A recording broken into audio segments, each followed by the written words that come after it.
Broadcasting to you live from the Orion spiral arm of the Milky Way galaxy, the solar system, planet Earth, North America, the United States of America, somewhere outside of the Los Angeles NBA All-Star Game.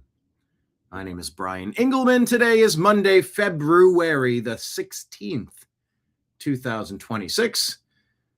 And this thing that you are watching right here, well, does it have a name? Of course it has a name. We like to call this thing here the TNAM Daily Show. TNAM stands for the new American media, because the old American media has failed you. On today's program, we're going to ask about Steve Bannon. What is going on? Epstein connections, more files released.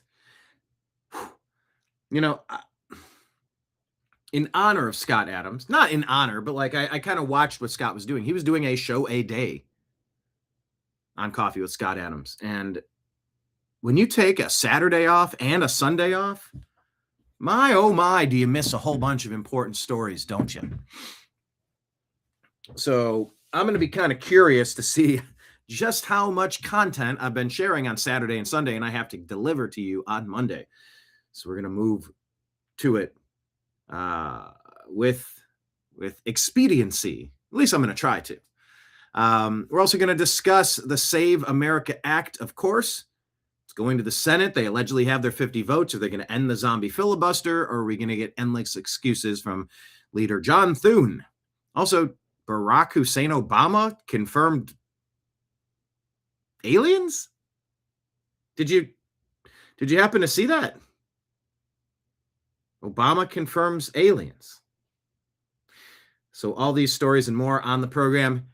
Click out of the comments. Make sure you hit the thumbs up button, hit the like button, hit subscribe, tell your friends, subscribe to our monthly on Patreon, the New American Media, YouTube. You can do a monthly subscription there. Thank you to the people who have on Rumble, Patreon, and YouTube. You can subscribe to us on Rumble to become a monthly sponsor. Thank you to everybody who has. And of course, as always, we're here at the bar. I'm Brian. I'm your bartender. We're going to be discussing the stories on the TVs behind me. And if you enjoy your experience, slide some cash on the table. I work for tips. I stand at the street corner playing guitar, singing some songs. If you like it, you throw some ducats into the guitar case. Thank you to everybody who has. So without further delay, so much to talk about. Let's get into today's show right now.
Guide to the Truth, thenewamericanmedia.com.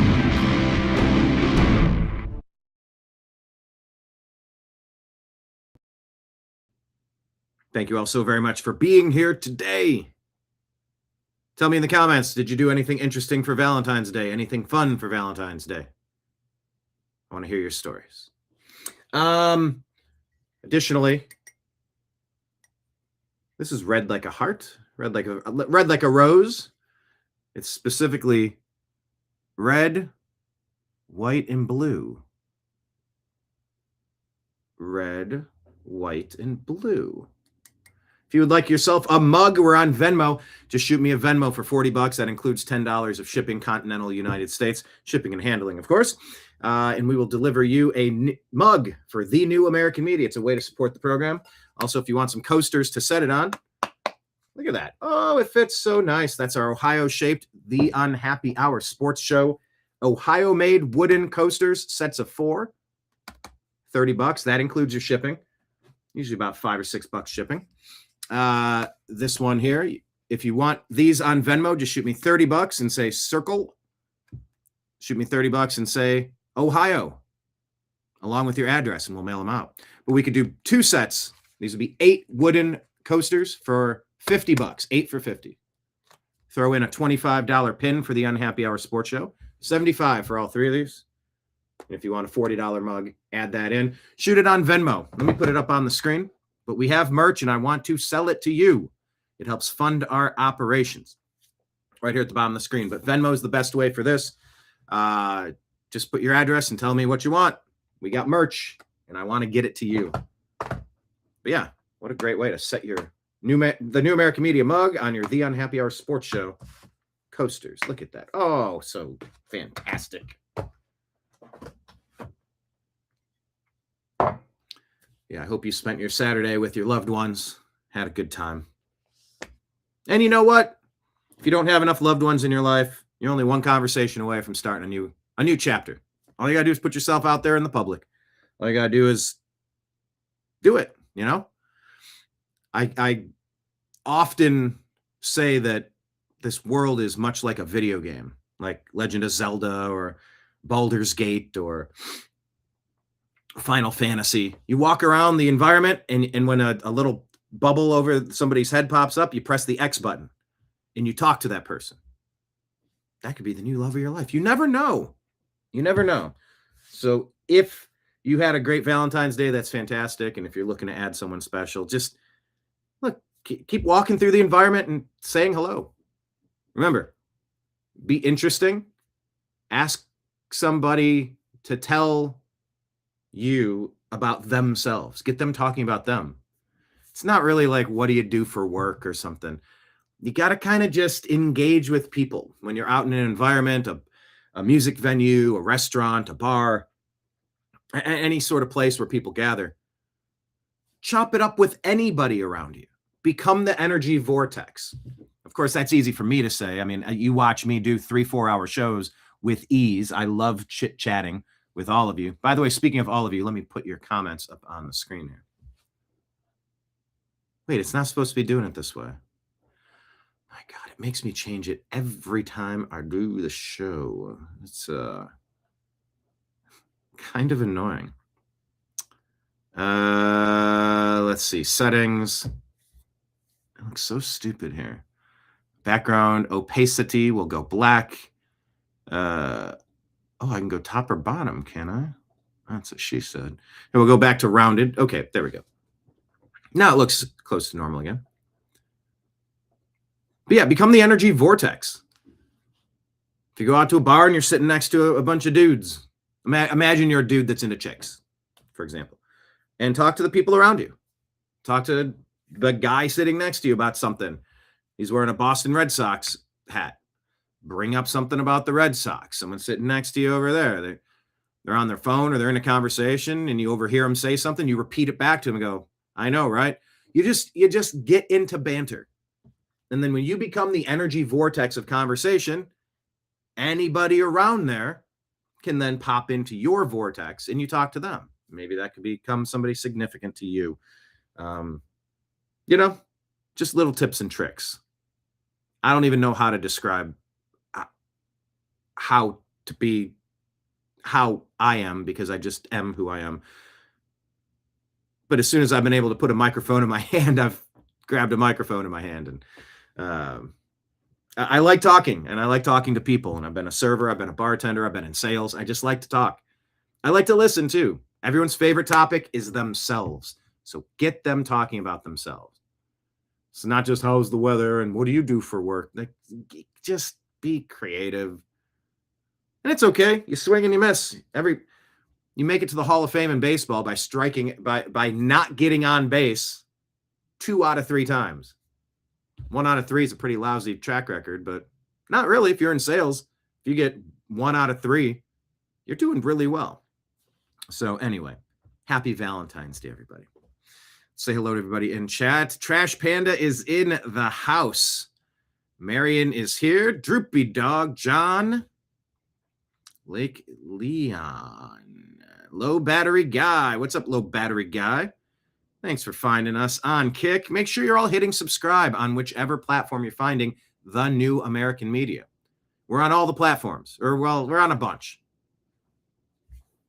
Actually, I'm kind of curious. Could I add a channel? Yeah, see, it doesn't really have, well, I guess it does. Maybe I should. I have some ideas with ways to grow the show. So stay tuned. I might add a couple new platforms coming up. But hello, Low Battery Guy. Join us in the conversation. Thanks for being here. Picking winners, of course. Gnarled Kitty Bow 5NU2. What's up? David Bann is here for another day of fun. Man, we are a bunch of trash pandas rifling through the rubbish, separating fake news from fact. And I'll tell you what, it's okay if we don't know what's true.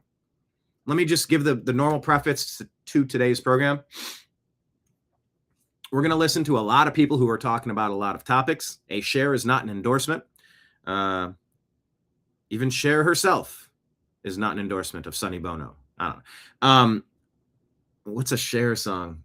She was on that ship. She was on that Navy ship with the assless chaps. What was that song? And I should have been gone. No, it wasn't that. What was a Cher song? I can't hear a single Cher song in my head. It's all right. I would really rather not. So please don't share it with me in the comments. Fine, share it with me in the comments. But a share does not equate to an endorsement. It's hard to tell what's going on. And that's okay. We're just going to talk about what people are talking about, and we'll reach our own conclusions.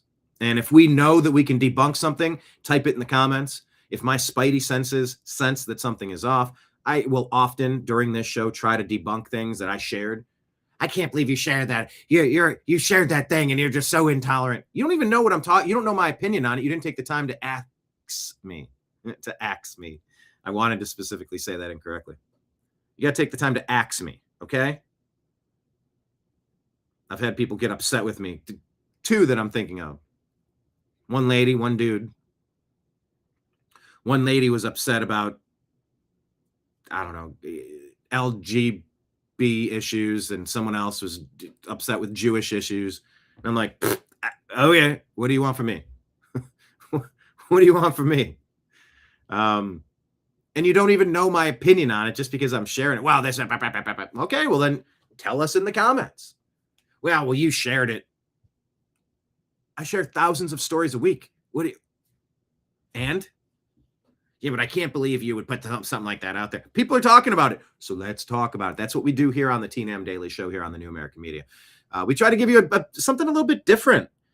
A lot of the networks, the lying legacy media, they will give you a version of reality that fits their narrative, and they're reading off a script. I don't have anybody telling me what to say, what not to say. Yes, Marion. I must ask you a question. I have many linguistic pet peeves. I was going to try to make a fettuccine Alfredo joke with linguistic and clams, a white wine sauce with linguistic instead of linguine. Anyway, so much to get to. But really, tell me in chat, what did you do for Valentine's Day? Anything, something, nothing? And if you're not linked up with somebody, do you have any interest in doing so? Not that it's a say-all, end-all, be-all. It's a lot better to be alone than to be with the wrong person. We all know that. But you know what? Sometimes we're the wrong person. Maybe we're not living up to our end of the bargain. Maybe we're not meeting expectations, let alone exceeding expectations. There's a million variations of why things work, why they don't. But yeah, curious to get your thoughts. All right, let's get it started here. Reminder to follow us on Instagram. We want you to follow us. We are 32 or 33 followers away from getting our live capabilities on Instagram. So I think we're going to start a TikTok and we're going to start a Instagram live. Instagram live is like, we just need 33 subscribers. So please hit the follow button on our Instagram feed. But let me click this. I have stories galores about what's going on here. We're going to start with Toria Brooke. Type it in the chat. Agree or disagree. This is not Ghislaine Maxwell. So this is my agree to disagree question. This is not Ghislaine Maxwell. Do you agree or disagree?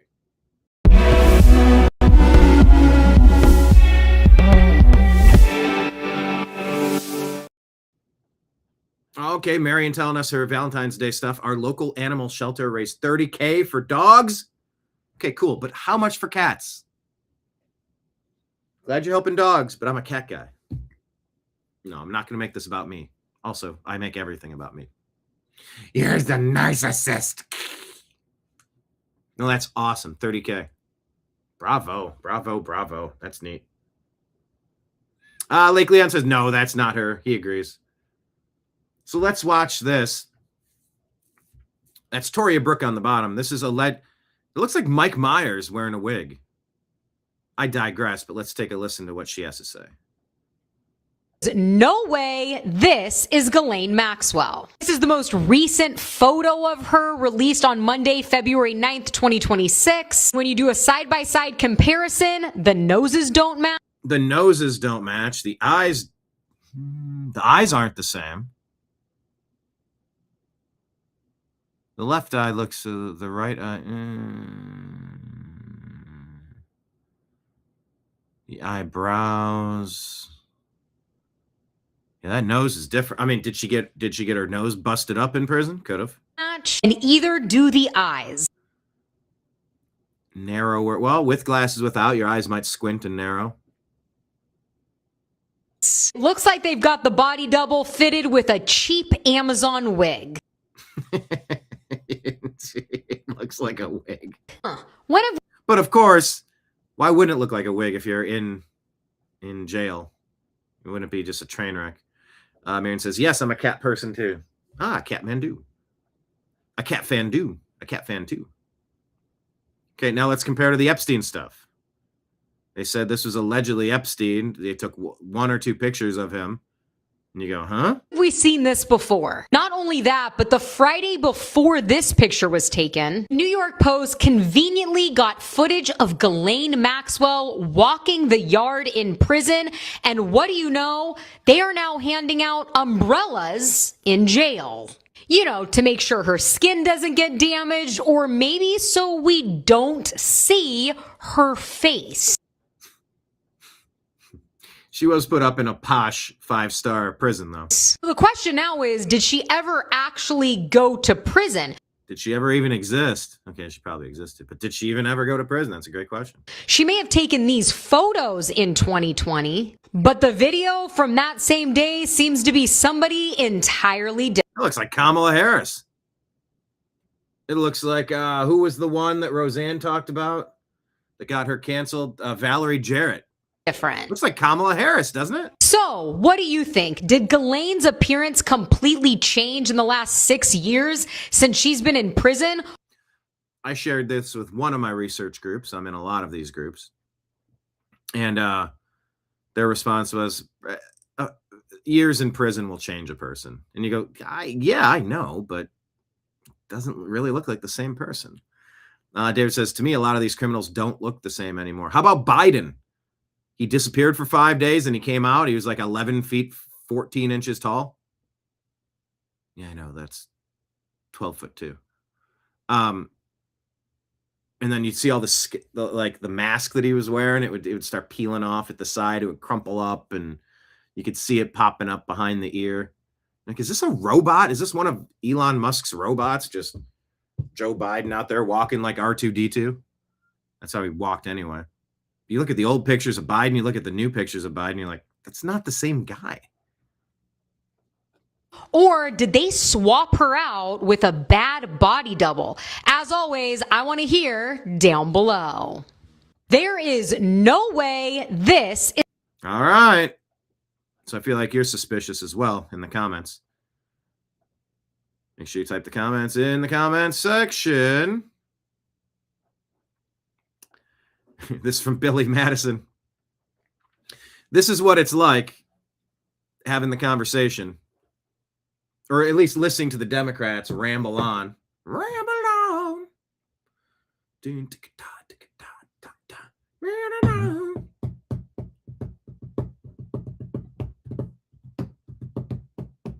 You did tell me before you can hear me drumming, right? On the desk. This classic scene with Chris Farley and Adam Sandler from Billy Madison, reworked in meme form to try to imagine what it's like listening to a Democrat try to convince you that there's something wrong with proving you are who you say you are and that you're eligible to vote before you vote. You know, it's harder for blacks to get a voter ID. No, it's not. Well, that's what the Democrats said. You mean the people that started the KKK? Does sound kind of racist. Yep. Just replace kind of with super racist. David says, nothing is what it seems. I know. Welcome to the age of AI. I'll tell you what this seems like, though. This seems like Japan is taking control of their country again. Take a look. 日本国憲法第7条により衆議院を解散する。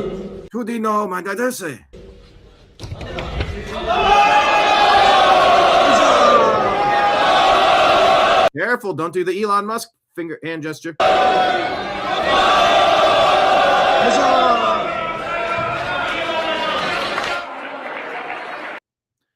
This lady seems to be a hero. Japan's new right-wing majority has banned all public manifestations of Islam. What is Islam? It is a political ideology that masquerades as a religion so that they can dominate and conquer every corner of the globe. Once again, let me just preface. I don't care what anyone personally chooses to pray to, worship, try to find some connection to the cosmos. You do you. That's fine. But Islam, when you try to separate to political Islam or religious Islam, you go, no, you don't. There's no distinction. It is mainly a political ideology of global domination. And it's literal Handmaid's Tale stuff. They temporarily try to use the Democrats as useful idiots. Like, look, the LGBT people, they're all part of this thing. Mm-hmm.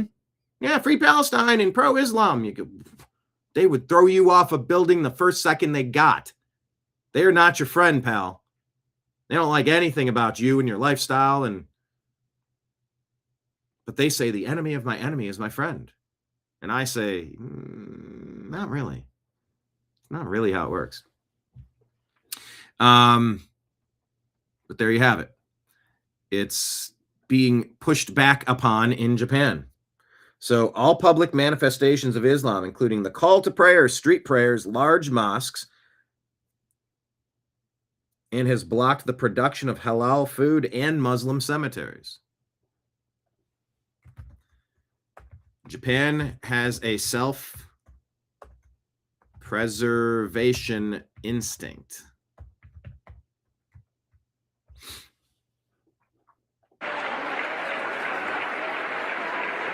There is a major laundry list of Middle Eastern and African nations that used to be Christian.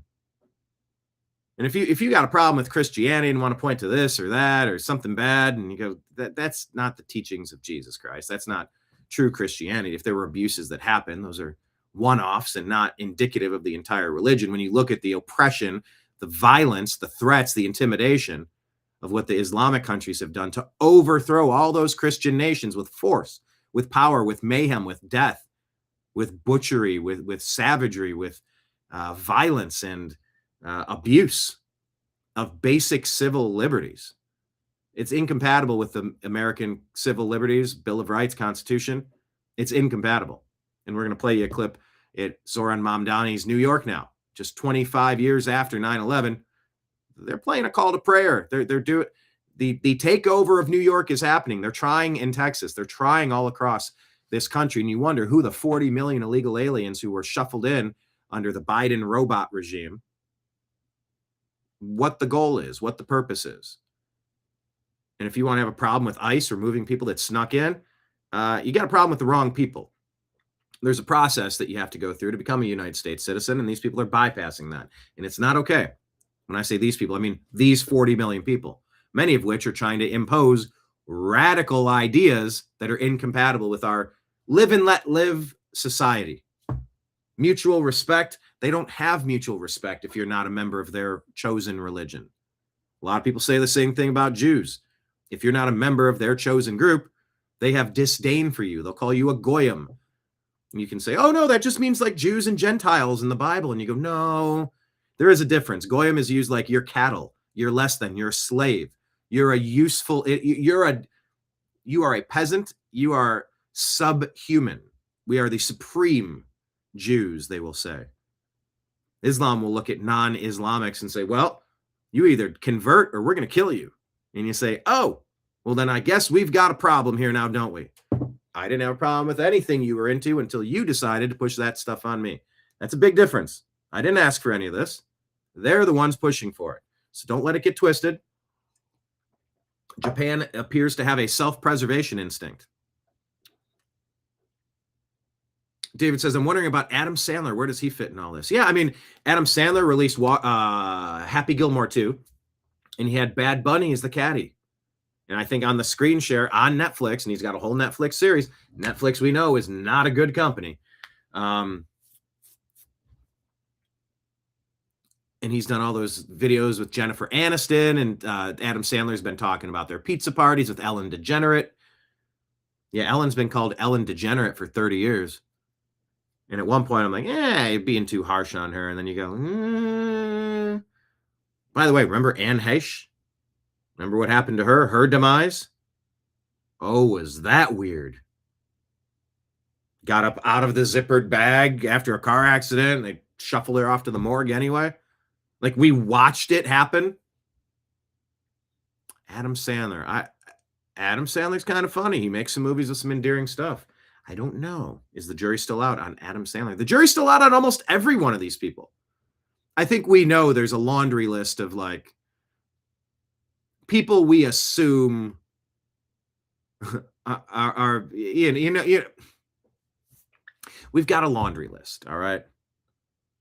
But accusations are not guilt. We need to remember that. And Thomas Massey, we got to release a list. Hurry up and do it. Everything. Thomas Massey's on the list.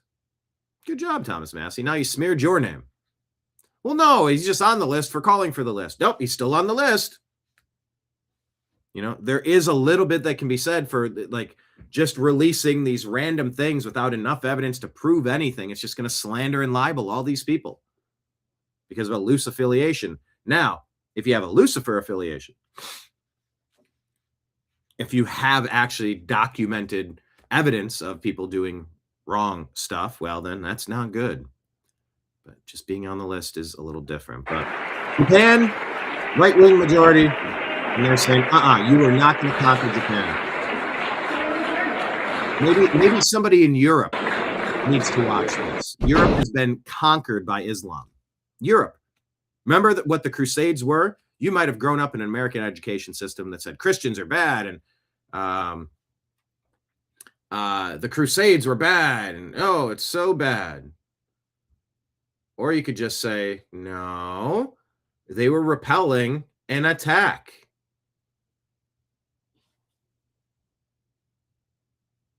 They were fighting against an Islamic invasion. They actually defended themselves from that happening. Europe has been overthrown at this point. So kudos to Japan.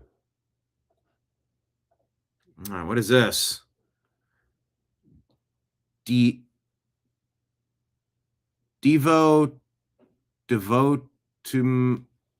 official. I don't know. We got some special forces here and we got some quotes. Scroll through them all. Can you see it on the screen? Nope, got to shift it. There we go. But whosoever causes one of these little ones who believe in me to stumble, it would be better for him if a millstone were hung around his neck and he were thrown into the sea. Mark 9:42. Protect the kids. The war is spiritual. The enemy comes to steal, to kill, and destroy. By the way, I forgot to do this. As I mentioned in the preface, epilogue to the show. Monologue. Shares don't equal endorsements and this, that, and the other. But also, we're going to get into some really dark supernatural stuff today. So we will say this prayer out loud. You can say it along with me or something similar if that fits your fancy a little bit better. But dear Lord, Heavenly Father, Jesus Christ, the creator of the universe, however you choose to define that, we're about to enter upon some gigantic and significant undertakings today. We're going to be delving into some real demonic stuff when we rip open the trash bags as a bunch of raccoons here trying to figure out what's in the news cycle. So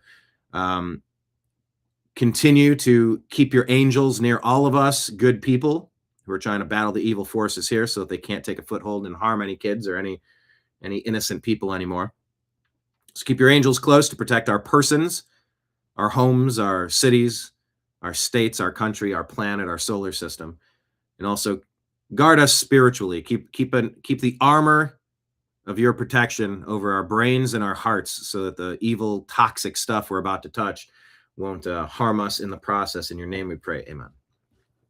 But yeah, the war is spiritual, and the enemy comes to steal, kill, and destroy. So if you don't want to be stolen from or killed or destroyed, recognize the war is spiritual. And if the spirit's eternal, it's worth fighting. What is this? Ephesians 6:12. For we do not wrestle against flesh and blood, but against principalities, powers, against the rulers of the darkness of this age, against spiritual hosts of wickedness in the heavenly places. Defend the innocent, protect the weak, and destroy the wicked.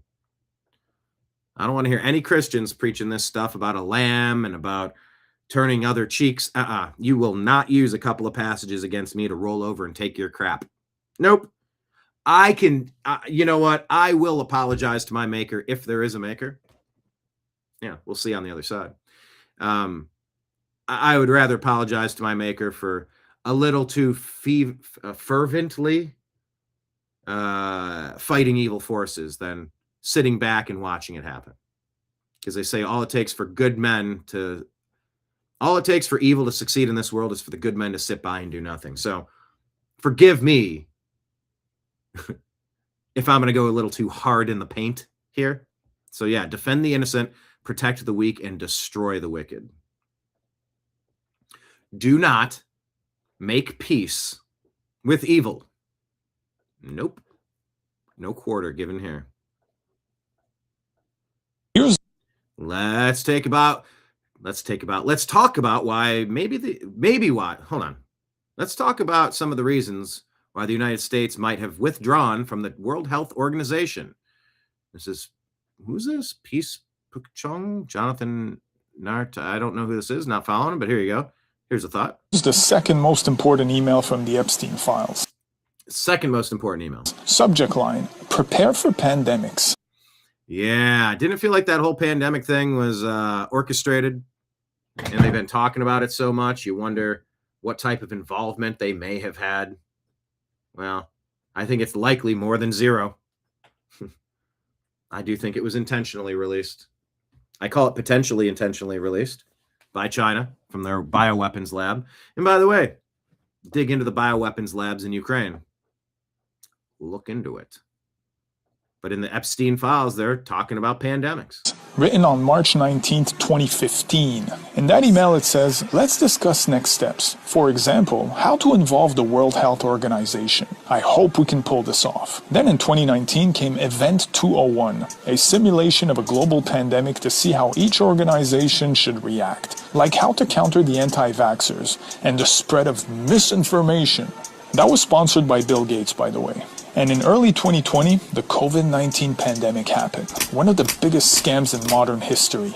Now, we know that Bill Gates and Epstein were close because in another email, Gates is asking Epstein to give him antibiotics to slip to his then-wife Melinda because he may have given her STDs that And we do know about that. That's been widely reported. he caught on Epstein Island. Apparently, Jeffrey wrote an email to himself.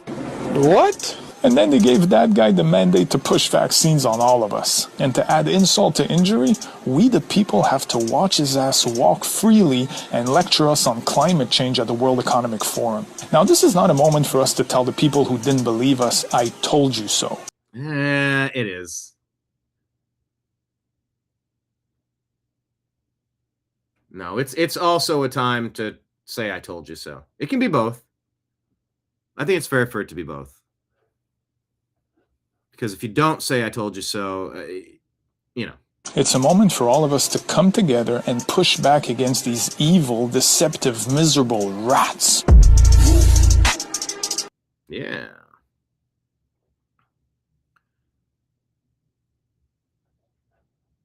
I think a little bit of I told you so is healthy for the soul. Otherwise, how are you going to learn? You're going to learn today. Okay, I got to dig into this story here. Let me play this for a second. We clicked on this story. Someone shared it to me. I'm taking a look and going, what? 5 times we clicked on it. It kept taking us to like big booby Insta-ho content. I said, no, I want to hear this deranged lunatic talk, allegedly. The story is purported to be a trans-identified dad who stabbed his kids, laughing on bail in Every Child Matters van. This appears to be a real story. Let me look this up while you listen to this person talk. It's your favorite hobo you love to hate. Hang on. Let's reset it. Good morning. It's your favorite hobo you love to hate. Did he say hobo or homo? I just wanted to do a check-in, let people know that I am being safe, I'm being secure. I have taken care of my needs, and I am just chilling until I actually go for my sentencing. And yeah, I did kind of realize that we do have a highly unique opportunity here, whereas I'm someone who did something heinous and I'm on social media, whereas pretty much all the other people who do something heinous get locked in a box. People, what are we talking about here? Disturbing case from Canada. Alice Michael Atwood, trans-identified male, a biological father who uses they, them pronouns.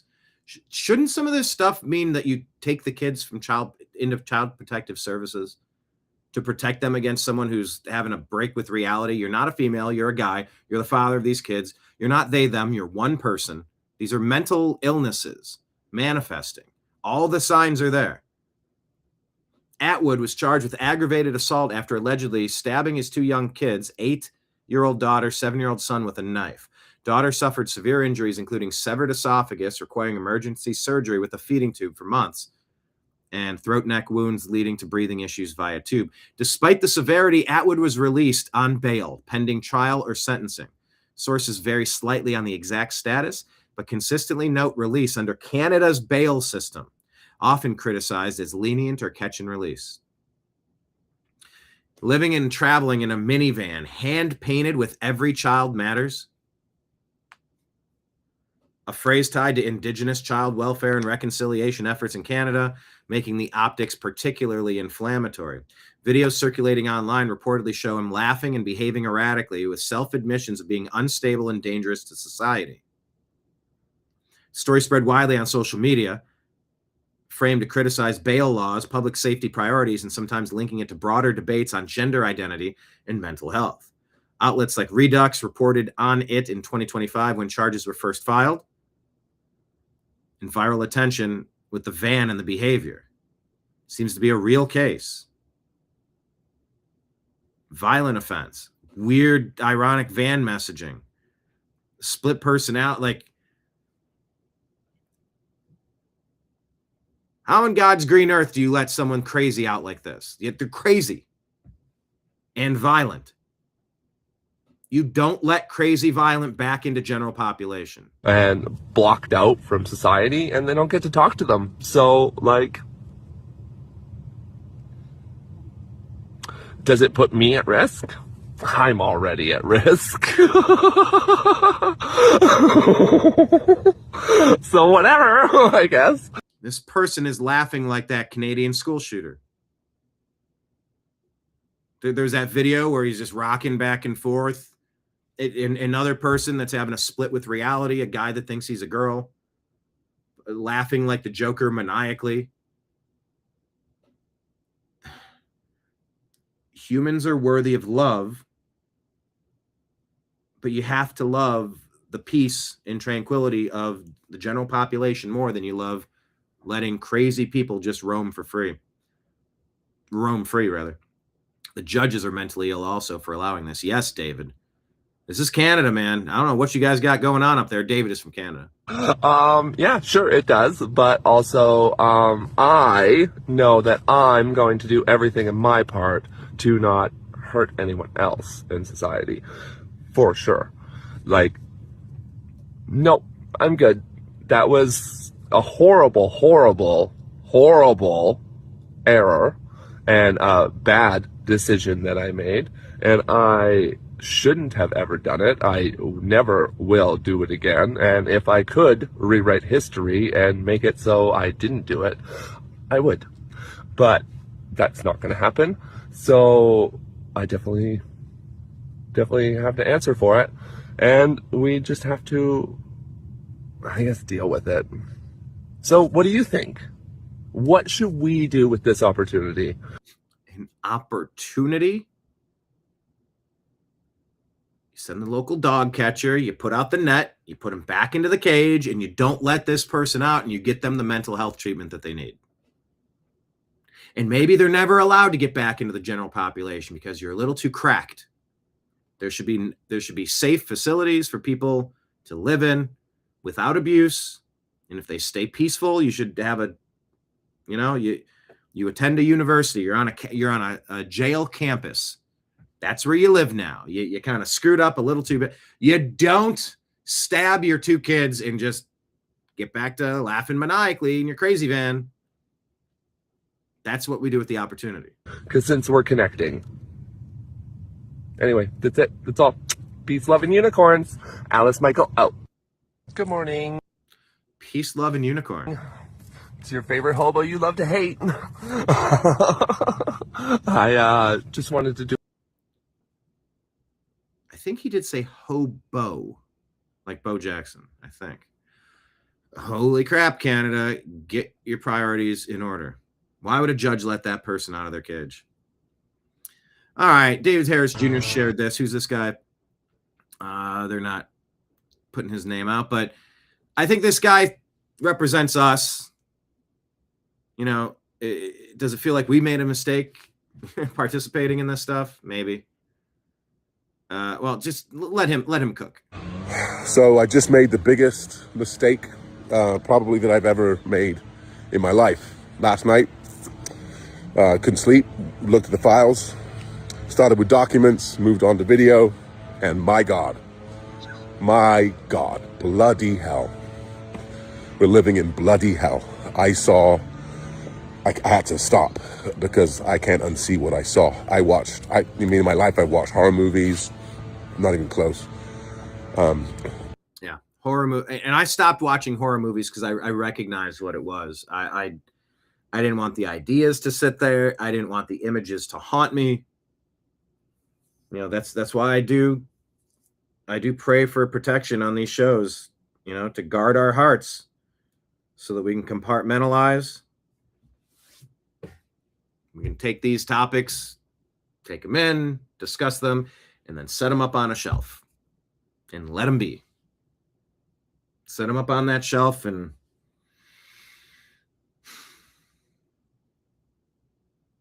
you know, there's so many investigators and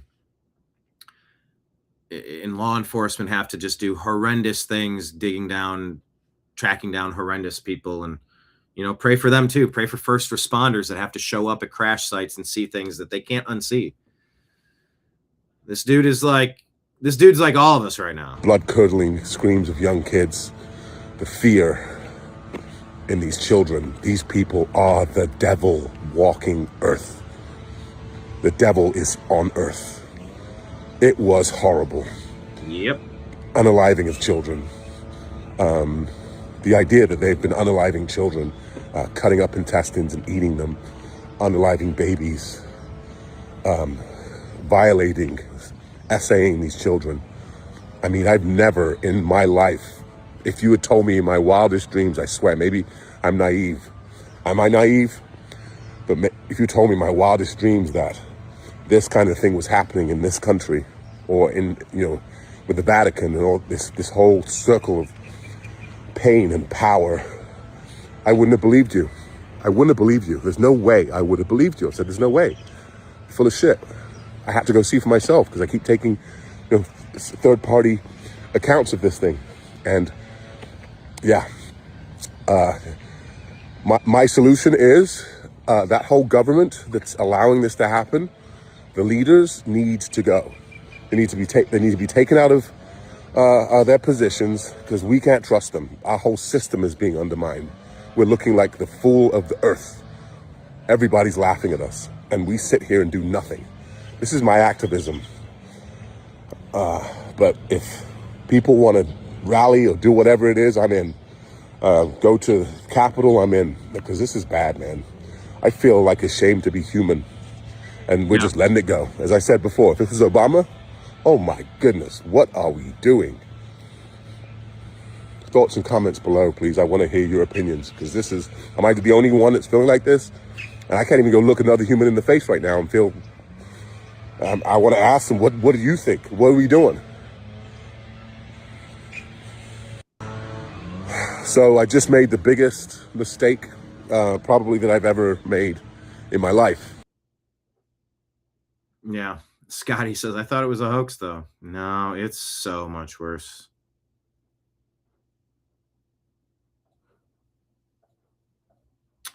Remember, Billie Eilish was propped up out there. She was taken out to talk at the Grammys and say no one's illegal on stolen land. Did you ever see this super weird interview with Billie Eilish? So why is she a puppet for the New World Order? Well, they made her filthy rich. Did she sell her soul in the process? But Billie Eilish here. Ooh, I love babies. Oh yeah, they love on these. I love babies. Yeah, they love sucking on these. And I think she's got her long, pointy witch fingernails, but she also has a bunch of trinkets dangling from her wrist. I love babies. They love sucking on these, she says. It's crazy. I mean, I do too, though, because I have an iron deficiency. So but I love doing it too because I have an iron deficiency. Shit tastes good. So this shit tastes good. And I think her shirt says, I see dead people.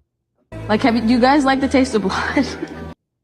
Like, do you guys like the taste of blood? Do you? Does anyone here like the taste of blood?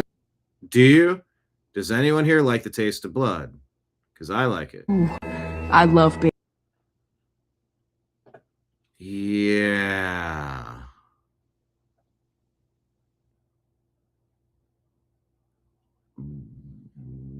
I don't even know what to type in the comment. I'll put that. Not even sure what to type in this comment box about this. I would normally have something to say, and I don't really even know what to say. Billie Eilish acting super weird.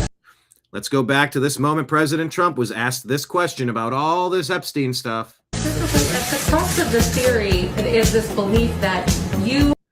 I got to mute it because of the music. At the crux of this theory is the belief that you are secretly saving the world from this satanic cult of pedophiles and cannibals. And he looks off to somebody in the audience.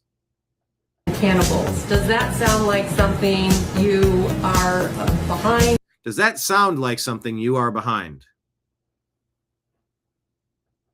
He's looked out at somebody twice. I don't know if it's like, am I allowed to talk about this or can I say this? That's just my hunch. And then he says, Is that supposed to be a bad thing? Is that supposed to be a bad thing?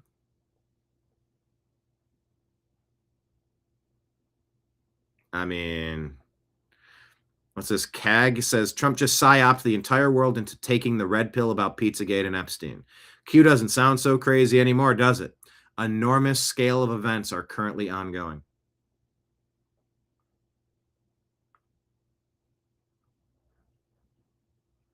Yeah, it's going to get a lot worse before it gets better.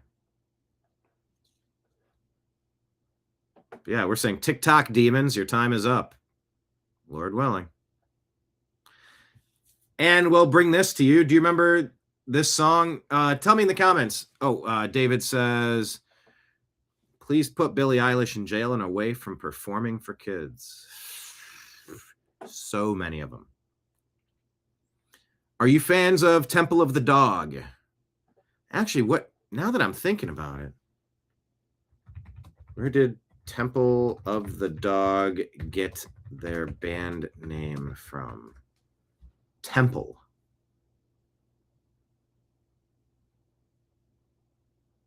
There's a lyric in a Mother Love Bone song called Man of Golden Words. I want to show you something like joy inside my heart. Seems I've been living in the Temple of the Dog, from Andrew Wood. Overdosed in 1990, Temple the Dog was formed as a tribute by his former roommate Chris Cornell of Soundgarden, along with surviving Mother Love Bone members Stone Gossard and Jeff Ament, plus Matt Cameron of Soundgarden, Mike McCready, and guest vocals from Eddie Vedder. Are you fans of Temple of the Dog? But remember these lyrics. The farming babies and slaves are working. And they're farming babies while the slaves are all working. And they're farming babies while the slaves are all working. The blood is on the table and the mouths are choking. And there's blood is on the table and the mouths are all choking. I'm going hungry. And of course, they say that Chester was working on something to try to protect the kids. Chester starting to come out and speak about it. David Carradine, Paul Walker, Kobe, Anthony Bourdain, Heath Ledger. I don't know. Avicii. For a Better Day. Look at the video for Better Day. For a Better Day. Michael Jackson.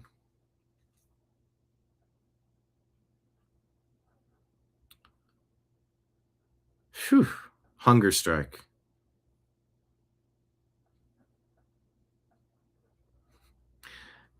It's a nice little moment of zen here. This is for Kenneth. I know Kenneth on Mondays and Tuesdays, he works a different schedule. So if he comes in, he's usually late. But this is for you, Kenneth. Cleveland, this is for you. Kenneth, this is for you.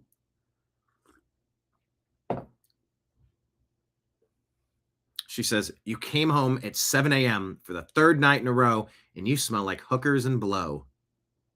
He goes, babe, the Dow is over 50,000 right now.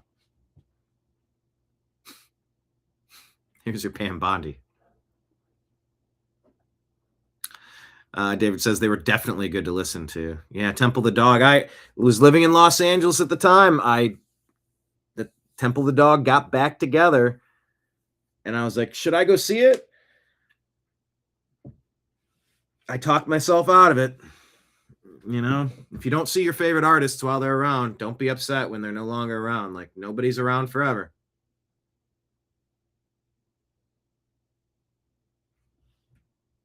Nobody's around forever. By the way, speaking of nobody around forever, the Dolphins are releasing 8-time Pro Bowler wide receiver Tyreek Hill. in case you were curious. That's happening. Just checking my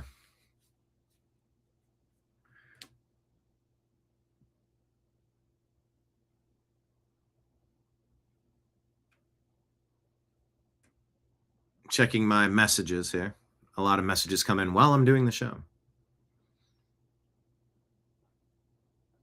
Babe, the Dow's over 50,000 right now. Let's stop talking about Epstein. Here's another one. This one, we put it at the bottom for Kenneth.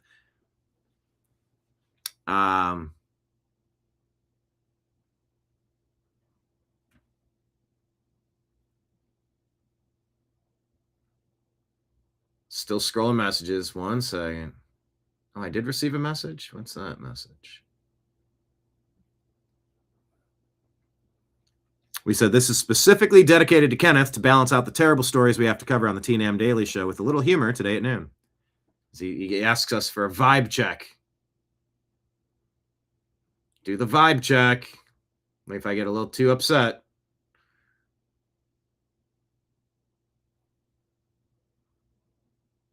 If I get a little too into it. And be like, vibe check, dude. I'm like, all right. I'm not trying to make things weird. I'm just talking about them.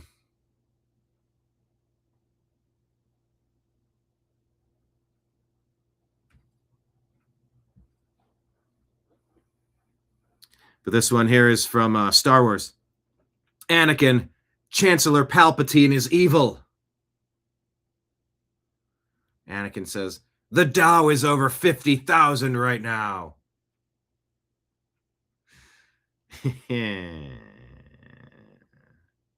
Just change the subject. He knew everybody. Jeffrey Epstein knew everybody, says Tucker Carlson. Yeah. And in every country. And he's weighing in on every event of the moment that he's living in. So, like, he's shorting the global financial crisis. He's discussing the fall of Gaddafi in Libya before it happens and trying to figure out how to profit from that. Totally plugged in.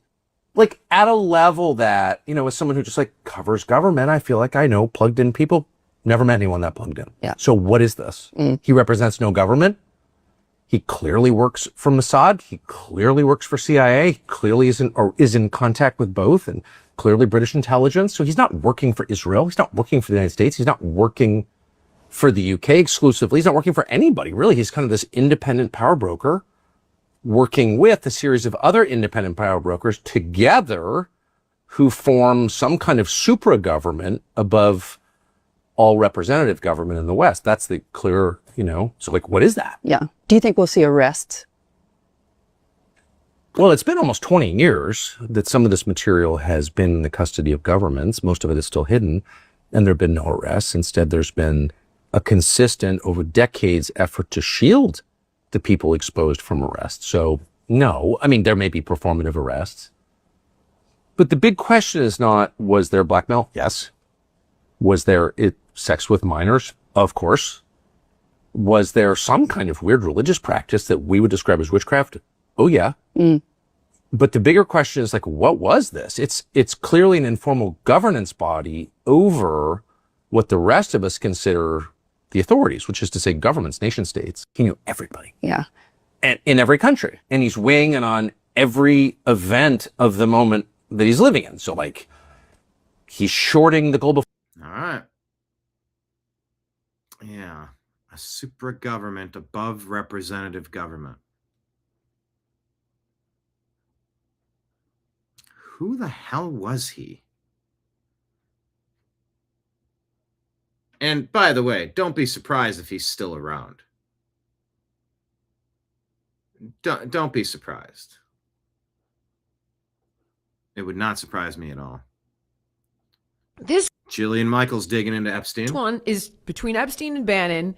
And here we go, getting into Steve Bannon. Full disclosure, I did report for Real America's Voice. And although we did have a hit scheduled to get on with Bannon, he had a guest that went on too long, so they didn't go to the live feed with us. But I did go on with Jack Posobiec and a couple of the other shows that were on the network that day when Trump was speaking in the Bronx. I was on the scene reporting live, so there's that.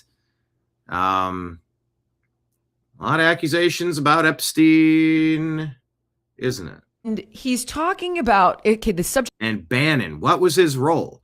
Was he anti-Trump? Was he pro-Epstein? Was he pro-Trump but trying to get information from Epstein by playing on his vanity? We got a lot of questions that need answered, I think. Subject matter is the most powerful U.S. group, much stronger than the military. I'm resting with how you get these guys on your side. You want disruption? Wow. That's from Epstein to Bannon.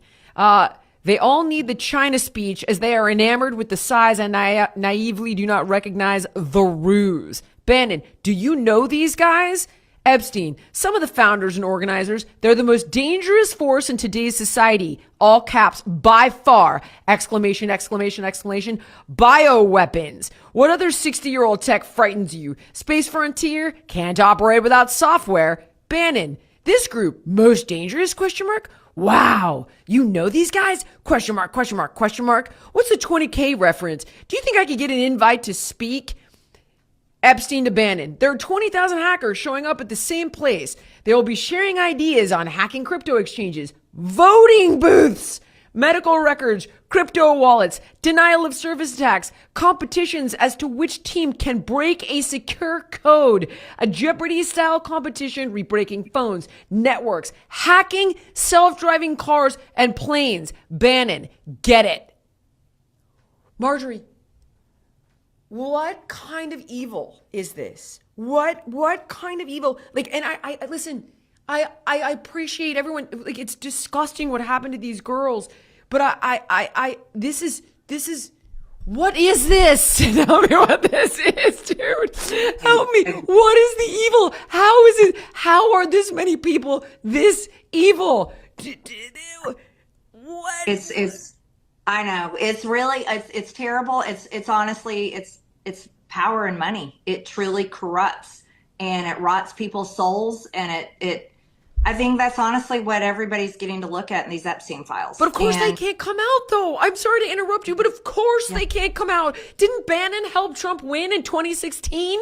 No wonder they can't come out.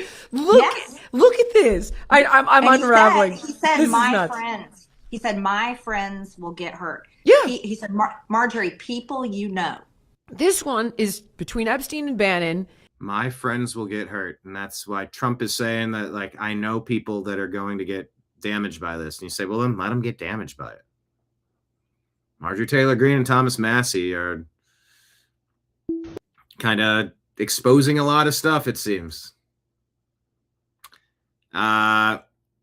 Hey, let's take a listen to the Hollywood industry 15-year-old Megan Fox, Jimmy Kimmel, creepy Jimmy Kimmel, and Michael Bay on this one. Guys, the way that women were interviewed by TV hosts is my Roman Empire. Megan, what is it like working with the director Michael Bay? That's my Roman Empire. Michael Bay. From all accounts, appears to be insane. Yeah, well, he's infamous for being a sort of tyrant, I guess, on set. But he's infamous for being a tyrant on set. Well, this isn't Megan Fox, the bombshell. This is this is 15-year-old Megan Fox. the first time I ever worked with him, actually, I had just turned 15, and I was 14 into 15. an extra in Bad Boys 2. Really? And yeah, they were shooting this club scene, and they brought me in, and I was wearing a Stars and Stripes bikini and a red cowboy hat and like 6-inch heels. 15-year-old, Stars and Stripes bikini, cowboy hat, 6-inch heels. And they took me to Mike, and he approved it, and they said, you know, Michael... I don't know about this goofy xylophone music in the background. I'm trying to play this for you, but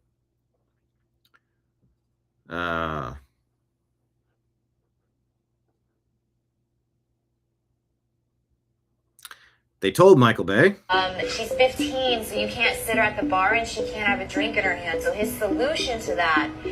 She's only 15. You can't put her at the bar and give her a drink. ...problem was to then have me dancing underneath a waterfall getting soaking wet. Well, that sounds much better. How about dance underneath a waterfall getting soaking wet?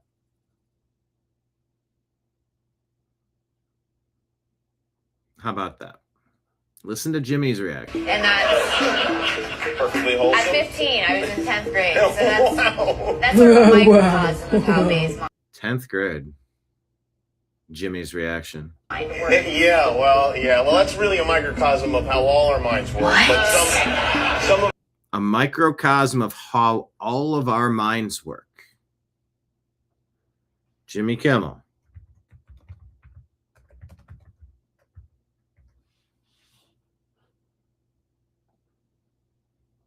I wonder if there's a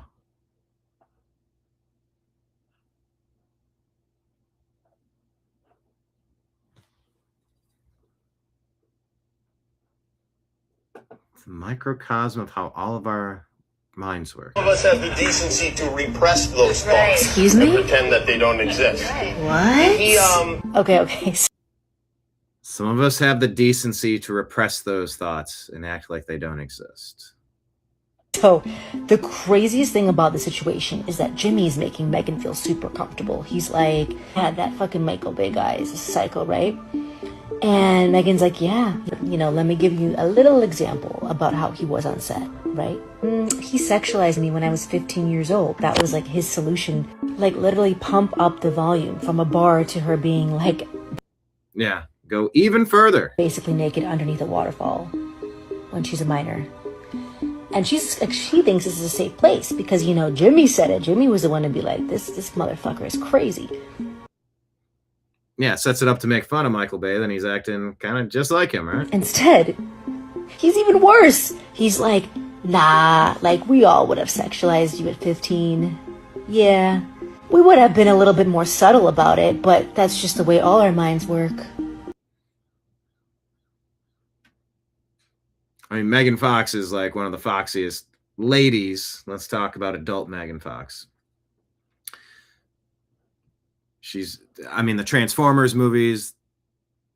Yeah, I guess Michael Bay did Bad Boys 2 because she was in the Transformers with what's his face? What? The whole audience is like, yeah, totally. I really drew this, and I took it seriously. I did it but I thought it'd be fun to draw the two of us together. Oh, really? Ew, why? What? Am I touching your penis? Whoa. What? She already knows. So smart.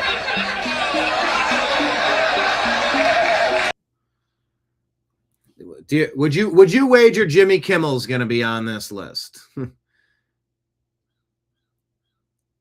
If you were a guessing person, would you guess that Jimmy Kimmel's going to be on the list? Why does he act so ridiculous against Trump? Why? You are now. Oh my God. No, here's my picture of us together. I think this just captures our... What? Am I missing the humor here? Like, what is this? I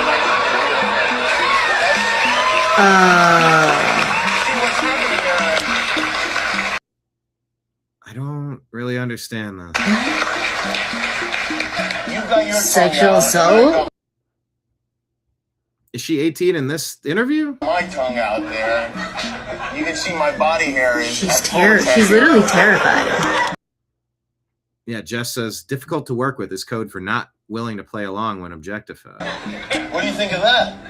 You did it with inks and everything. I'm Yeah, impressed. I did it with a pen. You did it for real. Yeah, no, well, I mean, that's how we did it in my day. We didn't have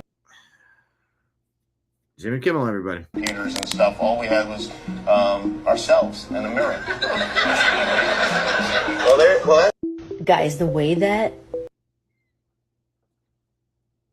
All right, Jimmy Kimmel, everybody.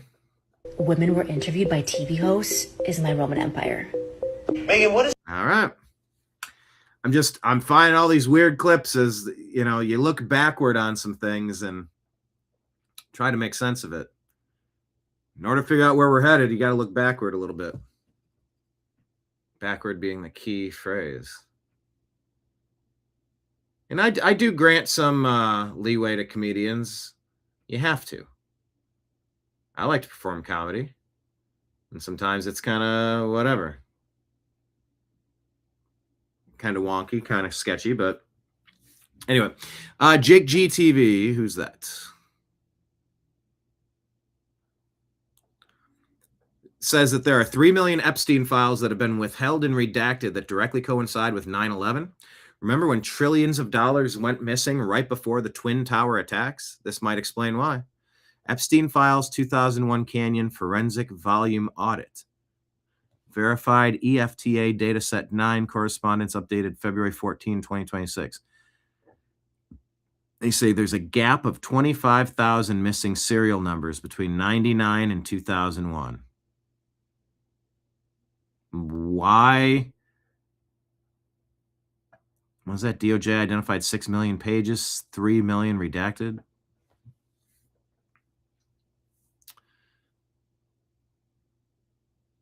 So how did RFK Jr.'s wife die? Because you keep hearing this whoops.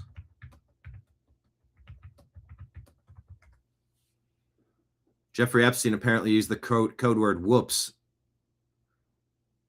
His second wife, Mary Richardson Kennedy, died by taking her own on May 16, 2012.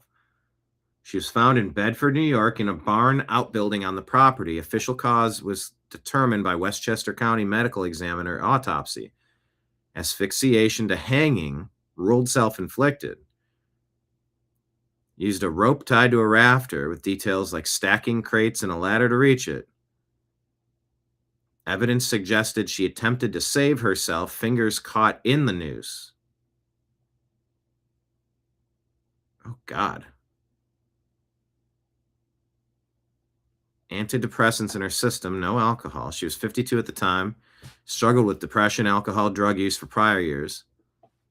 Amid a highly publicized separation and ongoing divorce from RFK Jr., filed in 2010, they were still legally married. The couple had 4 kids together. Circumstances added to long-standing discussions about mental health challenges in the Kennedy family.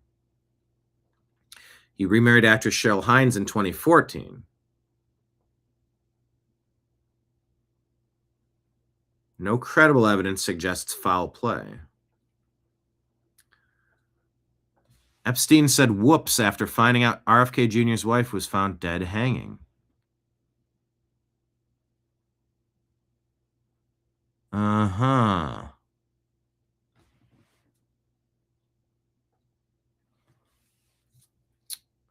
Jake says, hey, Grok, I'm reading Epstein Files and I just noticed something extremely disturbing. He often responds with whoops after he appears to have R'd or K'd somebody.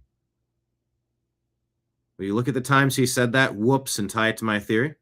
Grok reviewed the Epstein file released via public sources. Whoops appears 400 times in his messages, often in disturbing contexts. Mary Kennedy's 2012 incident. Yeah, the stages of being a clown. I didn't know Epstein. I may have met him at a fundraiser. We only did financial business a few times. All right, we dissolved bodies together with sulfuric acid while planning pandemics. Full clown mode. How about Dow? Catch me outside. How about that? How about Dow? How about Dow? Releasing the files will collapse the world as we know it. Your terms are acceptable. The people calling you an extremist are eating babies. Shouldn't she be locking up pedos? How does she still have a job? They don't know the Dow is over 50,000 right now. And yeah, there is a reason we used to do things the way that we did. Public reminders that you don't allow this type of stuff. We've lost our way. There's a way that you deal with monsters. Oh, yeah. What is this? Someone said, I can't believe an American congressman wore the Russian army uniform to Congress. Russia owns our politicians. That was a troll because the context added on Grok or on X says Israel owns American politicians, not Russia. Brian Mast is wearing an IDF uniform, not a Russian uniform. Why would you wear the uniform of another nation while serving in our nation. That is unacceptable terms. We decided that we're not paying taxes anymore. Instead, we're going to hang all of you, says this Giga Chad. Why are we funding this demonic stuff? Can anyone explain that to me?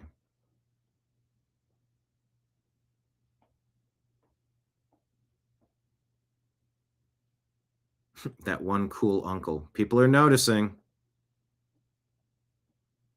Babe, wake up. Every conspiracy ever came true. Hey, don't let them fool you. We could have the whole Epstein list dealt with by lunchtime today. Have you ever seen these machines work? Oh, they work. When the homie says something so child trafficking phobic, you got to hit them with the Dow just hit 50K stare. Ah, this is about God versus Satan, isn't it? Choose wisely. Here's the official Jeffrey Epstein pedophile arrest counter 0. And there is a theory. What do you think? Here's a question of the day. Agree or disagree? Agree or disagree that Jeffrey Epstein is in a comfortable home in Israel right now? If you were guessing, would you agree or disagree that Jeffrey Epstein is in a comfortable home in Israel right now? Some people are saying it. Type it in the comments below. Question of the day.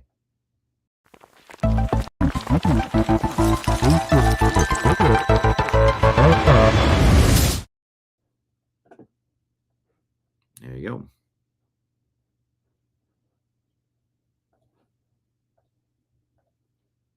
So LinkedIn founder Reid Hoffman's name appears more than 2,600 times in the DOJ Epstein files, according to Louis Sparks. Billionaire Democrat Reid Hoffman bankrolled E. Jean Carroll's lawsuit 3 days after Trump announced his re-election campaign.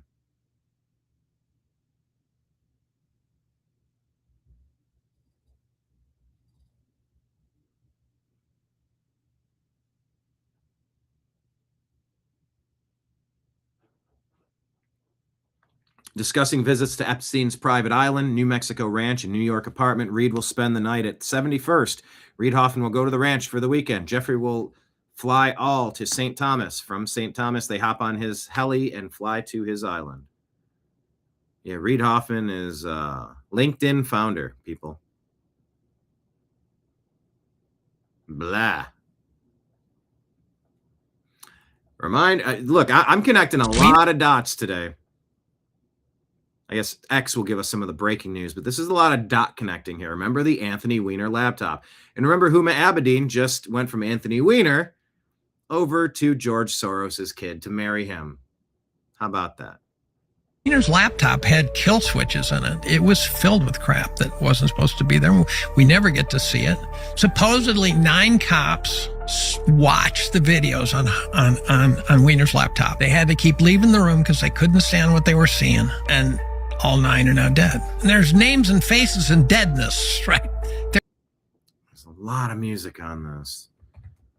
Are 9 people dead who looked at the Weiner laptop? I've double checked this before. No credible evidence that that's true. Alleges 9 out of 12 NYPD officers who examined the laptop committed by a shot to the head.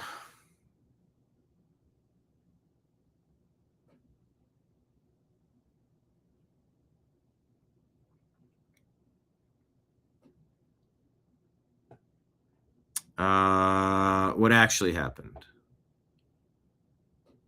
He was sexting a minor. Weiner was. 350,000 emails from Huma Abedin, a Clinton aide, some relevant to the prior probe.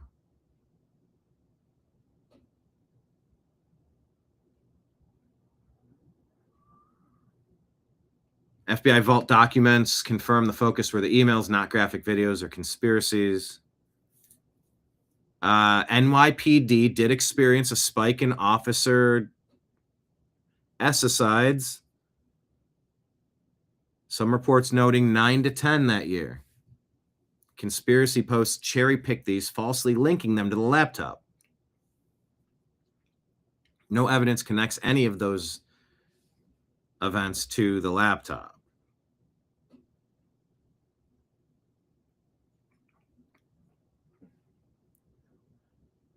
So Grok is saying that's not entirely accurate. They're real people. Now you can say, well, maybe they died for other reasons. I go, but it's still 9 cops. You know, it's like the 5 cops who died after January 6th, right? And remember, they tried to pin that on Trump, that all happened on January 6th. 4 of them were suicides. According to AI, there were about 80 cops really in the thick of things. 4 of them died from suicide. So that's not entirely accurate as it's presented. But I do want to get back into that laptop for sure. Shadow of Ezra says an investigation found that the Department of Justice released just 2% of the material the FBI seized from Epstein properties. It says his electronic devices. Wait, is this a report? Hang on. A Channel 4 News Let's just listen to the report. Investigation today reveals that all those pictures, emails, videos and messages released by the Department of Justice, said to be over 3 million pages, may amount to just a fraction of the Epstein material obtained by investigators. Why do we think that? Because these raids on Epstein's properties, his Florida mansion in 2005, and his fancy New York townhouse and sprawling luxury island in 2019 saw dozens of devices, computers, hard drives and servers bagged and tagged and brought to FBI offices for examination. Now, emails examined by Channel 4 News show investigators discussing those very devices. From the earliest stages, investigators were talking about Epstein's data totaling many, many times what has so far been released. By the way, while the report continues, let me hit the comments. Sorry, I wasn't scrolling the comments. Lake Leon says, agree with Jeffrey Epstein and Ghislaine Maxwell, both. Marion saying, I wouldn't be surprised if Epstein is alive and well. Mike Moran, what's up, Mike? Says he's 1,000% still alive. And also reminds us, follow Huma. Oh, yeah, she's a power player. Fake marriages. It was alleged that her and Hillary were very close. And you just keep seeing Huma pop up. She appears to be a handler of sorts, doesn't she? Back to the report here. In June 2020, one wrote, we expect the data to be somewhere around 20 to 40 terabytes, noting that the total capacity of the devices was up to 50 terabytes. Then as recently as last year, long after the investigations into Epstein and his associates had ended, the figures quoted remained massive. We're looking at a total of approximately 14.6 terabytes of archived data, said another email. To put that in context, it is almost 15,000 gigabytes. But now, a year on from that, the total data released, claimed to be some 300 gigabytes, accounts for just 2% of the total Epstein data that officials were discussing just last year. So, Pam Bondi, you keep putting stuff out, but only some of it. Under the Epstein Act, DOJ attorneys had to look through all files to find any responsive material that related to Epstein, his networks and crimes. They claimed that 6 million pages had been identified, including duplicates. They released over 3 million. Both those numbers are tiny compared to the amount collected, according to today's emails. A Channel 4 News investigation. All right. Dark Garbaggio says we're going to need some bigger binders.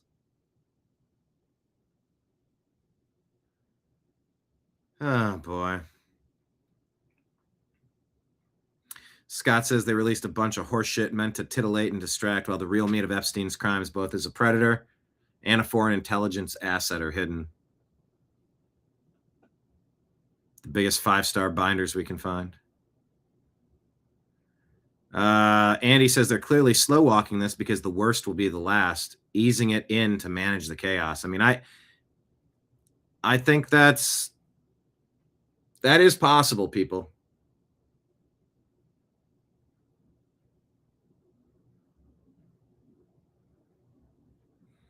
Oh, also getting a report here. Cain Velasquez was released from prison and greeted by his family as a mariachi band after shooting a man who was accused of molesting his 4-year-old son. Wow.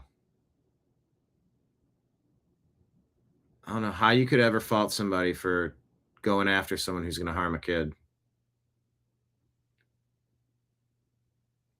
Wow. Okay. Cain Velasquez, MMA fighter. Graham Allen says New York City has fallen. Take a listen.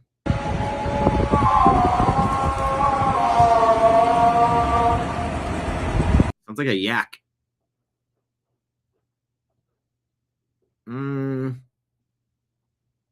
A Tibetan yak.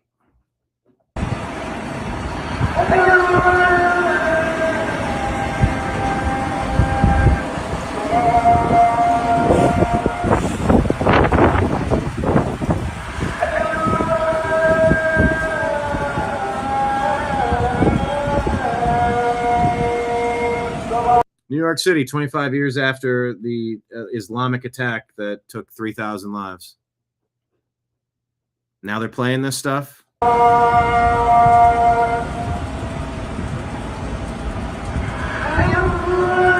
saying this is 5 a.m. I fail to believe that this is what 5 a.m. looks like. Isn't it still dark at 5 a.m. still?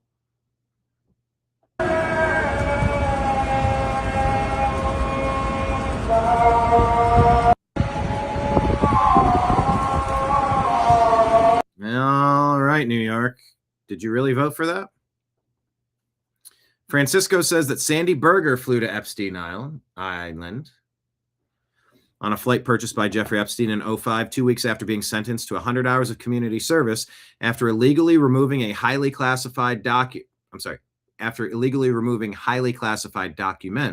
from the National Archives relating to 9/11 and intentionally destroying some of them.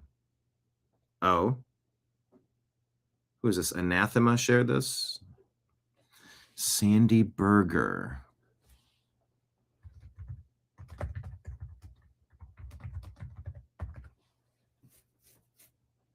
And of course, if you're, it says he died in 2015. Prominent Democrat foreign policy expert and attorney who had several high-level roles in U.S. government, most notably national security advisor to Bill Clinton.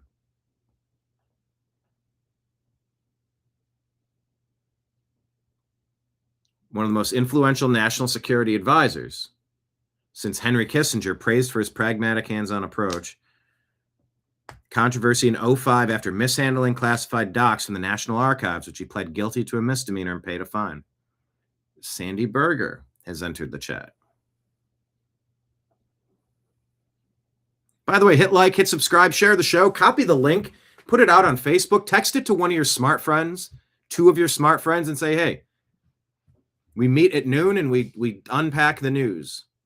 And we try to work the conversations into the show as best we can. Share the show and consider signing up to be a supporter of the program, The New American Media, myself, The Agree to Disagree Show, the TNAM Daily Show, all of it. Marion reminds us Rush always called him Sandy Burglar.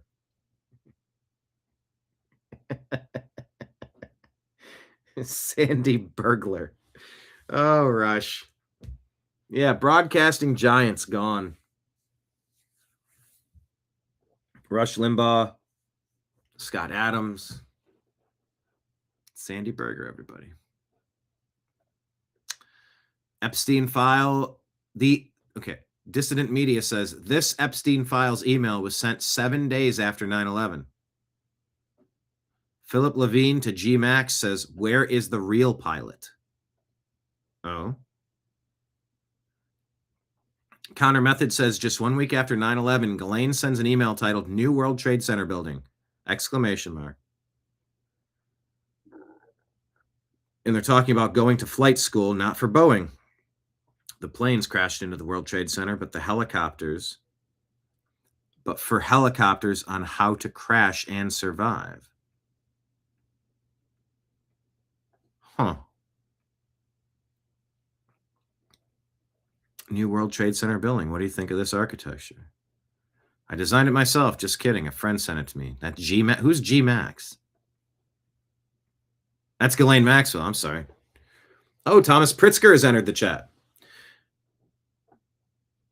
What is this? It's the year 2032, and a father and his son walk the streets of Lower Manhattan. Allegedly, Thomas Pritzker to G-Max. Approaching the site where the World Trade Center used to be at the end of the 20th century, the father sighs and comments to think, that right here used to be the Twin Towers. The son, not understanding, asks his father, what are the Twin Towers? The father smiles and looks at his son and explains, the Twin Towers were two huge buildings that used to be here until 2001 when the Arabs destroyed them. The son looks up to his father and asks, what are the Arabs? Once upon a time in Redact says Prince Andrew's girlfriend said Epstein and all his friends bought airline tickets for 9/11 as sick souvenirs. Allegedly, Prince Andrew's ex-lady, Victoria Hervey. Oh. Sarah Ferguson, Duchess of York, was running late for her office on the 101st floor on the North Tower, narrowly missing being in the building when it was hit. Anathema says that is 100% true.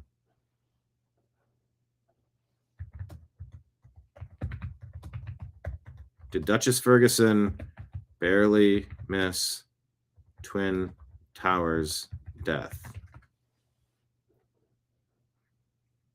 I don't know that I heard this. Yes.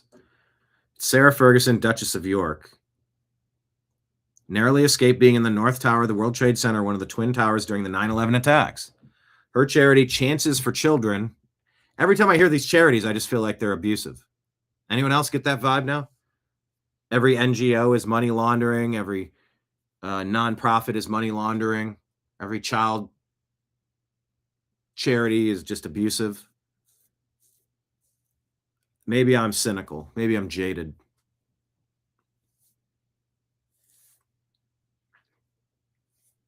Her charity had offices on the 101st floor.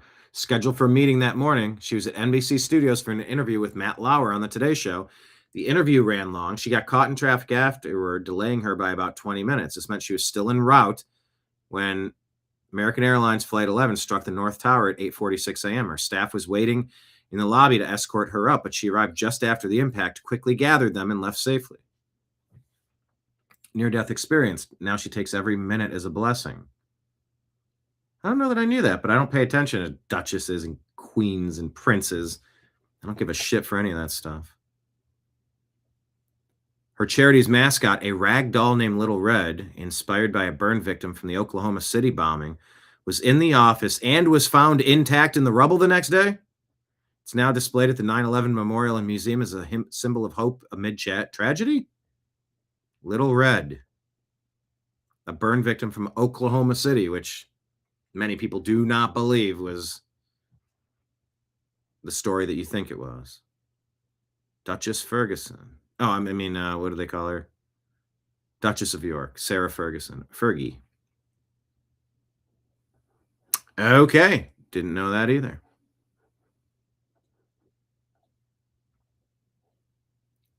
Oh, I guess I could have just read it on this next post. Killed 2,977 people. I said 3,000. So for full transparency, I say that I'd never intentionally lie to you.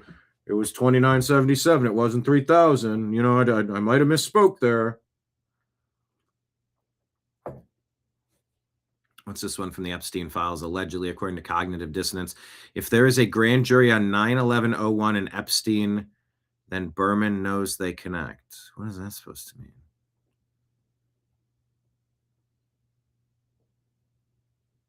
Khashoggi operation. There's so much. I don't even know what all that's about. Oh, there you go. If there's a grand jury on 9/11/01 and Epstein, then Berman knows they connect. Only the Israelis raised a warning about Maxwell Epstein targeting teenage girls. Aurelia found a pattern that kibbutz was a great place to lure young girls with the promise abroad of high-paying work. They knew high up someone was protecting a trafficking operation. No one inside the USA tried to stop the trafficking, politicians included. Law enforcement, Massachusetts AG offices never want you to discover the truth. I can prove this. How many FBI, CIA, NSA names did you find? What's this? If the truth shall kill them, let them die. I think we're all at that point. Reminder about the Jeffrey Epstein photo. George W. Bush with the paper plane knocking down Jenga towers. How much of our history? Yeah, so what if Trump is trying not to, or if he's just two former presidents tied to this stuff? Bill Clinton wearing his red dress with a blue dress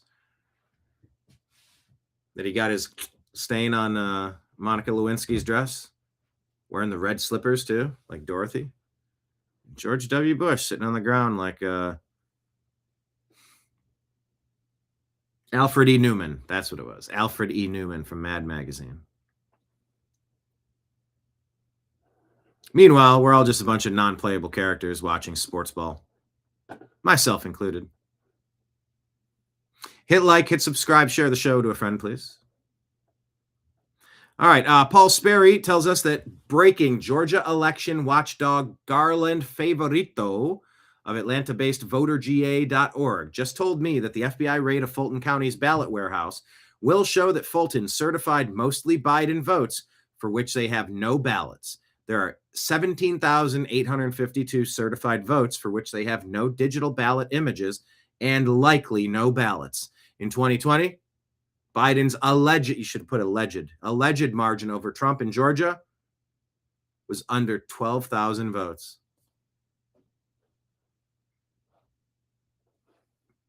Would you agree or disagree with this following statement? 2020 was an operation to remove President Trump and install somebody that didn't legitimately win the nomination. Do you think we're going to determine that with Georgia, with Arizona, with all the places that the Director of National Intelligence, Tulsi Gabbard, is going to try to find the truth? Do you agree that it will be proven that the 2020 selection was not an election after all?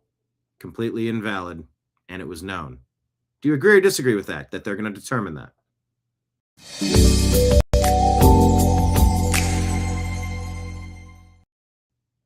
So type it in the comments, please.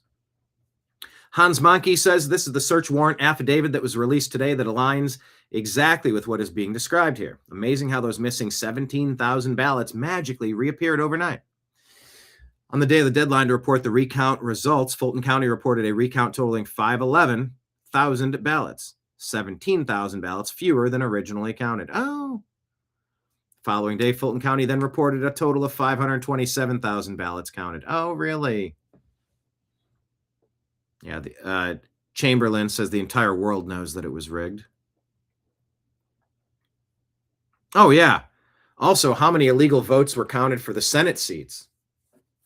Zero Hedge reports that the FBI confirms vote counting irregularities in the Georgia 2020 election.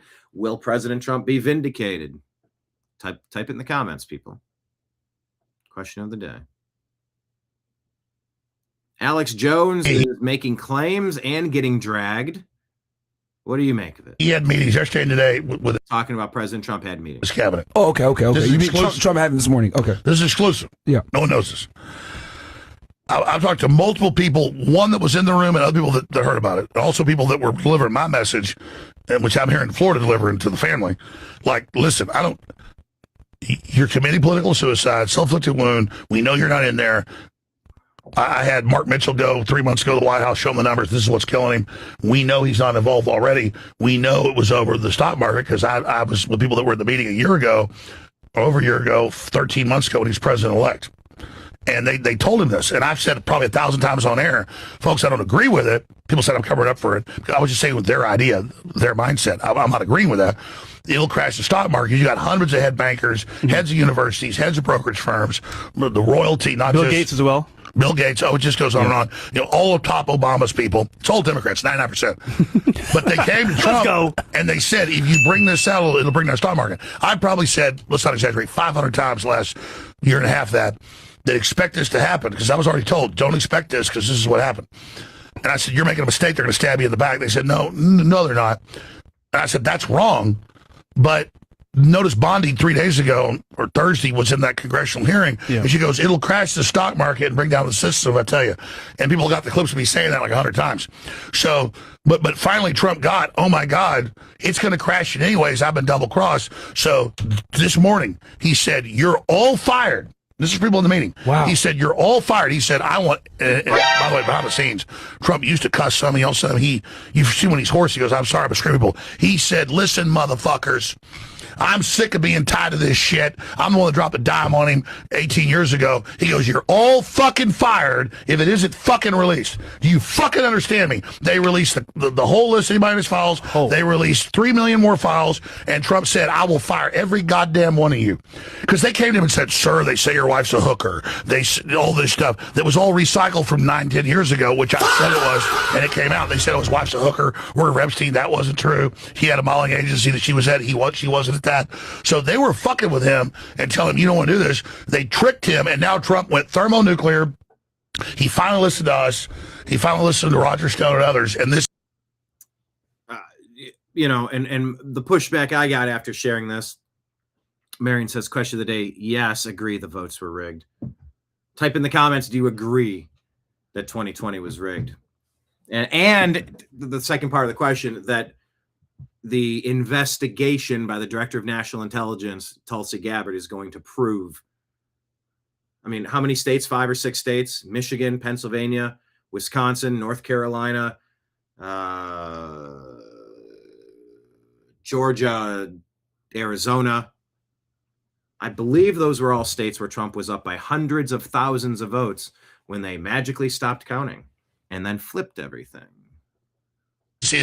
But the conversation about this with Alex Jones that I've been having with other people is like, there's no primary sources listed here. It's all just storytelling, which may be, but that doesn't, the lack of evidence proving it doesn't make it not true.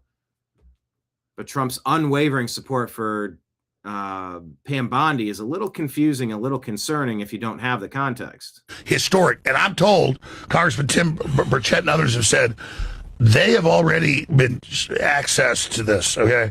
And they said, if you think the Satanism and the cannibalism and the blood drinking is bad and what you saw before, they said what is in these new files is going to shake everybody. And they warned you, don't even look at it if you don't want to have nightmares. I mean, this is, folks, this is the Death Star. This will be a day long remembered. I mean, this is mega freaking massive. And yeah, the stuff that we have to look at is it's nightmare fuel, but that's why that's why we gotta put the energy into this to sort this out. We've got to figure it out. We've got to get down to it. And the fact that nobody's been arrested yet it's getting very frustrating. Lake Leon says, agree, it was all rigged. And still going on today because we let them get away with it. Yeah, but it seems like they're going to end the zombie filibuster and get this passed. So we shall see. But I don't think we have a country if we don't do the Save America Act. Josh Johnson Comedy. He has thoughts on this. I'm not acting like I read 3.5 million documents. Just based on what I've read so far, I actually owe a lot of the conspiracy theorists I know an apology.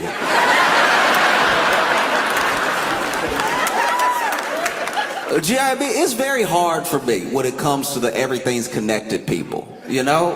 Because not everything feels connected. You know, you'll have people who are like, it's all connected. It's all connected, all right? All of it. Jean Benet, 9/11, and the tiger that went missing at the zoo. It's all connected. The tiger that went missing at the zoo.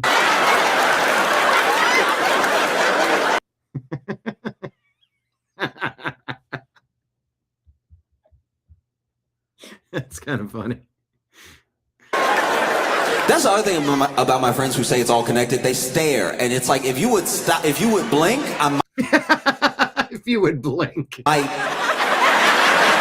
The fact that you're not blinking, it's kind of creeping me out. Be on board quicker, but the way that you can't just tell somebody, so even if it's a fact, even if you're telling somebody the truth, you gotta blink if you want to be believed. You could be telling somebody the full truth. If you stare, it does take them out of what the truth is. You gotta stop.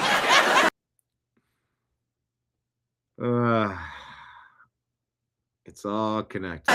You might tell someone a fact, a thing that they know to be true, but if you stare afterwards, you kill your own momentum. For example?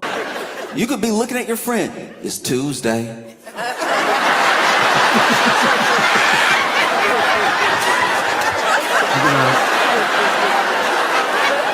Do you see how I don't care what day it is for a second? Sadly. Yeah, that is a funny bit. You should watch this guy. Like, he's I would like to see him if he passes through. I love supporting comedians. I love being in the room. Extra claps, extra laughs. That is one of the huge benefits of performing. I perform different places, but I still consider myself to be in a garage band. I'm not really ready to release the music.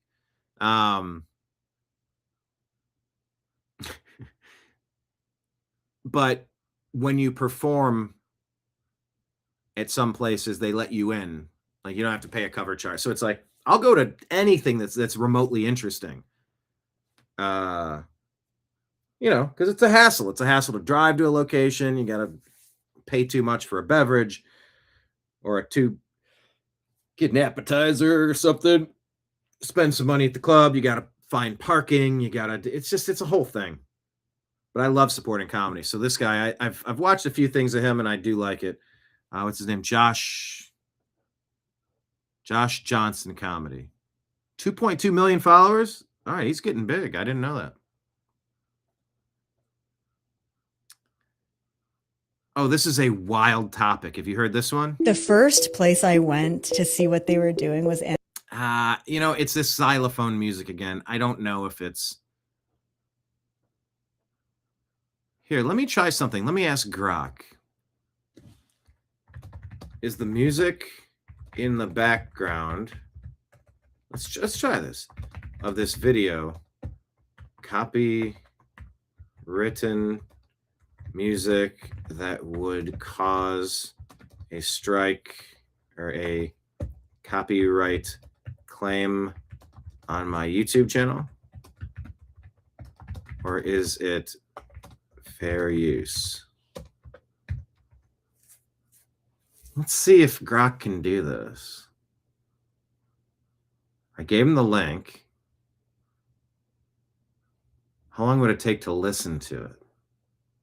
It's thinking here. Antarctica, because I had to know, why is every president around the world coming to Antarctica, and there's a no-fly zone? A giant hole in Antarctica. Let's see what Grok says. Cannot be definitely identified as a specific copyrighted song. Instagram Reels often use one of these for audio. Original audio, licensed tracks, trending sounds.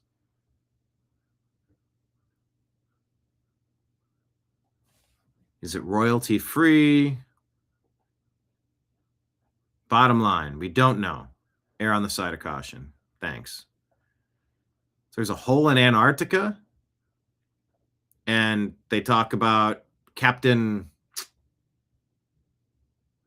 Oh, who was the guy that flew into it? Goes to an inner Earth civilization.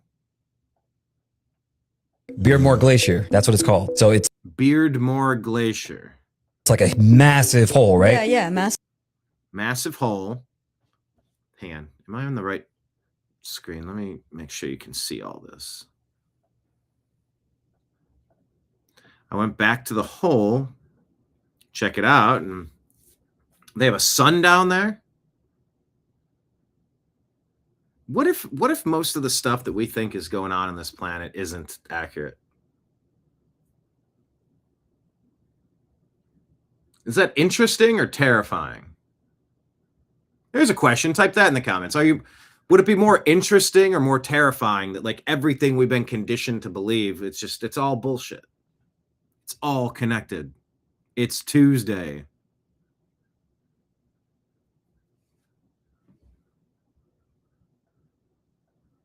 What? Yeah. So like an artificial sun? It's an artificial sun. I mean, Artificial sun? She went to this undergrad. So what? She's a remote viewer, Elizabeth April. So, take this with a grain of salt, but I am fascinated with Antarctica right now. I don't think we're being told any of the accurate information about Antarctica. It looked like nothing from the outside. She went in as a remote viewer. It's the only one she had until she tried the military style. She could feel the dampness going down a hallway, fully cement, smooth carved cement, sort of rounded hallway. All these little rooms. You can hear screaming. It wasn't very populated. Go into the rooms and you're seeing soldiers that were on beds.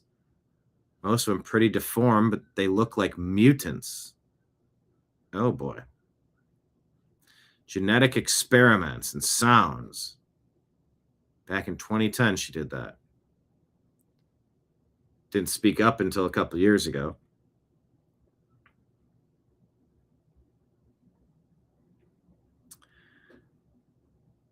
Why are they doing these genetic mutations and experiments that they're not very good at it? Because a lot of these victims are in pain. Like they weren't just functioning well. It felt like they were trying to create a super soldier. That's the vibe they got. Floating down the hallway, investigating. A giant man in white light body, which could be an astral body or a remote body. 6'3". Before I could even clue into who this was and what he was doing, he goes like this, and I get kicked out of the base. Kind of scary. Predicaments I got myself into as a remote viewer. I went back to the Antarctic base just recently, probably in the last year. Totally cleaned out, shut down. How long ago? 2010? Another remote viewer said the same thing. They're doing a lot of experiments. Remote viewers have the same kind of story, and now we're seeing it in the Epstein files, because in the Epstein files, he's talking about looking into time travel and mutants. And I think the Epstein files surface level is the trafficking stuff, but when you dig deeper into it, he was really into bioengineering, eugenics. He was looking into time travel, mutants, and all of these different things. Now we see, I think the public is going to be looking at us a lot different now. The Epstein files have come out. Now it's investigative journalism. Now we don't sound so crazy. Remote viewing Antarctica. Interesting topic. Yeah, I don't know what to believe anymore. I'll do this. Oh, why can't I type? There we go. Everything is a lie button.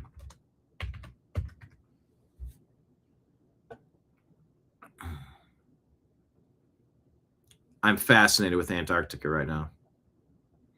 Let's listen to John Solomon's report here. Is it about to happen? Are we about to get to the bottom of the 2020 steal? We were told by Chris Wray and other officials after the 2020 election, we had a perfect election. There were no major foreign intrusions or foreign attempted intrusions in the 2020 election. I pretty quickly debunked that about a year later when I reported that Iran actually had hacked into a battleground state's registration system and downloaded more than 100,000 identities and was using them. Eventually, 2 guys got indicted in Manhattan. That's a really significant intrusion. That was not what Chris Wray told us. Then we learned from Kash Patel a couple of months ago that China was sending driver's licenses into the United States in 2020 in hopes that they could be used to create fake ballot registrations. That is a second really significant intrusion. Both of those are run contrary to what Chris Wray and other Homeland Security officials gave us as statements during the time. I believe that the President of the United States is soon going to be briefed by Tulsi Gabbard and other intelligence officials, based on my reporting, about additional intrusions, significant, large-scale intrusions into various forms of our election system. Now, I'm not talking about getting a machine and flipping the vote, but maybe getting enough of state voter databases that a foreign power could work with people on the ground in the United States to fill out fake registrations for people who are on dirty voter rolls. Those licenses that were sent into Chicago were going to be used to make absentee ballot applications, according to the FBI predicate. By the way, Chris Wray's FBI didn't look at that. They shut it down. If a foreign power was that far into the election databases of state systems that they could figure out what driver's licenses to send here, the next question becomes, who were they working with on the ground? Who was going to file those ballot requests? I think that's why Tulsi Gabbard was down in Georgia, why you might see her in Arizona, why the FBI will probably be in Arizona, and why the president's about to get a briefing. And all of this new information could have a profound effect on the Save America Act, which is, all right, some people say it feels like we're doing an awful lot. There's not a real problem. These next revelations, if the president were to declassify them after he gets debriefed on them in the next few days, they could educate senators and House members and give them a greater inspiration to maybe go ahead and do the voter ID and the citizenship check. That is a big moment. Tulsi Gabbard and Kash Patel and Pam Bondi are driving this. It's been below the radar, but they're doing some really big stuff. Now the president's going to find out what it is, and then at that point, the opportunity comes to declassify it. Let's see what it is. There's one other element to this. If government officials lied to us after the 2020 election, there's still an opportunity in some of those cases to pursue criminal cases against them. We'll see where it all comes out, but that's what's going on in the background of the Save America Act debate right now. We were told by Chris Wray and other officials after the 2020 election, we had a perfect election. There were no major foreign intrusions or foreign attempted intrusions in the 2020 election. I pretty quickly debunked that about a year later when I reported that Iran actually had hacked into a battleground state's registration system and downloaded more than 100,000 identities and was using them. Eventually, 2 guys got indicted in Manhattan. The scope of this theft is massive. Absolutely massive. Hello, Kenneth. No, I haven't met your Antarctica. Who would it be? Uncle what? Antarctica is married to Uncle who? Question of the day. Very interesting. Yeah, that's another name for remote viewers. Ring cameras. Hey, you saw that Super Bowl ad where they can tap into your stuff, and you're like, I'm about ready to switch. I do have a Ring, and I don't like it now. That ad backfired. Missing a dog? We'll just scan everybody's video everywhere. You go, hell no. So if you have any suggestions on better security systems, I'm interested in changing it. And now you're him from Iran Butterfly.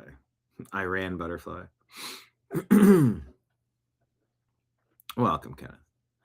Anyway, I can't take the waiting. Heads need to roll figuratively. People need to be arrested and indicted. It seems so obvious what's going on here. Here's more shady voting stuff in Pennsylvania. And it's through eyewitness testimony. OAN video, Arlington, Virginia. Election whistleblowers come forward revealing details of fraud, possibly affecting hundreds of thousands of ballots for the 2020 election shipped across state lines from Bethpage, New York to Lancaster, Pennsylvania to steal 2020. Take a listen to this claim. Testimony that's been corroborated by others through their eyewitness statements that 130,000 to 280,000 completed ballots for the 2020 general election were shipped from Bethpage, New York to Lancaster, Pennsylvania, where those ballots and the trailer in which they were shipped disappeared.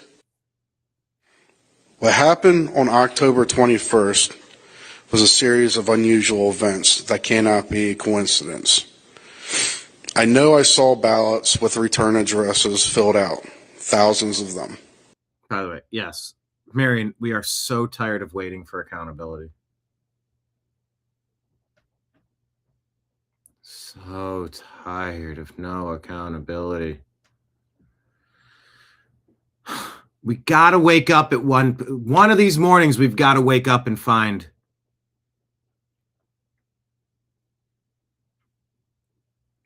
50,000 people arrested globally in a coordinated sting. 1,000. How many people are in on this? There are so many areas of the vote tabulation system, this election system that we have, that make no sense. It appears to be so rampant.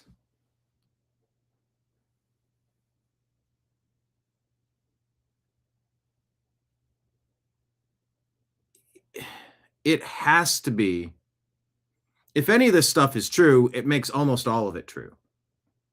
Or all of these things are all incorrect. Which is more likely?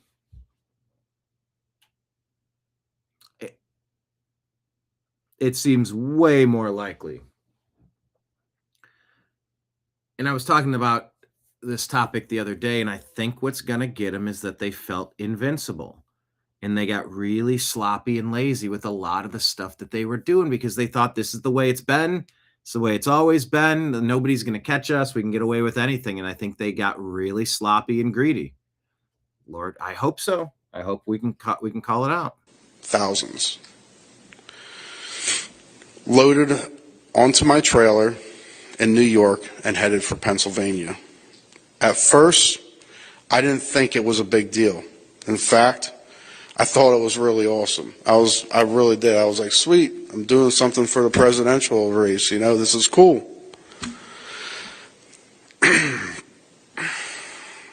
But as things became weirder, I got to thinking and wondered why I was driving complete ballots from New York to Pennsylvania. I didn't know why, so I decided to speak up. And that's what I'm doing today. It could be 144 to over to 250,000 ballots. Let me tell you a little secret. Part of our developing investigation indicates that Jesse wasn't alone. There was a number, as in like a bunch of different trucks, which engaged in this. So when you think about the magnitude of potential votes showing up the night of the election after midnight, you have to have an artifact. So if you eliminate the impossible, with all things being equal, whatever remains must be the truth. The truth is, ballots showed up. They were counted. They do not match necessarily the records of who should have voted. In some instances, the stats don't add up. And we continue to analyze that. But with that said, I believe, beyond a shadow of a doubt, we have evidence of a massive transfer of completed, curated ballots ready to be injected into counting centers. And it's through eyewitness testimony that's been corroborated by others through their eyewitness statements. Are we back to the beginning now? I wish there was an easier way to tell when a video restarts, because you sort of lose track of what the beginning is. That 130,000 to 280,000 completed ballots for the 2020 general election were shipped from Bethpage, New York, to Lancaster, Pennsylvania, where those ballots and the trailer in which they were shipped disappeared. What happened? Insane that anybody would have voted for that. Let's see if this is the same Alex clip that we played earlier. So, but finally Trump got, my God, it's going to crash anyways. I've been double crossed. So this morning he said, you're all fired. This is people in the meeting. Wow. He said, you're all fired. He said, I want, by the way, behind the scenes, Trump used to cut. All right. Yeah, we did hear that same clip. Oh, this is a great little bit here. Pat Smith comedy. You know, when trying to understand what's happening in the world, it's usually important to put the shoe on the other foot. Spin it around so somebody else were saying it. Listen to how it sounds if Brits tried imposing their culture in China. Okay, I think we can all agree everything here is a little bit too Chinese. All the restaurants and cafes and that, for a start, way too many noodles. I don't eat noodles. You know, we're going to need pie and mash, ham, egg and chips. I mean, you need to cater to me, yeah? No? I don't think you understand. I'm not from here, okay? I left the UK because I didn't like it, all right? So I need you to change everything to make it feel like it's the UK, yeah? Still no, is it? Right, okay. Well, also, I can't really work at the minute. Anxiety, yeah. So when do I get my money? Obviously, got a few kids at home and all, so they're going to need to come here. That's a no-brainer. Why do you keep saying no? I've noticed as well, there's a lot of Chinese people here as well, isn't it? So I was thinking we could get loads of me over here and we have our own little area and then you lot can just fuck off. Does that sound good? It doesn't. Well, no, hear me out, because I was thinking if we get loads of me over here, then we can vote in, you know, one of me to be in charge, and then we can all start telling you lot how to live. And after that, I was going to organise some marches where we go through the streets chanting anti-Chinese sentiments. So obviously you'll need to protect us while we do that. That's a no as well, is it? Oh. And finally, I am here illegally. Yeah, didn't respect the rules on that one. So do I just choose any hotel, or have you got certain... Prison? Okay, I think we can all agree everything here is a little bit too Chinese. All the restaurants and cafes and that, for a start, way too many noodles. I don't... This is perfect.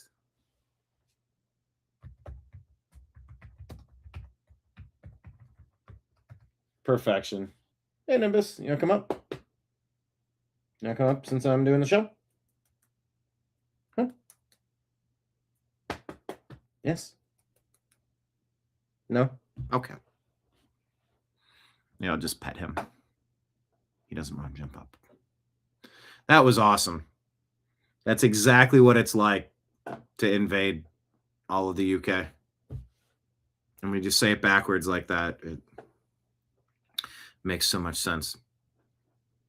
Hello, Sarah. Thanks for joining us. Hit like, hit subscribe, please. Join the show. Share the show. David says it's time. The time for talk is over, and it's time to show. It's time to show us arrests and prosecutions. Agreed. Yes, lots of Brits are twits. They need to find their wits. That is funny. Upside down clown. What, bud? Come. Say hi to the people. Come, we're doing a show. Come on. Come. Let's jump. Come. You don't want to jump? Whoops, sorry. There we are. Yeah, Mr. Oh, no, don't step on that. You're still stepping on it. Jeez. Trying to take over the show? Here, scooch a little.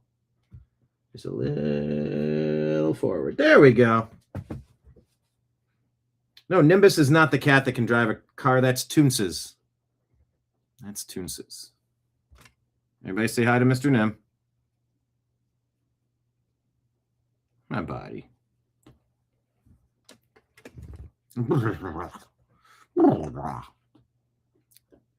It's not a show unless Nimbus shows up to groom himself. Right? He does the nose kiss. We just touch noses. And I make the little kiss noise. Anyway, follow this guy, Pat Smith Comedy. That's great. You know what? For fun, I wonder if he's got anything else good.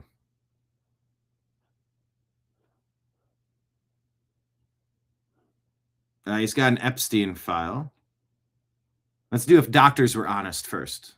Okay, so looking at everything you've told me, I think the main problem here is you're a moron. What would you prescribe for that? Well, I'd probably start with some GCSEs. Is that a jab or a cream? Point proven.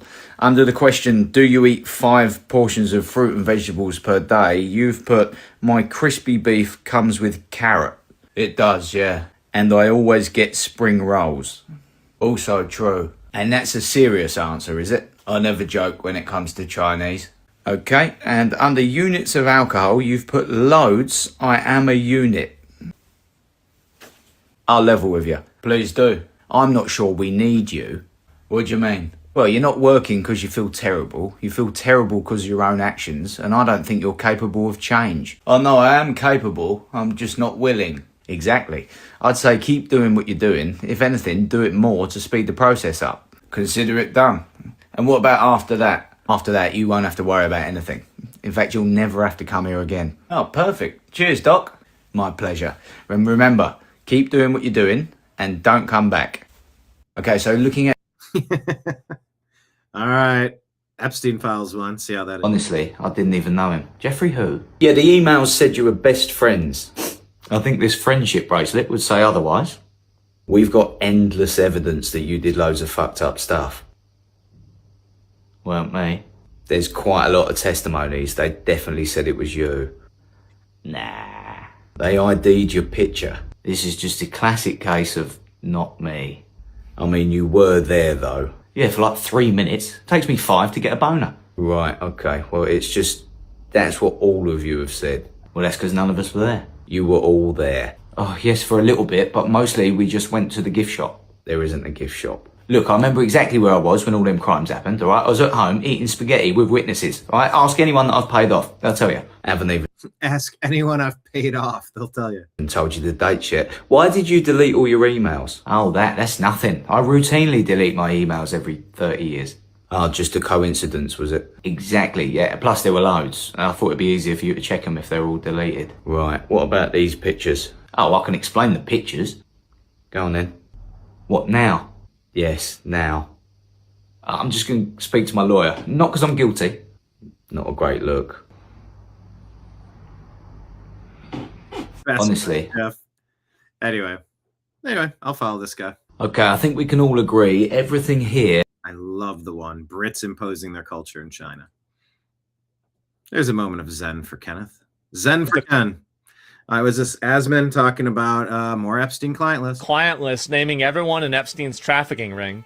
This idea seemed to explain why he received a lenient deal in 2008.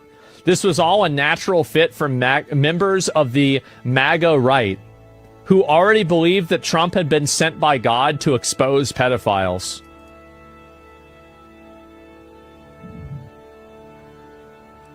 I mean, they're actually sweeping. I can't believe this. They're actually trying to downplay and sweep for the Epstein files. Oh my fucking God. That's crazy. That's really crazy. Wow. This is some level of fan fiction? It is. The memes write themselves. I guess they do. And I don't... Yeah, it's evil. I mean, yes, they are.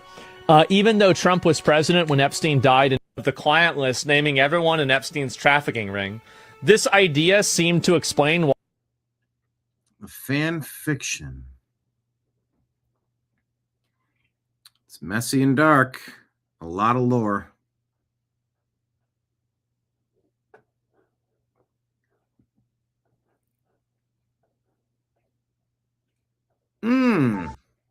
Epstein's archive shows Maria Abramovich, known for her spirit cooking, inviting celebrities to performances and collaborating with Microsoft. Not sure about spirits, but Epstein cooked up a big influence network.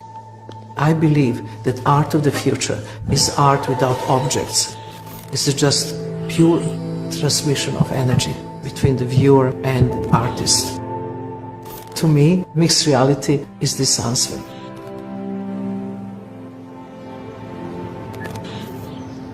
This was a unique opportunity to take the most legendary artists working now and capture them in such a way. Legendary. that they are translatable forever. If you're a collector, you're trying to find works that break new ground. Connecting dots between art, tech giants, power networks. We here at Christie's Oh, yeah, and there's a good point from White Tornado. Doesn't she work for Ukraine now? believe that this is that.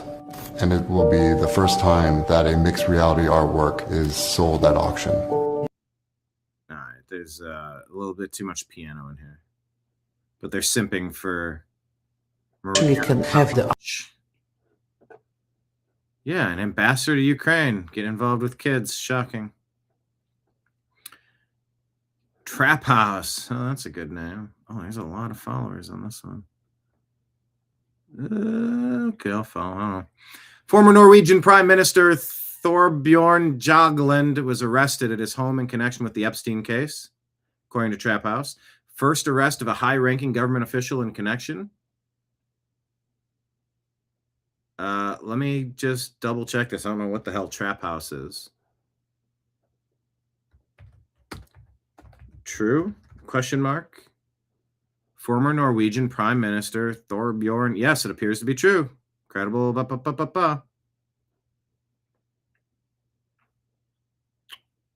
Okay. Council of Europe waived diplomatic immunity at Norway's request to allow the proceedings. Misused positions to receive gifts, travel, loans, other benefits from Epstein. Stays at Epstein properties in Paris, New York, Palm Beach. This guy's everywhere. He denies the charges, lawyer stating he's cooperating and will prove innocence. Sources BBC, CNN, New York Times, Al Jazeera, Jerusalem Post. All right. That appears to be true. So look, someone finally got arrested. Look at that. We were just complaining that we're sick of no arrests. Now there appears to be an arrest. We all know the truth deep down inside, says David. These things we call people are sick, demonic individuals, and evil will always be evil until it's given the light. Yes. But hey, look, an arrest. That's something. All right, trigger warning. Turn it on mute if you need it for a minute, but here you go. Mario Knopfel says that Epstein and Maxwell had, quote, rough fetish sex with 2 foreign girls, strangled them, then buried them in the hills around the Zorro Ranch. We have this out in the open. Let's see if it gets investigated. This from, is this an Alex Jones Infowars? Is there audio to this? I don't think so. The accuser writes that she was used as a human incubator for a secret baby who was snatched at birth. We've read that one. Epstein files bombshell, unidentifiable figure in orange seen on the stairs to his cell before his death. Noose at the scene wasn't the one used. Newly released DOJ documents raise more questions than answers about Epstein's alleged death. 10:39 p.m. August 9th, 2019, surveillance footage shows an orange-colored figure moving up the stairs toward Epstein's locked tier. FBI called it possibly an inmate. The inspector general called it an officer carrying linen. Bill Barr said no one entered Epstein's tier that night. The footage says otherwise. But there's more problems. The inmate count mysteriously dropped from 73 to 72 between 10 p.m. and 3 a.m. The guard said she was probably mistaken. The officer who found Epstein's body says he ripped him down, but doesn't recall removing the noose. I don't recall taking the thing from around his neck. The other guard at the cell entrance said she didn't see a noose around his neck at all. The noose was collected at the scene. Investigators determined it was not the ligature used in Epstein's death. Medical examiner ruled suicide after reviewing footage they admitted was too blurry to identify anyone. Every answer creates 3 more questions. Ah, there's the figure moving toward the cell block right there, circled. Flash of orange seen going up the stairs of L tier, upper level tier. Inmates currently on lockdown. Possible someone's carrying inmate linen or bedding up the stairs. Sure. Sure. And that's what you wear. It's orange, orange, orange. Okay. Candace Owen says, oh, look, another Turning Point USA employee within proximity of a trafficking scandal. This just keeps happening. Turns out Stacey Sheridan was working directly under Ken Starr when he was hired by Jeffrey Epstein. Says Village Crazy Lady. Stacey Sheridan. Kenneth Starr. Ken Starr was the one that helped impeach Clinton. He wrote the Starr report, right? Hired by Jeffrey Epstein in 2007 to join his legal team defending against allegations of R-ing and trafficking underage girls. Instrumental in helping secure the controversial 2008 non-prosecution plea deal for Epstein, which allowed him to avoid federal sex trafficking charges and instead pled guilty to lesser state charges. If the rule of law you followed brought you to this, of what use was the rule of law?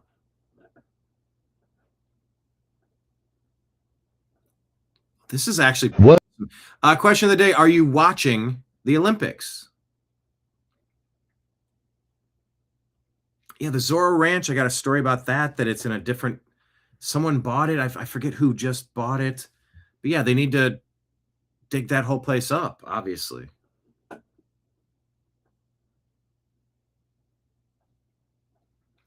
Dave says, 25 years ago, when I would tell people ages 1 to 9 were the purest sacrifices, they would just look at me lost in space. Not many people could comprehend the pure evil of what we call people who are doing these things. I know. It is impossible.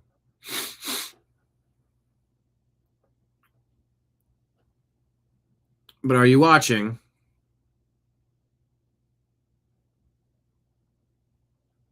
Robert Duvall has passed away at 95.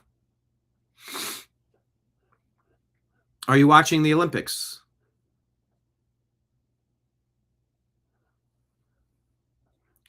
They say this is the worst Olympian of all time. Worst Olympian of all time. Swaney from Hungary. This is pretty interesting. Elizabeth Swaney. Hungary, out of Oakland, California now. 34th in the World Cup. 13th in the halfpipe at Secret Garden earlier in. Actually, I don't know if I'm going to be able to share this because they're so weird about their Olympic coverage. Like there's a few properties that just will flag you for anything. You use a clip of it. I'll just read it to you. You got to watch it though. Anyway, it's a terrible skier. Elizabeth Swaney didn't set out to become a sports legend. She wasn't born on skis, raised by mountain goats, or trained by a mysterious coach who only speaks in riddles.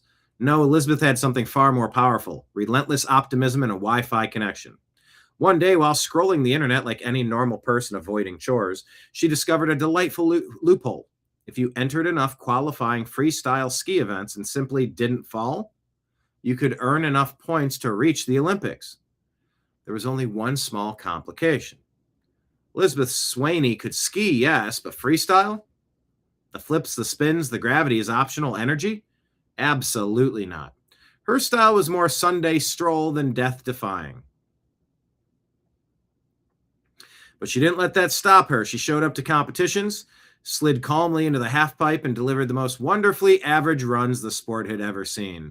While other athletes launched themselves into the sky like caffeinated superheroes, Elizabeth glided through with the serene confidence of someone choosing a cereal brand. She didn't flip, she didn't spin, she didn't even wobble. And because she never fell, she qualified for the 2018 Olympics. When she arrived in Pyeongchang, the world watched in confusion, admiration, and mild existential crisis as she completed her now famous run, a safe, steady, rule-abiding descent that made millions of viewers wonder if they should also be Olympians by now. Commenters were baffled. Fans were delighted. Elizabeth, she was living her dream. Because she didn't cheat. She didn't break rules. She didn't pretend to be something she wasn't. She simply found a path, committed to it, and proved that sometimes success isn't about being the best. It's about being the one who keeps showing up. Elizabeth Swaney didn't win a medal, but she won something better. She became the patron saint of persistence, creativity, and audaciously average ambition. And honestly, the world could use more of that energy.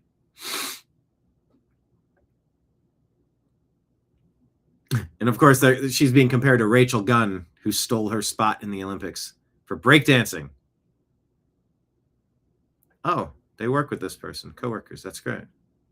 She finished 24th. For the next 4 years, she was the 24th best person on this event. Genius. They're saying that Rachel was so bad at the breakdancing, they took it away from the Olympics. It's not her fault. They let her in. All right, not an official news source. What is this? Boy. Here's another one. Trigger warning, but here you go. Like most people, I was very disturbed by this image, but I think it's important that we dissect it because I believe there may have been some clues left behind. There's music. This image, stacks of money. It says J.P. Morgan and Chase. Creepy man standing in boxers with no shirt on. Looks like either George W. Bush or Prince Andrew. Finger over his mouth, going shh. We also see that there is a mirror facing the bed, and the girl that's lying in bed is dressed as Snow White. The term Snow White in the Epstein library, you get some results. One of those results is an email exchange between Jess Staley and Jeffrey Epstein, just as to Jeffrey Epstein, July 9, 2010. That was fun. Say hi to Snow White. Jeffrey Epstein responded by saying, what character do you want next? Fun little fact about Jess is that he worked at J.P. Morgan and Chase between 1990 and 2013. And if you search up his name on Google Images, you'll find him with his finger over his mouth. Maybe I'm crazy for thinking this, but the guy in this painting looks so much. Oh, they look exactly. Yeah, okay. So much like Jess. And Jess did work at J.P. Morgan Chase for 34 years. Also emailed Epstein about Snow White. I don't know, guys. What do you think? This might be the most genius piece of artwork with the most insane, horrific backstory.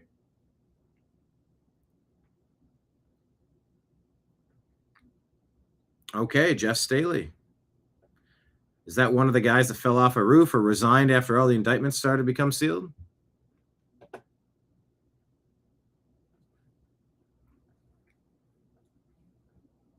So that's a concern that if they start taking these people down, it might wreck some of the financial institutions and screw up the Dow Jones success, which then would lead to President Trump overseeing a Great Depression, and then they'd vote in stupid Democrats, and then you'd have impeachment of Trump immediately, and the bad guys would get their way. So Trump is in sort of a catch-22 here. Not to excuse any of it away, but like if that happened, if you pulled out, maybe pull out the rug after the midterms. It's sort of one of the only things I can think of here. We shall see.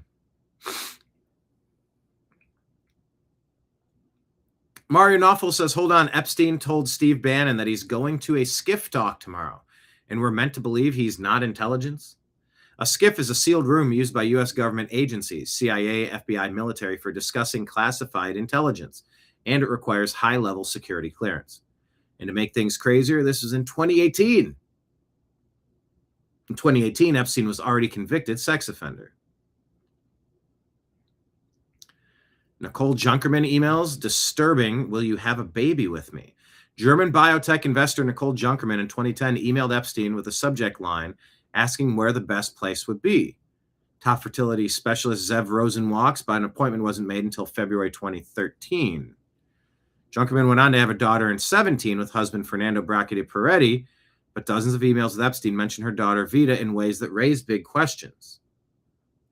Timeline number of Vita references, especially one where she asked Epstein to look after Vita if something were to happen to her, is too strange to ignore.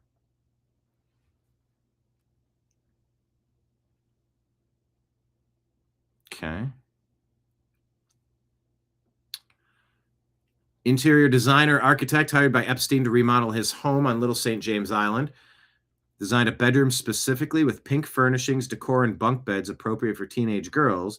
It wasn't for Ghislaine Maxwell. The woman must just be allergic to pink. Redacted sender calls out some interesting people as being killers to Epstein. Mikhail Prokhorov, a Russian billionaire. Paolo Zampoli, modeling agent who introduced Melania to Trump. Anna Kachakovskaya, likely a model who pops up here and there. When it comes to Epstein, it never feels like just a coincidence. Sender claims all their accounts have been hacked. They did nothing wrong, had a miscarriage, and fears the hackers will delete the email. They have my codes, my passwords. They beg Epstein of all people for help. It's raw, it's panicked, it's a dark glimpse into the chaos around him. Woody Allen and Epstein joked about eating people in private texts. Bizarre exchange between Woody Allen and Epstein that reads like something out of a horror film. Epstein, he didn't just cause heartburn, he ate them. Hearts. Woody Allen, thanks, wink. Allen, at least I'm thinner. Epstein, because you also eat the bones providing fiber. Allen, I don't like waste. Oh, this is so...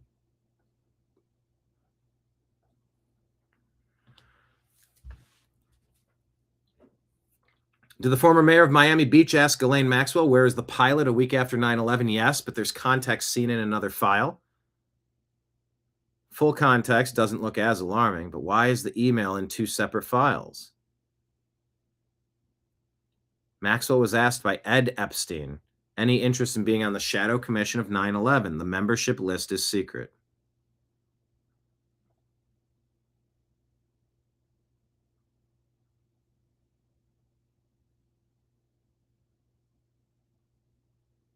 Okay. Weirdness. This is a lot of the same one. Not touching. What is this? Yeah. Email inviting Ghislaine Maxwell to the secret Shadow Commission on 9/11. Where's the real pilot? Yeah. Somehow the same media that writes 47 articles a day about celebrity divorces suddenly develops clinical blindness on this.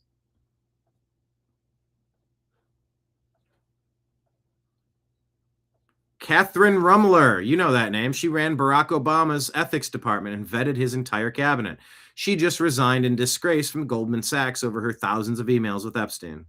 Vetting and ethics. So our office was responsible for vetting every cabinet member. So, and we had, in our administration, we had quite rigorous standards.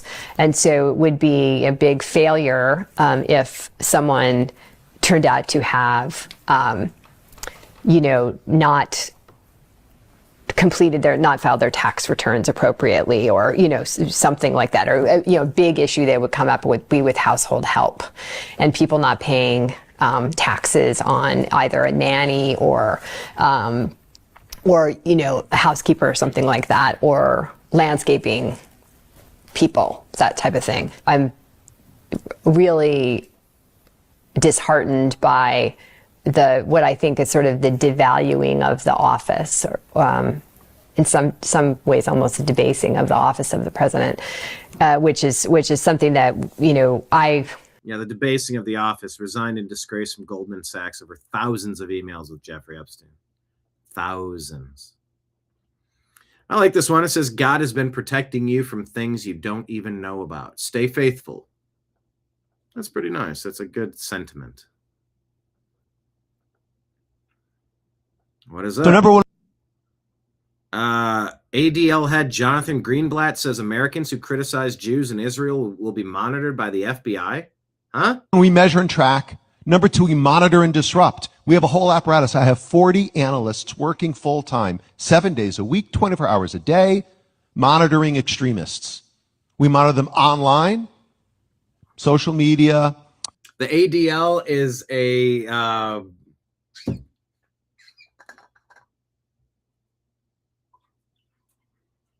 terrible organization that lies and defames and attacks people. 1913 brought us Woodrow Wilson and the Anti-Defamation League, the Federal Reserve private banking cartel seizure of our monetary distribution methods, and the income tax.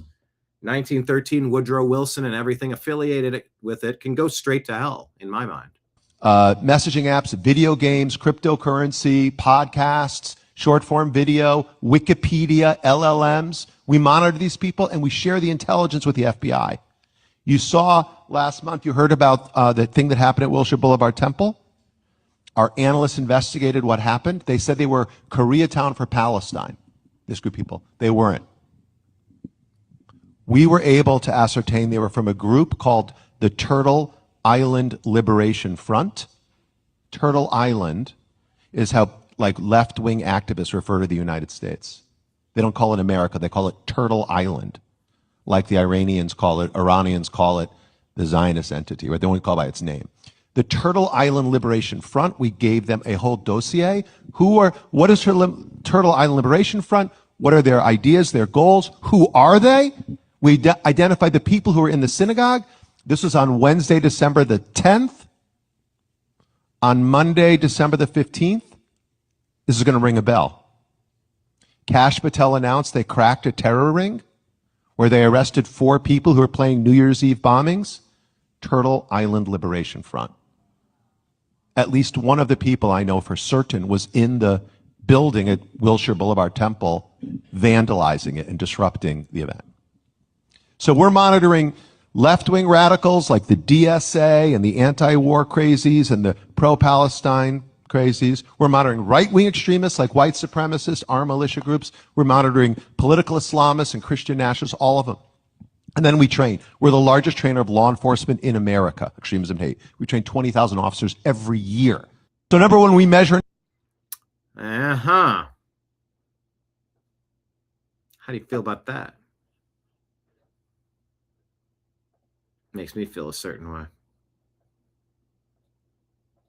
And you know this. Spirit cooker Maria Abramovich.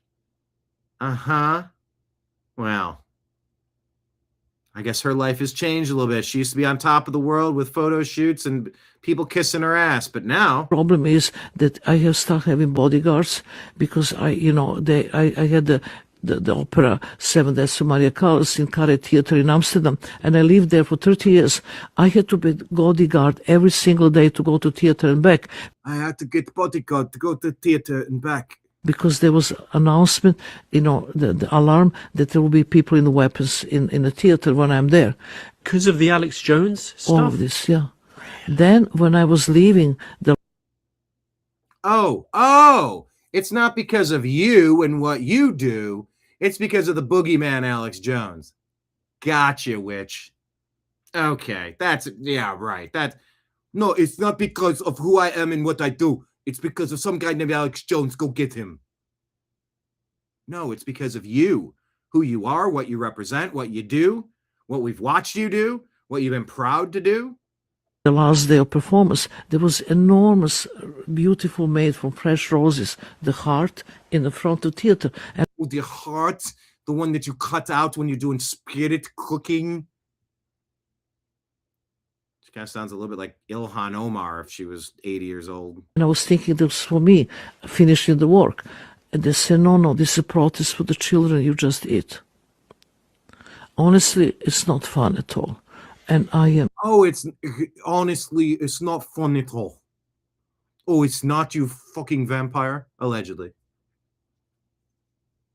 Oh, it's not fun at all. These people won't be able to walk the streets once they're exposed. Yeah, Satan's bride. I am just horrified by this. You're horrified by this, but not horrified by making a cake that looks like a human body and eating the flesh. That's not horrible. That's not fun at all. Oh, it's not. Play you the tiniest little violin ever. Wah. And no, I don't encourage any harassment of anybody. Of course, you know that about me. Andy Frisella has a point, and by the way, I think this might be sort of what I subscribe to. Sort of. Take a listen to what Andy Frisella has. I see it differently than most everybody do. Yeah. I see the public being intentionally enraged in order to put pressure so that the people can be held accountable. That's what the fuck I see. Yeah. And here's the thing. I could be wrong. Okay? And that's why I say, hey, you can't count on that. Yep. And you have to like do your part to organize and get involved in all these things that we talk about. In the event that fails. Correct. The problem is I can't think of another way to do it. Mm. You know what I'm saying? Yeah. Like I can't think of another way to arrest heads of, government or without just saying fuck everybody, fuck the optics, don't give a shit. Like no, because dude, if you don't have the public approval for that, you're the one that ends up getting held accountable. You don't think that Trump knows that? This isn't like, cause dude, like if we find out Trump's involved in this, okay, cool, wood easy. chipper, done. Yeah, done. Yeah, like this is not loyalty to anybody. This is me evaluating strategically.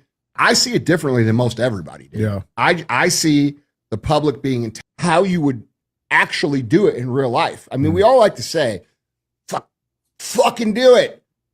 But if he had come in on the first day and arrested all these people, 90% of the people thought all this shit was fake.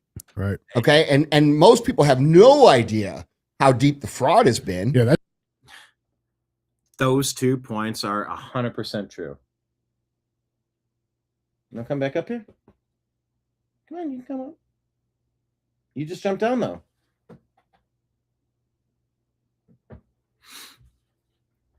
He couldn't have done it on day one, but can't you do it now? The waiting is the hardest part, said Tom Petty. That's just the iceberg. Right. And so the whole rest of it's underneath. Right. You have all these things coming to light at once. And then you look back at like how he handled Venezuela and Greenland and strategically pretty much guaranteed like that no country can like be in control of what happens after that, something like to me, dude, you don't think that Trump knows that like if he fucking did this, that he would go down in history as the greatest president of all time? You don't think he fucking knows that? Yeah, and by the way, I've seen other people saying this shit now. Yeah, okay. That?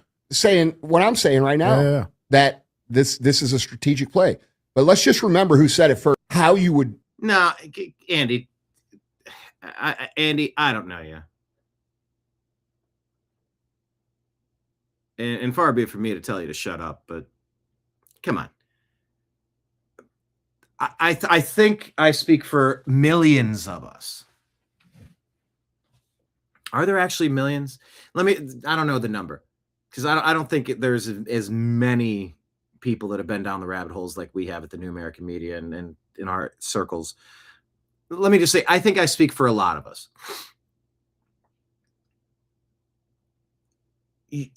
The thing that you're saying is not new. It's that so many people have been strung along with this trust the plan shit for year after year after year after year after year after year after year after year, and nothing happens. And you go, well, you might have a cognitive function problem if you keep believing this stuff. Hey, there's free crab tomorrow, come back. Nope. Hey, there's free crab tomorrow, come back. Whoop. Nope. Free crab tomorrow, come back. Nothing ever happens. But you are now seeing the cracks in the dam. You see the water spurting through. You go, oh, it's happening. This dam cannot stand. The leaks have happened. It's coming down. I don't know how much longer it's going to hold, but it will not withstand this. It cannot. Erosion will occur. It will knock it down slowly but surely, or quickly. But I think I speak for a lot of people that say this is the only way that they could get it out there. And he's got to play a lot of different.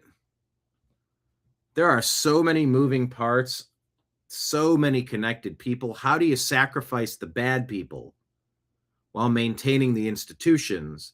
And how do you destroy the institutions and replace them with something better? Like, get rid of the Federal Reserve. That should have never been there. Income tax. That should have never been there. We're not your goyim. We're not your cattle. We're not your slaves. That's not how this works. They would say, it's a big sting operation and we captured it all. We caught them all. And Trump has said that, 2020 was rigged. We caught them all. Oh, it was rigged. 5 years later, you've let them get away with everything. 0 indictments, 0 arrests for the grand conspiracy.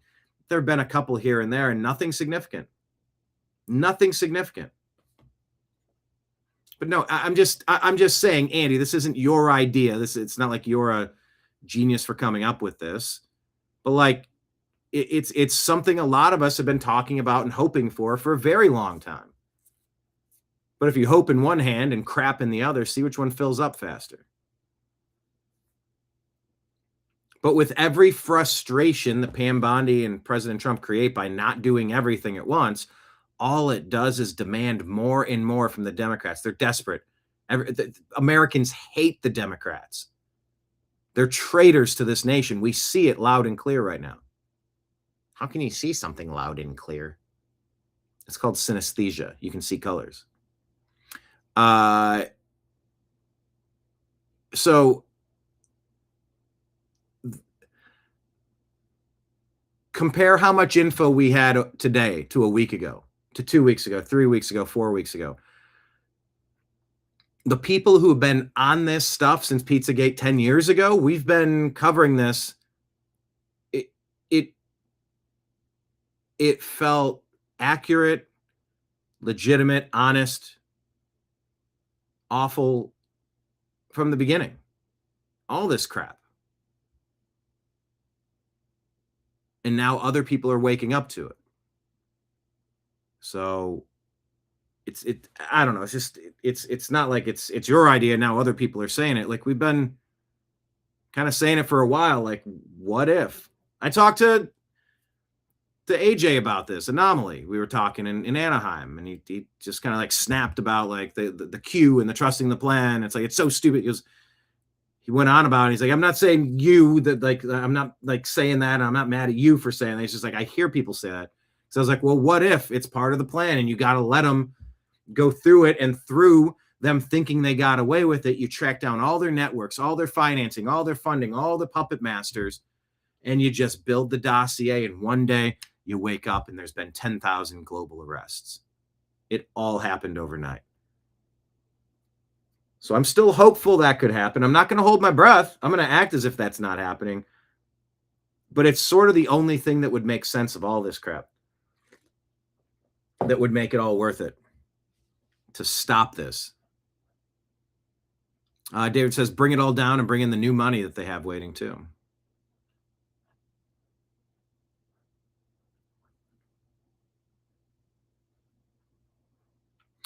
It's definitely time to make some big moves and show us the arrests. Sometimes you got to put one foot in front of the other. And the other.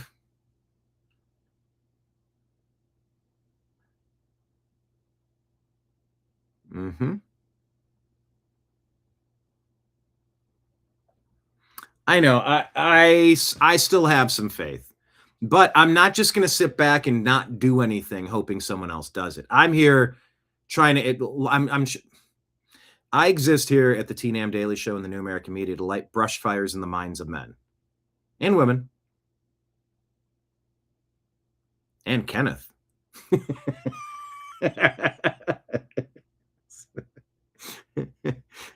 Man, woman, Kenneth. Sorry, I'm just having a little fun at your expense. I'm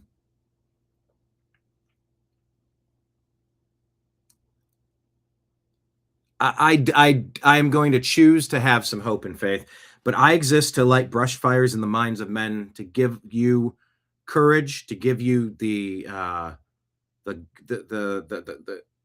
courage, the strength to speak up, to face this stuff. Kenneth, hey, how am I catching strays? We make jokes. I did call you out though, Kenneth, on the Instagram feed.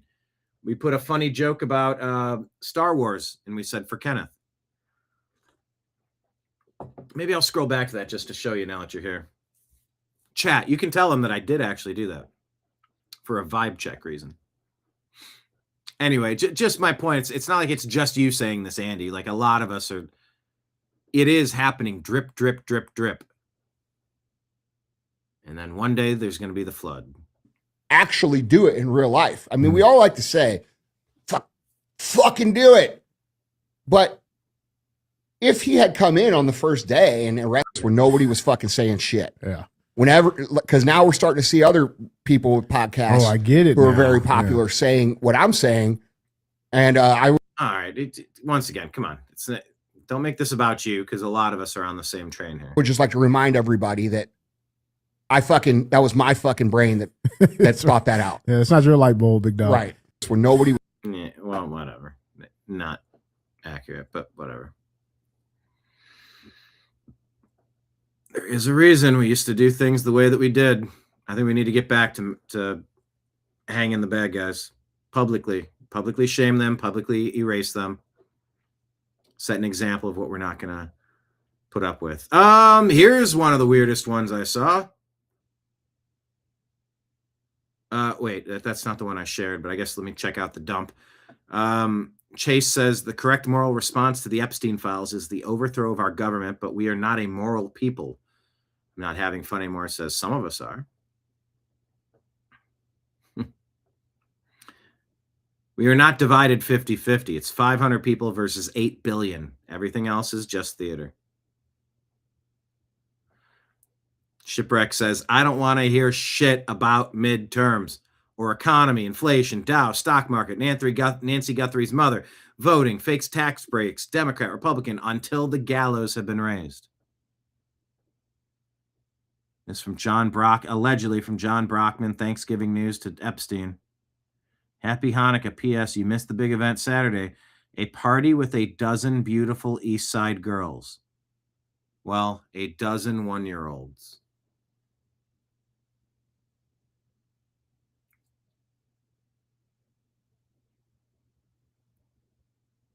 The fuck you talking about? If that's what we think it is, it's gallows. I want it televised. White House says pedophiles, kidnappers, violent assailants, just some of the most dangerous illegal aliens ICE took off the streets this Tuesday. I'm not having fun anymore, says take them out of the halls of Congress. Kotzmania says turns out you'd better start learning about the occult if you want to understand geopolitics. The General says breaking, Oprah Winfrey says she's saddened and exhausted by Americans who claim she is part of a cabal that harms children. Lou for Alaska says cool. Anyway, what happened to all the girls that disappeared from your school in Africa? The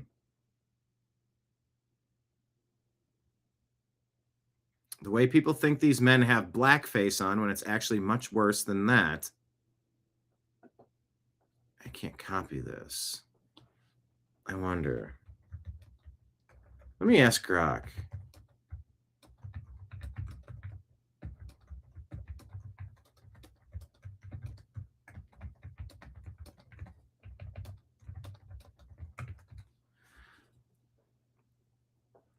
I wonder if Grok... 2011 photo, Halloween party, Berghain Club, or similar underground event. Dark material, some wearing chains, collars, or fetish outfits. Event labeled in various accounts as a gay slave auction themed party. Participants role played as masters and slaves in a kink fetish context.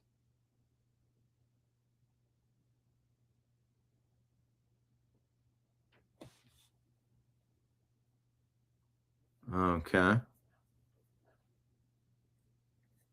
She hasn't directly addressed the incident. Some say she looked uncomfortable in the photos. Chains were edited in or exaggerated.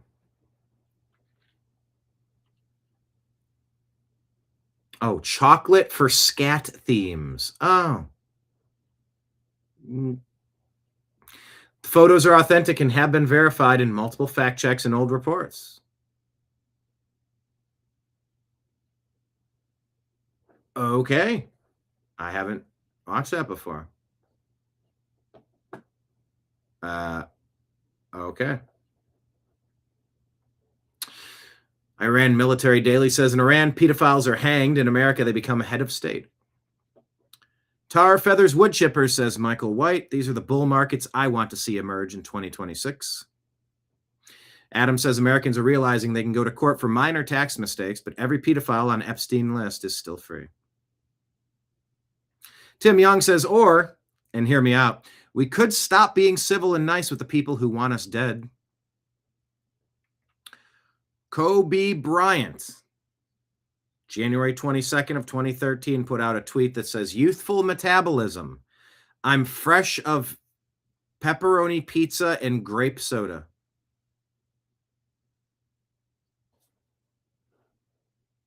Let me ask Grok.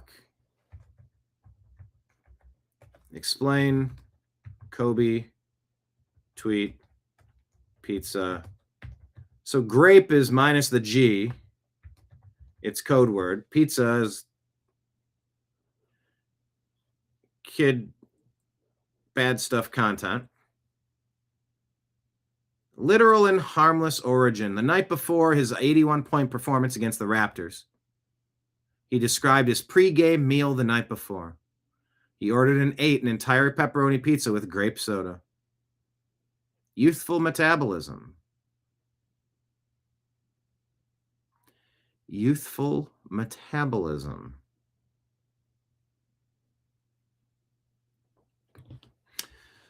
Words like pizza mentioned hundreds of times, 900 times in some counts. Grape soda, Chinese cookie, and oddly phrased, this is better than a Chinese cookie. Let's go for pizza and grape soda again. No one else can understand. Pizza and grape soda tomorrow paired with other contexts after ED pills or odd combos. Pizza is a child or a young girl, or CP for kid abuse content. Grape soda is something worse, like, underage tween or preteen, or racial innuendo. People then link it to Kobe by saying his pizza grape soda references, especially the youthful metabolism line, because they have been called out for consuming human stuff because they think it'll make them younger or ageless. Youthful metabolism line. And it was his 666th career game in some retellings, where secret admissions are mockery. Posts claim he's in the club.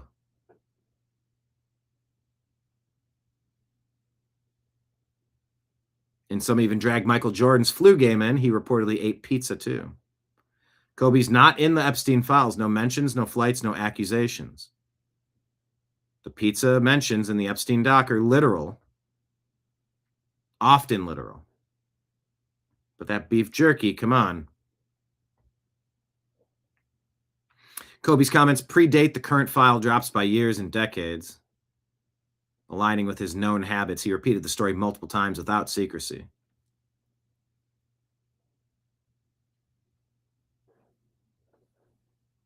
So Bowtied Yukon says, might want to look into that helicopter crash again. I don't know what to make of that, folks. Tara says, you're canceling school photos because Life Touch is in the Epstein files. Also you, post 37 photos of your children online every week in their home, at the park with their siblings, at the beach in swimsuits with captions sharing identifiable information for every pedophile on the internet to see. Make it make sense, I beg. Stop posting your children online. Health Ranger says, if you don't yet realize that Pizzagate was real, 9/11 was a false flag operation, that October 7th was allowed to happen, that the ATF raid on Waco was government-orchestrated murder, and that Israel knowingly attacked the USS Liberty and killed U.S. sailors, you're hopelessly behind the curve. I believe we briefly spoke with Health Ranger on a JFK anniversary in Dallas with John B. Wells. Explain that. What is this? A 1998 clip of JFK Jr. on the Jay Leno show, where he reads a poem written by a 9-year-old Monica Lewinsky about being eaten like a slice of pizza? Do we have to? I guess we should. Well, we should.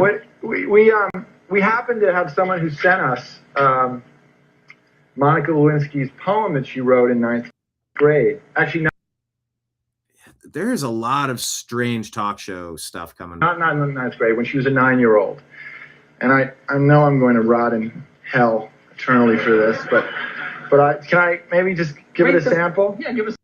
He's going to rot in hell eternally for that. Sample. Okay. And by the way, this guy was supposed to be the senator from New York until his plane went down and Hillary took over. It was written, right? The poem is a poignant. I say senator, Senate, right? Was it Senate or House? I always get those confused, actually. Rumination on how, quote, I can be a delicious lunch, dinner, or breakfast if you're weird.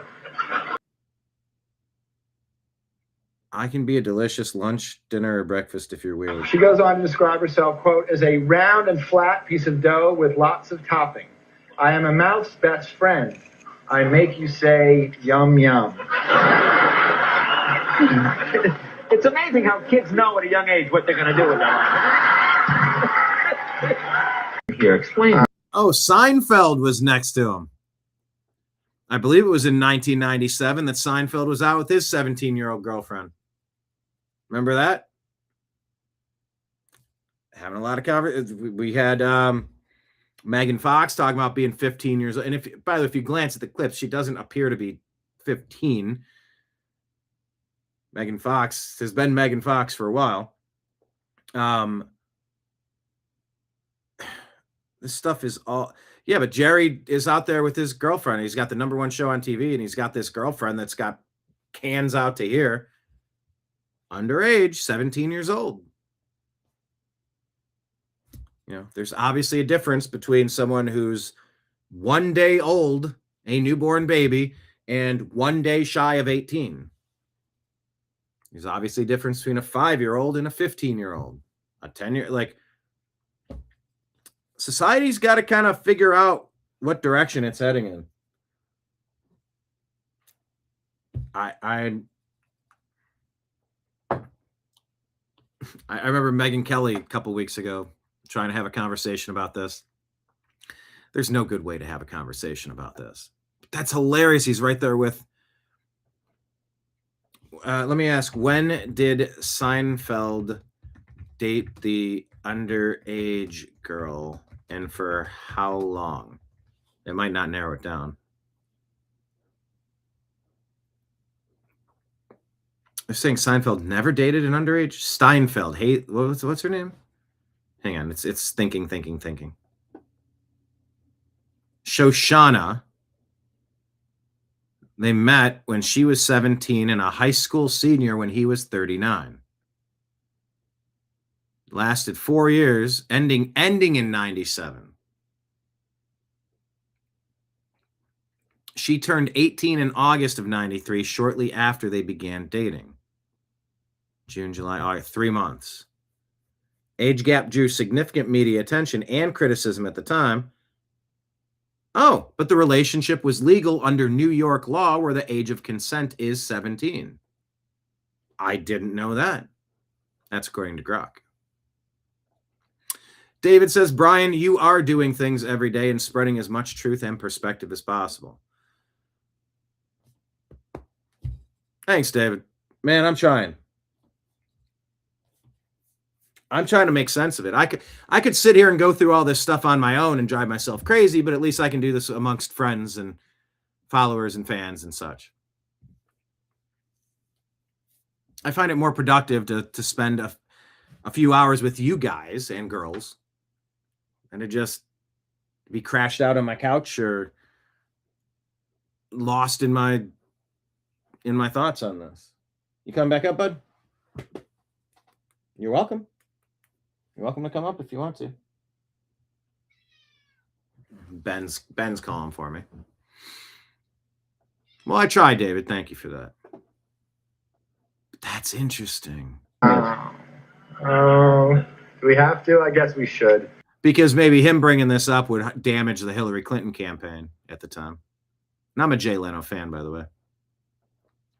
Yeah, this is a good one. Here's a hard to swallow pill. If you're not responsible enough to obtain an ID, you're not responsible enough to decide the future of this country at the polls. Anyone disagree with that? If you're not responsible enough to obtain an ID, you're not responsible enough to decide the future of this country at the polls. Remember that line and tell people that line. Only people responsible enough to get an ID can vote in our polls.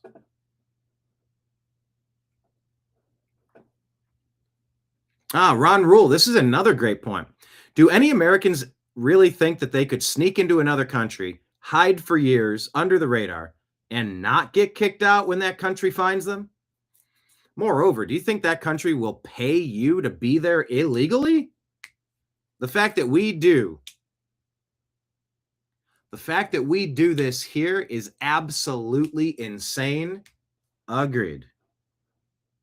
It's a great point. If elites running the world had an infomercial, here's what's her name? Julie Theus.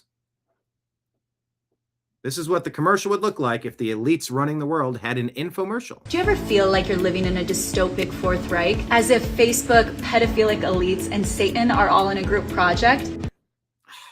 I don't want the music to get me busted. Well, I'll read it like she is. And you can watch her. Sorry, my voice will over. Well, same. Well, fear not, because the world wasn't hijacked by psychopaths. It was built for them, by them. Introducing Built by Psychopaths, the revolutionary worldview that explains everything. Billionaires rewarded for exploiting basic human needs. Both political parties ran by lizards. And don't forget, predators being protected over victims.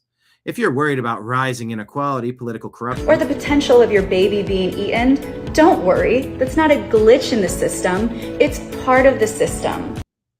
call now and we'll throw in a free bonus. How to spot the psychopath in power. Surprise, it's all of them.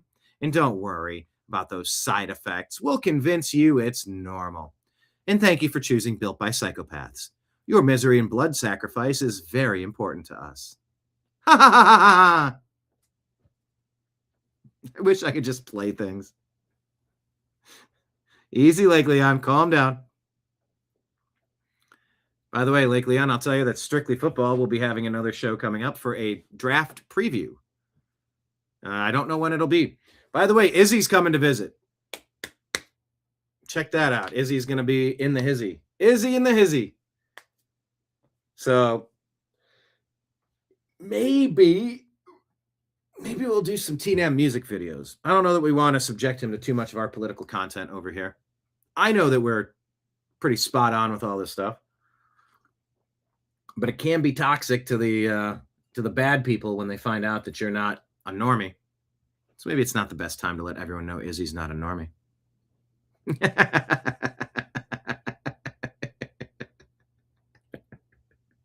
Brian, I didn't hear a word you said. Yeah. That's we'll follow her on Instagram. Julie Theus. What does she do? Any other stuff? What does she do? The Dark Psychology of Donald Trump? What's that? We are diving into the dark psychology of Donald Trump. And we're going to understand exactly how did we get here. Donald Trump is not a mystery. He's a case study of what happens when power replaces love early in life. Oh, so she's anti-Trump. Okay. Because she did say, surprise, it's all of them. I don't know. I just found that one. It was kind of funny. Dark psychology breakdowns. Okay. I don't know. Do you ever feel it was just kind of funny. All right. All right. Here's your vibe alert, your vibe check. You can mute this for the next minute or two because this might be the worst thing you've heard amongst the worst things in a long time. Daggum. Tim Burchett here is going to tell you some of the daggum things that are going to haunt you for the rest of your life, talking with Benny Johnson. Shadow Vezra put this one out, daggum. Stuff that is in these files makes all that pale in comparison. And if you're offered an opportunity to view the pictures or read the files, I would seriously consider not doing that. Yeah. Because it will haunt you, this stuff that's in there. That's why we do pray for the Lord, Archangel Michael, the angels that are not Michael, Jesus, God himself, to protect our hearts and our brains from this stuff, because there are things you see in here that you can't unsee and you can't unhear, but damn it, if we're going to stop it, we gotta address it. So Tim Burchett continues. And here's the problem.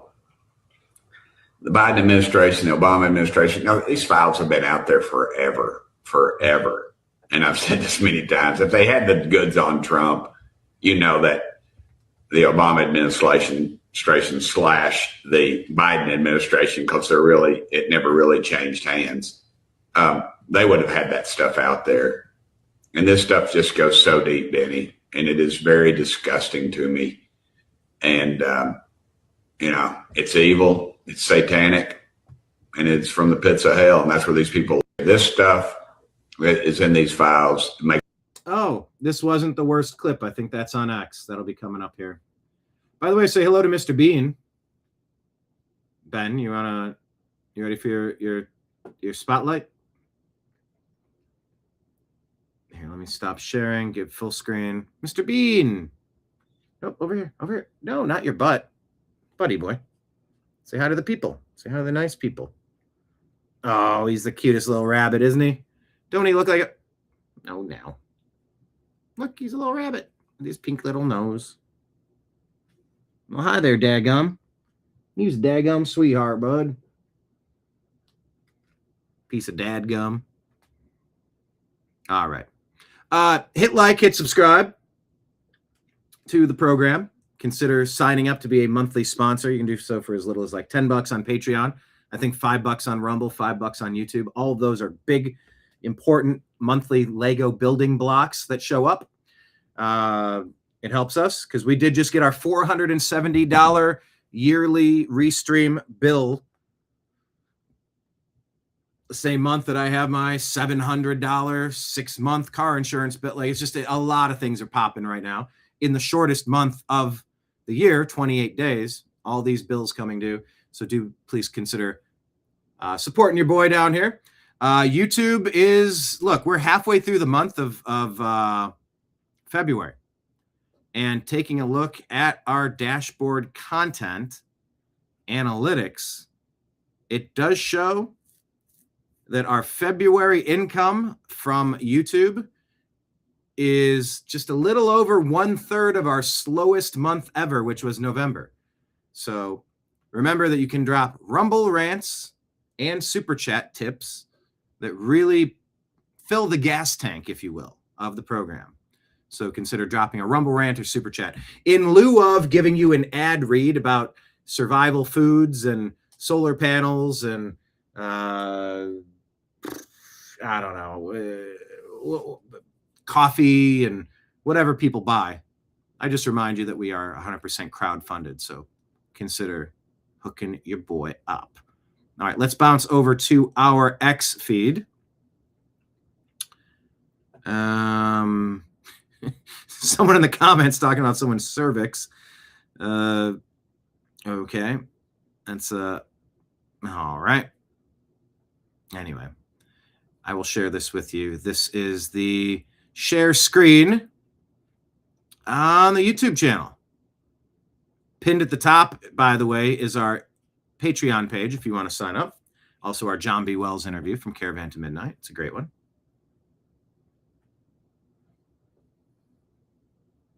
Is this my... Yes, this is. Let me go through this. David says it's time to close the curtains on this shitty movie. Please, let's do that. Oh, that nothing could be finer.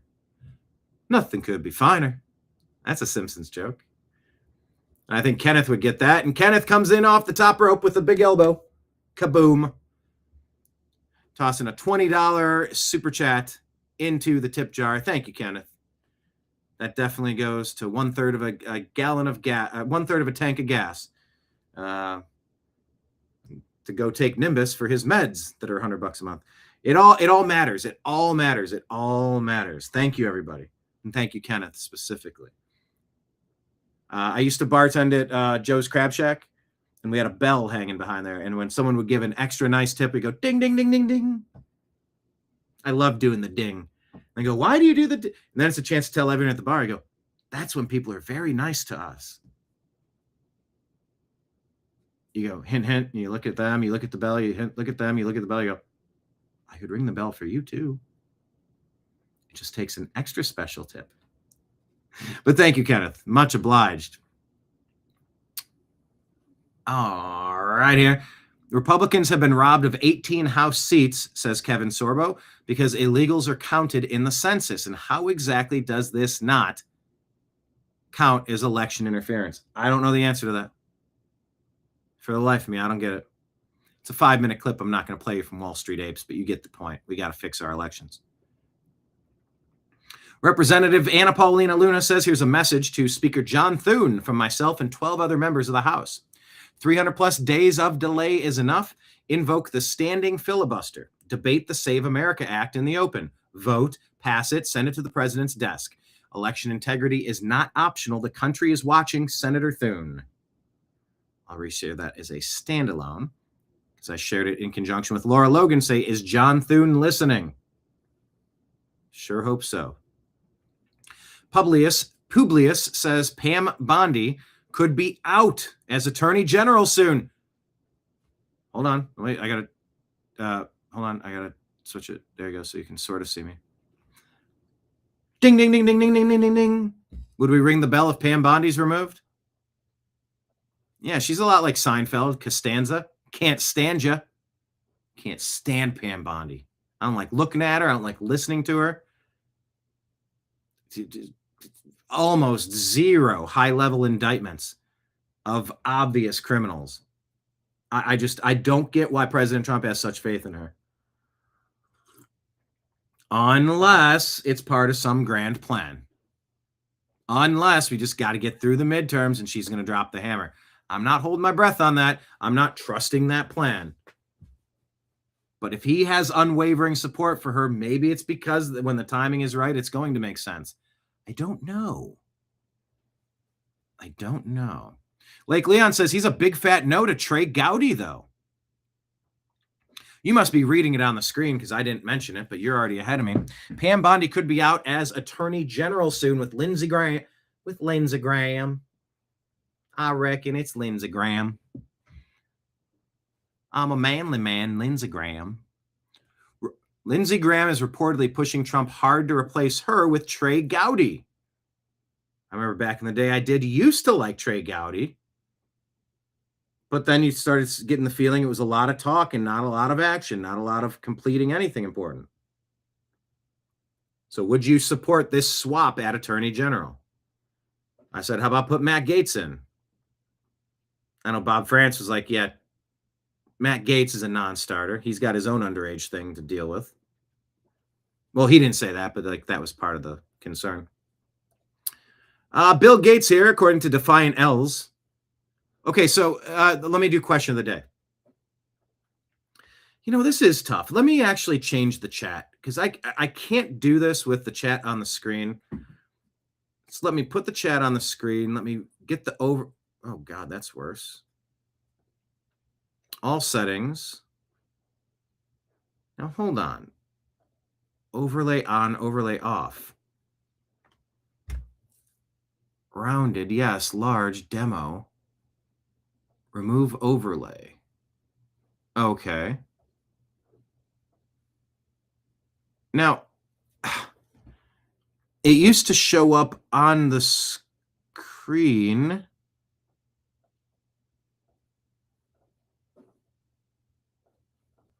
Oh, we can get a whole bunch more comments on there.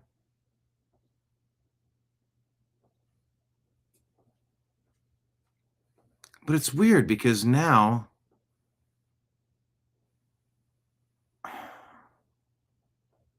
because there was that terrible way I was doing it where it would put the stuff up on the screen, but it didn't look good. Marion says Matt Gaetz, yes.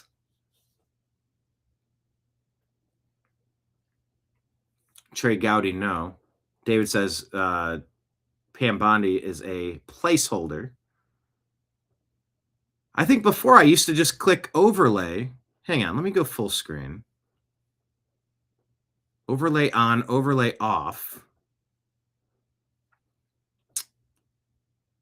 Remove overlay. I think it might be better if I just left it on the screen, but now I can't do it. I think all I had to click was this button, but now it's not. All right, I'm going to move along. I don't know.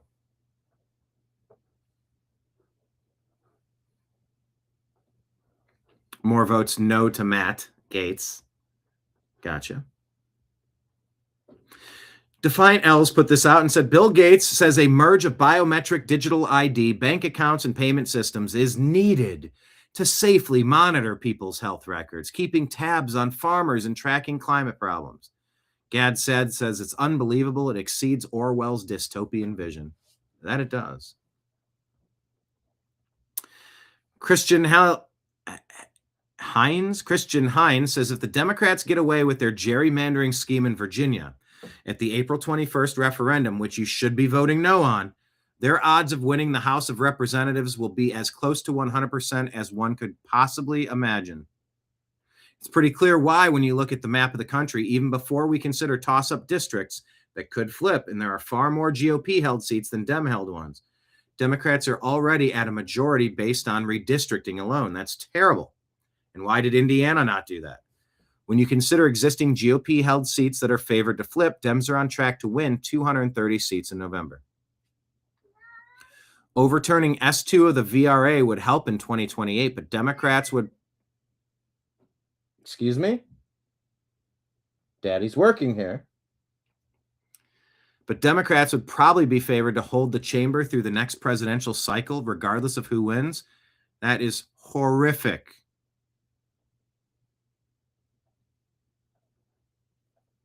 Josh says it's not taking Florida redistricting into account that could cancel Virginia out. Christian says it's not enough. Would the SAVE Act change this? They said no. Very concerned by this.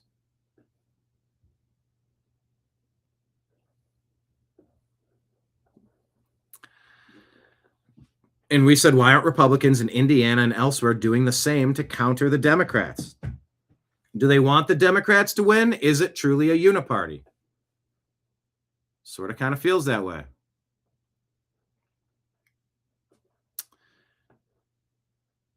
This is an important... Antonin Scalia.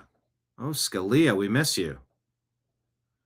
In Tucker's video, he discusses a heritage American, a now necessary term. Well, let alone. A lot of people say Scalia was erased by the deep state. And if you erase someone, we're going to play them more. That's how this works. You don't get away with that stuff. We're going to play as much Charlie Kirk as we can. We're going to play some Antonin Scalia here, talking about what a heritage American is. Diversity alone is not what makes a great nation. Exactly. I mean, diversity alone makes some of the tribal societies of the world that never quite make it, such as some of the places in the Middle East where we're trying to establish nationhood.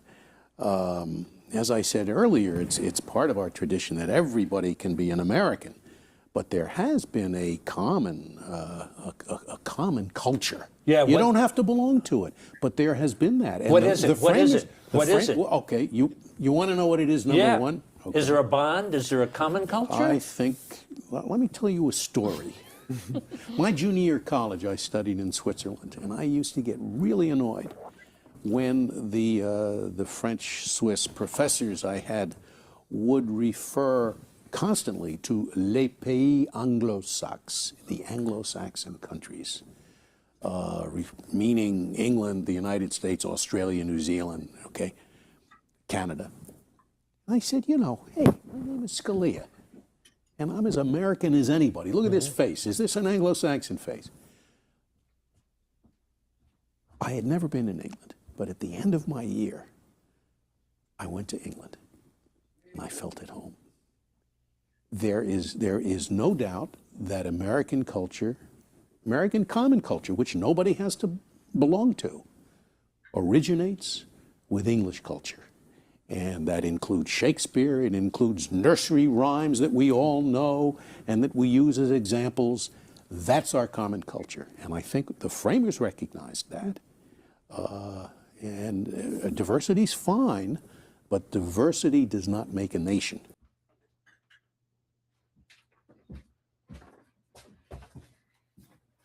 So, yeah, that was from 2006. He died under very suspicious circumstances during Obama's term. John Grisham has written books about taking out Supreme Court justices for political power. Not saying that happened, but I am saying. David says, I really don't know if they can wait until the midterms before they pull everything down. I know.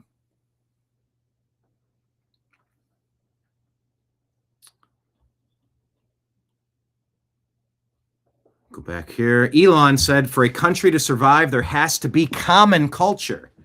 Nobody dies to defend a multicultural economic zone. American culture, with its English, Scots, Irish origin, is great and worth fighting for. Some may not realize it, but that's why people come here. Because we built something cool. Of course, check out our Spotify. Can you tell me in the comments, are you all subscribed to our podcast? We're on, what is it, Apple Podcasts or iTunes or whatever they call it, and we're on Spotify. But that's a link to our podcast on Spotify. Can you make sure you're subscribed to us, everybody?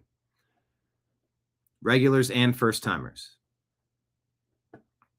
So, by the way,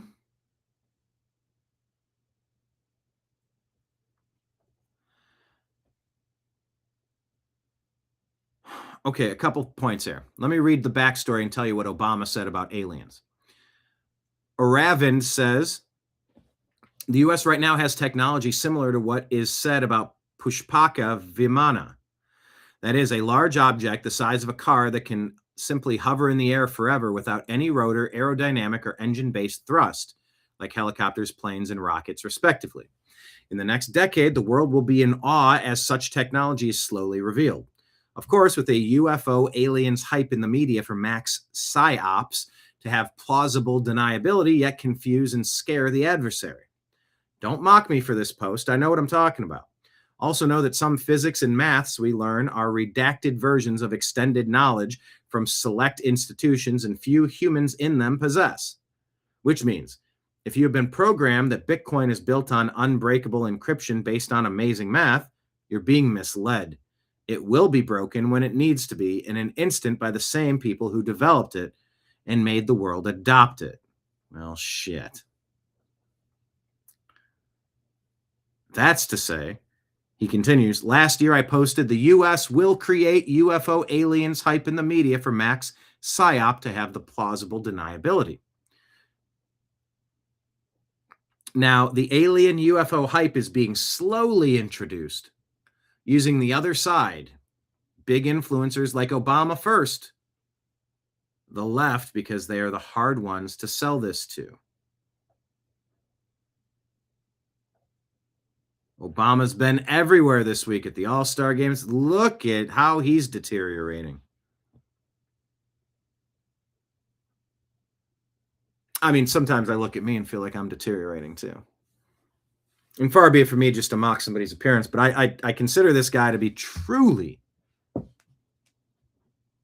possessing demonic energy. That this asshole repeated the fine people hoax in the week of the Harris-Trump election of 2024. President Trump never said Nazis and neo-Nazis are fine people. White nationalists and neo-Nazis. He never said it. Roundly, profoundly debunked entirely. Because in Charlottesville, some people wanted to tear down a statue and some didn't. And Trump was talking about it. He said, there's a lot of fine people on both sides of the debate with the statue. Some people said tear it down. Some people said don't. And there's fine people on both sides of that. And he qualified. He underlined. He highlighted. He bolded. He italicized. Everything you could do. All capital letters. And I'm not talking about the neo-Nazis or white supremacists, who I condemn completely. But there were fine people on both sides. You could not be any more crystal clear. And this race-baiting asshole tried to call Trump a neo-Nazi white supremacist because he said he called them fine people. Fuck you, Obama. This guy is a demon. I fucking hate this guy.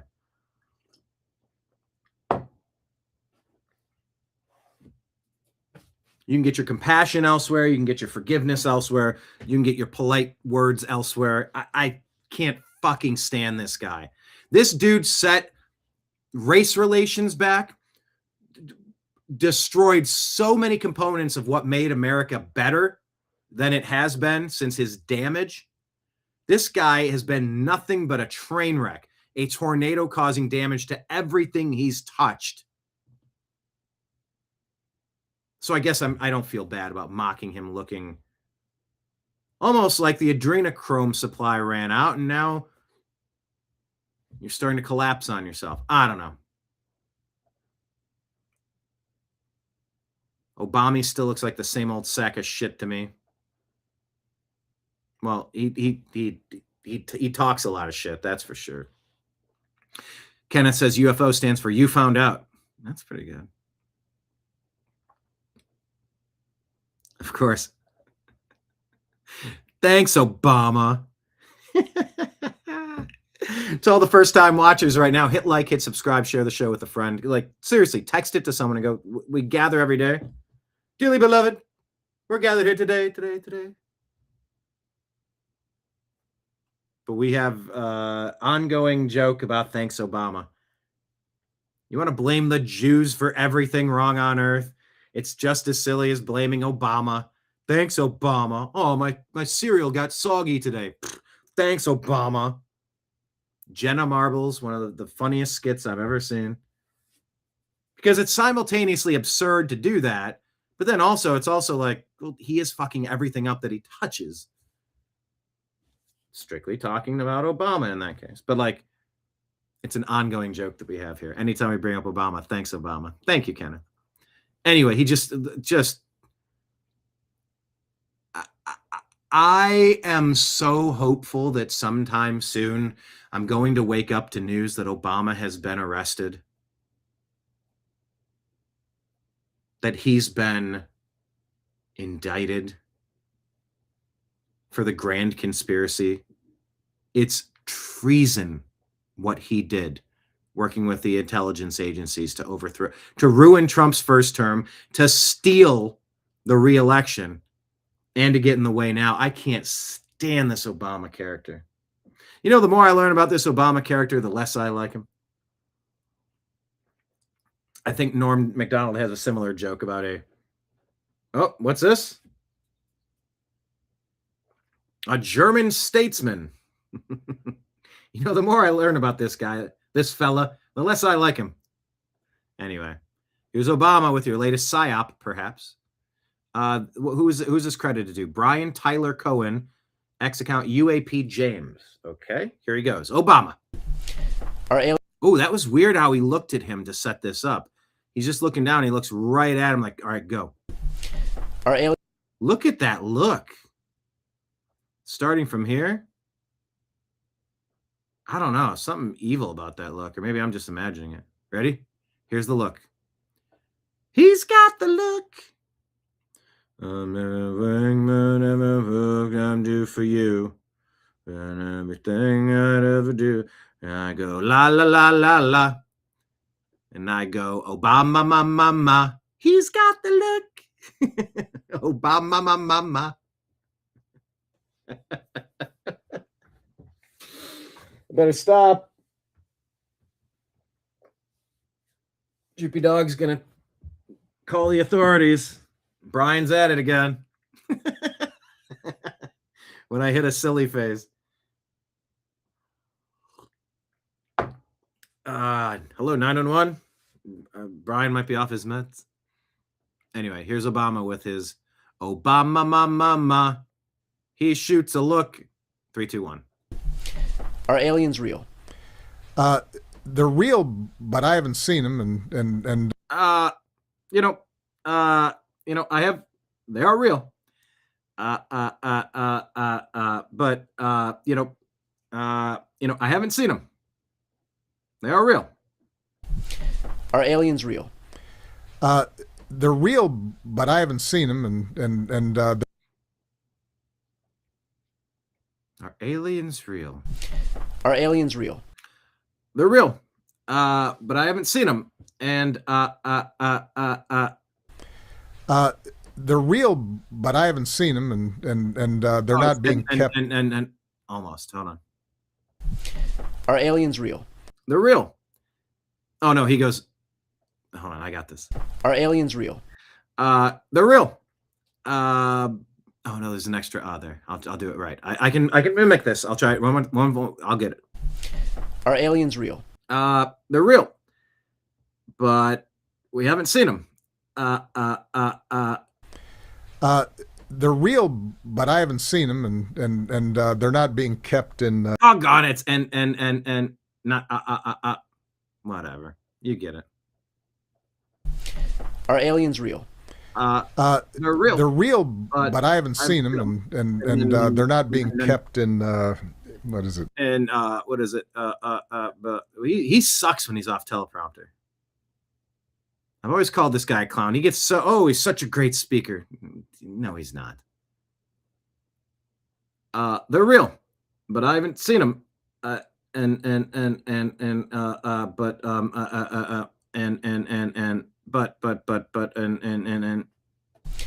aliens real? They're real, but I haven't seen them, and they're not being kept in. What is it? Area 51. Area 51. There's no underground facility. Look at how he looks down, lying about there's no underground facility. Dude, everybody knows that there's massive underground facilities across this whole country. Everybody knows that. He's lying about things that are they're real, but I haven't seen them. And are aliens real? They're real, but I haven't seen them, and they're not being kept in. What is it? Area 51. Area 51. Why did he need a prompt for this? Nobody to remind him of Area 51. 51. There's no underground facility, unless there's. Oh, here we go. Here's the disclaimer. Unless,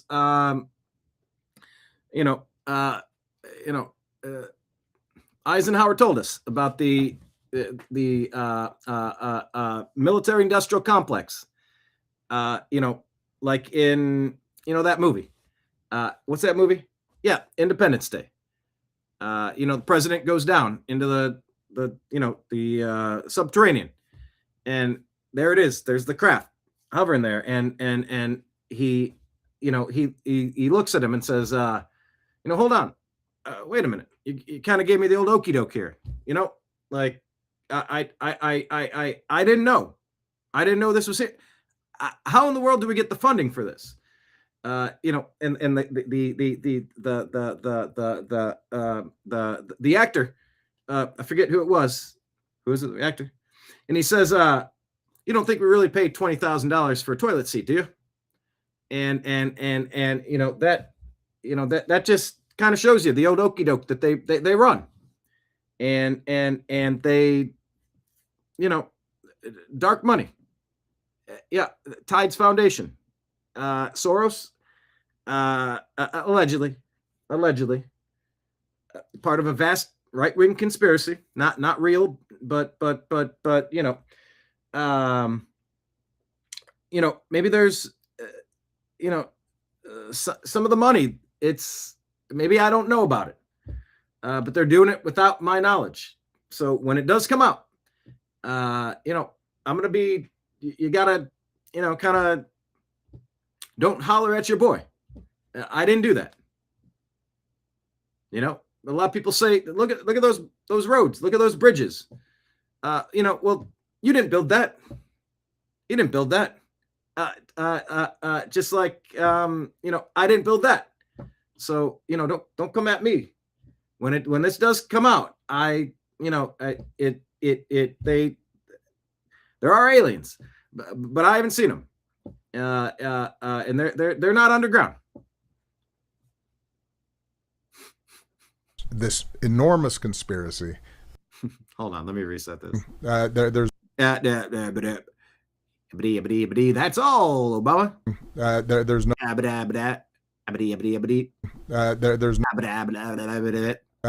no. There's no.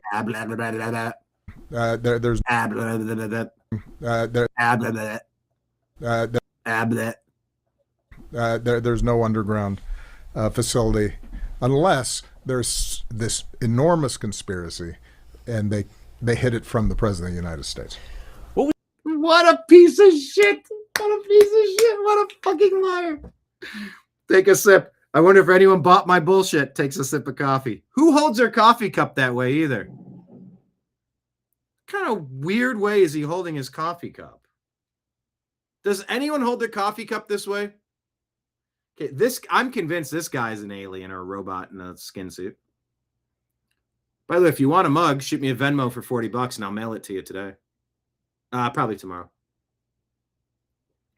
Who holds their coffee cup like this? Nobody. Only an alien would hold a coffee cup like this. How did they figure out in Inglourious Bastards that the Americans weren't Germans?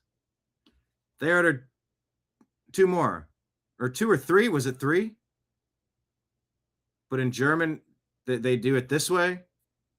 It was just how they ordered their drinks that gave them away. Oh, I gotta hear this. Yeah, you gotta tell me this story sometime about hauling loads out of Cheyenne Mountains. By the way, that's a great stripper name, Cheyenne Mountains. And by the way, don't make any jokes about loads in Cheyenne Mountains. Kenneth, I'm looking in your direction. Possibly Cypress Hill, possibly while stoned.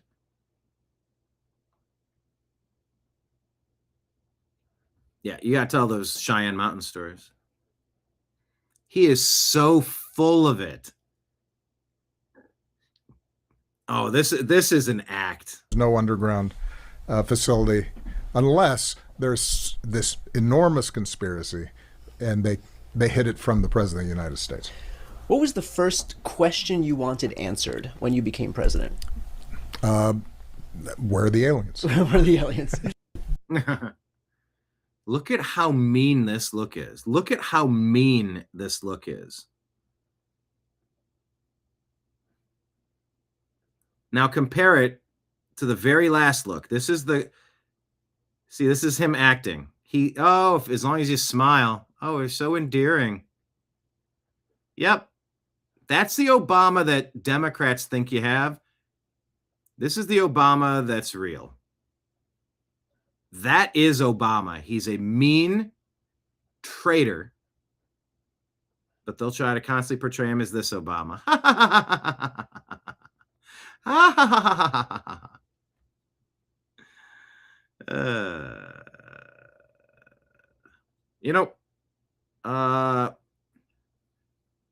Anyway, that happened.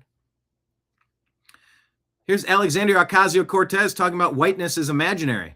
Oh, really? There's a very big difference between whiteness and national, like your actual culture, right? Whiteness is an imaginary thing. Being German is real. Being Italian is real. Being English. Wow. What a ridiculous racist thing to say for someone that constantly talks about what being black or brown or something else is. But white is imaginary? What a loser. And whiteness. Hold on. Very big difference between whiteness and national, like your actual culture, right? Whiteness is an imaginary thing. Being German is real. Being Italian is real. Being English. These are rich cultural heritages that are based on values, and they are so much a part of what make our cultures and our societies what they are. There's a very big difference between... I can't believe she keeps getting a microphone. This is your brain on left-wing sociology textbooks. Matt Walsh says this is total nonsense. AOC will insist that brown people are real and black people are real and even people of color, whatever the hell that means, are real. And yet white people are imaginary. Totally indefensible horseshit rooted in her open disdain for white people. Agreed. Virginia is falling apart. It's about as Orwellian as it gets, says the Virginia GOP. Watch this. In order to, quote unquote, restore fairness to Virginia's maps. That is about as Orwellian as it could get. Look, Virginia's current congressional map has been bipartisanly rated as one of the most fair maps in the entire country. Turning this into a 10-to-1 for Democrats congressional map is the very definition of unfairness. You're essentially disenfranchising half of the state that consistently votes for Republicans in order to, quote unquote, absolute train wreck what happened in Virginia. Everything is going backward now. We said, hey, Virginia, recall every Democrat before they completely ruin Virginia. Democrats cannot be trusted anywhere. Actually, you can always trust Democrats to act treasonous and be as destructive to common sense as you allow. Retire them all.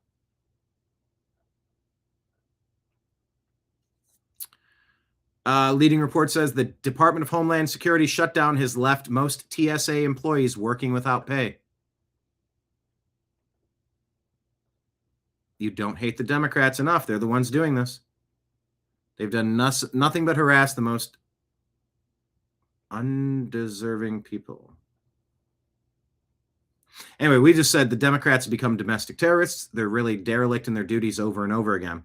Retire every Democrat in every election until they get the message, not a blanket endorsement of the Republican Party. Senator Haggerty confirmed Senate GOP are actively talking about nuking the zombie filibuster to ram the SAVE Act through with 50 votes plus VP Vance. Now that Susan Collins is on board, we're laser focused on forcing this to the House floor. No more delays. Take a listen. John Thune will bring the SAVE Act to the floor. And what about this standing so-called talking filibuster scenario? Will that be enough for you to pass the SAVE Act in the Senate now that you have 50 votes, thanks to Susan Collins' support over the weekend? And by the way, I called a couple of these senators. The one from it wasn't Murkowski. Who was it Colin? I called a couple, and one of them that I called decided they would sign on, which is good. Yeah, well, I want to first applaud Susan Collins for coming on board. That gives us the votes necessary to do it if we can get it to the floor. I think you know this. The American public are broadly in support of showing voter ID. It's a north of 80% issue for the American public. You've got to ask yourself, who are the Democrats in the Senate representing? Over 70% of Democrats want this, yet we won't have a single Democrat that will support it. Why is that? You look no further than what they tried to push forward about 5 years ago with their HR1, S1, the whole voting apparatus that they tried to come in and change to do away with voter ID across the nation, to enlist 16-year-olds to vote, felons to vote, using taxpayer dollars to support campaigns. And by the way, I'm acutely aware now that I'm holding my coffee cup like this.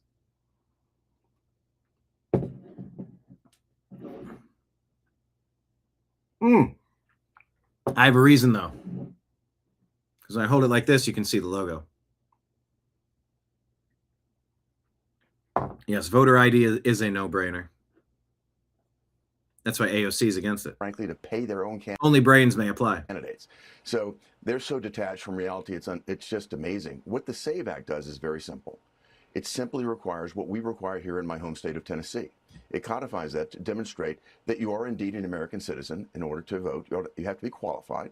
And then when you go to the poll, you have to prove that you're yourself by showing an ID. That is not hard, that's not difficult, and it does not impinge on the state's constitutional abilities to set the time and manner and place of elections. It seems like it should be a no-brainer, but the reason that it's not is because the Democrats under the Biden administration flooded this country with tens of millions of illegal aliens. They want chaos in the elections. They want no voter ID.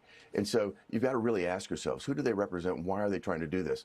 I think the American public is with us on this one. We're looking at the talking filibuster. It's something that has not been used in a long, long time. It's a complicated process, but I think we're going to look at every way we possibly can to get this to the floor, to defeat the Democrats' obstructionism, and do something that makes common sense for Americans. So what you're saying is that the Democrats' policies do not resonate with American citizens, so they want illegals to come in and support their policies. And you also said you are right now examining this talking filibuster?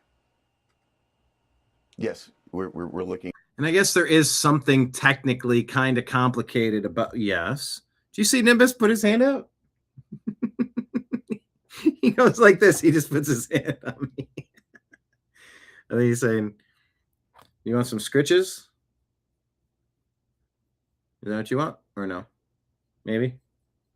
And now for your moment of Zen, I'm going to scritch Mr. Nimbus. He can't really reach some of these areas now that his hindquarters won't let him lift his leg the way that he used to. I'm trying to go lightly. I don't want to upset you. Sometimes he gets fired up and then he'll bite on the thing, and it's not good to bite metal. Oh, Mr. Nimbus. Mr. Nim.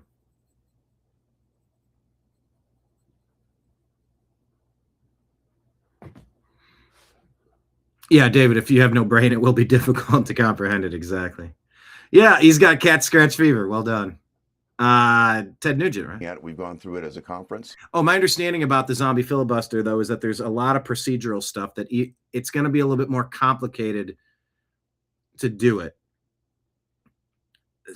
You sort of open a can of worms in one regard, and then it's going to allow them to have endless, they can attach endless provisions, riders, changes to bills, and it's going to make it a mess. I don't know. Just make it happen. And now that we have Susan on board, I think we're going to be laser focused on this and any other method that we can utilize to get this onto the floor, because this is obviously something the American people want.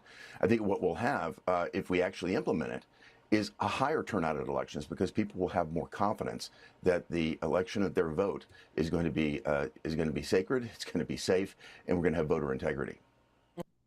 All right, Lord willing.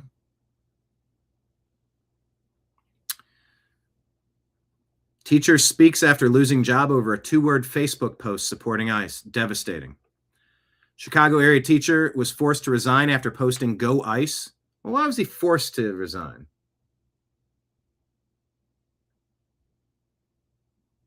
What does that mean, forced to resign? If you don't do it, they can't force. How are you forced to do it? 14 years, built his career teaching. He says "Go ICE." And it's dealt a huge blow to his career. Yeah. They say go to Florida, get out of there. We say it's insane, sue that school. That feels right to me.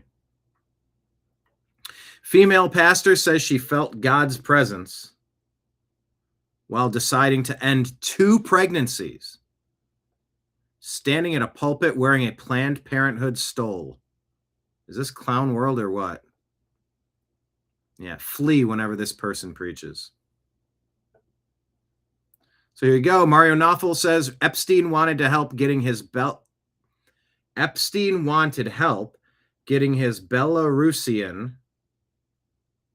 girlfriend a U.S. visa, but didn't want her to be a part of my life. His associate casually replied he'd loop in ex-White House counsel Greg Craig,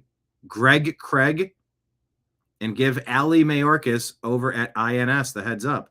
Yes, that Mayorkas. That's the same one, that Mayorkas. The guy who went on to run Biden's Department of Homeland Security. Go figure.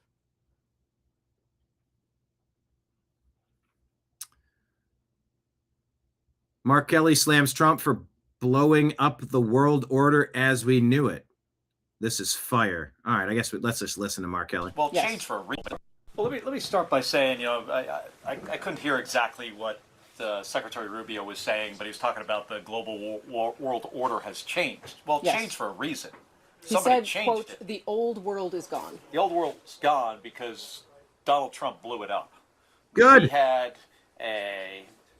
this system of alliances we've had around the world, especially here. Good. We've getting good. I'll just say good. We've been getting abused. We've been getting robbed. We've been getting bullied. We've been getting taken advantage of. We've been getting robbed blind. We've been getting invaded. I don't want to be any part of that world order. That has served us as a country so well. No. For decades. No. So terribly for decades. We've been off track for at least 100 years. Since World War II. And, granted, I don't think previous administrations did a great job explaining to the American people why this is so important to our safety, to our economic security, to yeah. Oh, okay. We're just too dumb to understand what this little reptile, this little penis in a suit. What's he look like? Gollum? He's an American hero. See, we're just too dumb. It wasn't explained to us properly. No, we've been getting taken advantage of. Our treasure has been looted for too long, and he's finally stopping it. And he's on the gravy train, and his puppeteers are mad at him. You know, granted, I don't think previous administrations did a great job explaining to the American people why this is so important to our safety, to our economic security, to to the future of the planet. It is really important that we, as a nation, have friends. We've got a rising China.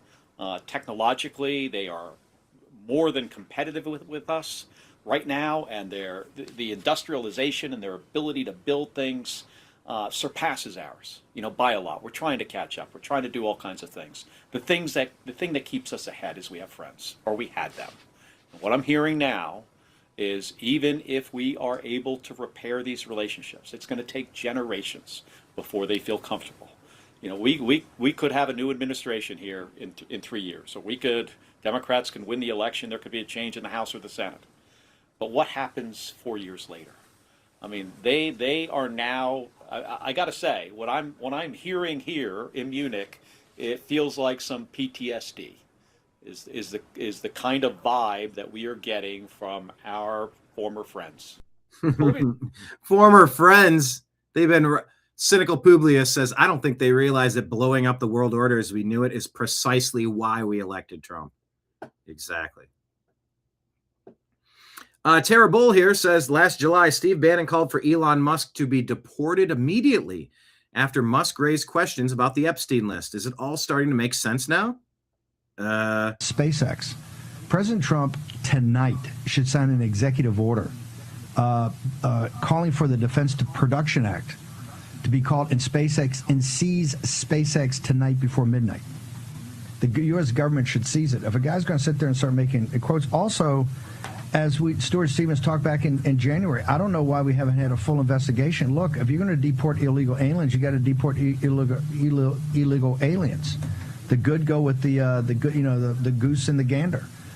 They got to go back to this, as Stuart Stevens talked about, and go through everything about his immigration status. I happen to believe, given the facts that I've been shown, that he's an illegal alien, and illegal aliens got to be deported. Also, this drug use is reported in the New York Times. The drug use in the New York Times, if that's a fact, that ought to be investigated. You can't have a security clearance, Jack Posobiec, as you know. Jack, if somebody in your unit had that type of drugs, and they had a security clearance, what would happen to them, sir? Well, Steve, remember that Hunter Biden popped positive, I believe, for cocaine on his very first weekend. Anyway, it goes on. It's a 2.5-minute clip, but it's interesting. Mari Knopfel says Steve Bannon called Epstein God in private texts while they discussed shorting Turkey's currency together. Epstein says, I don't think of myself that way. Bannon says, I do. This is the same Bannon who built his brand on draining the swamp. Turns out he was texting the swamp's biggest predator and calling him God. There it is, according to Mario Knopfel.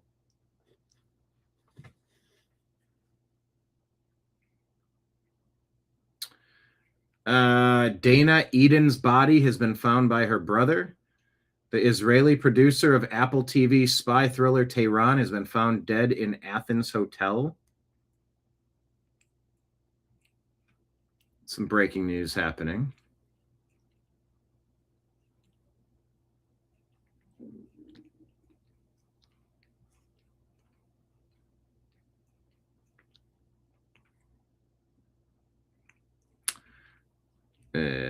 Okay. From Bannon's hammer. Okay.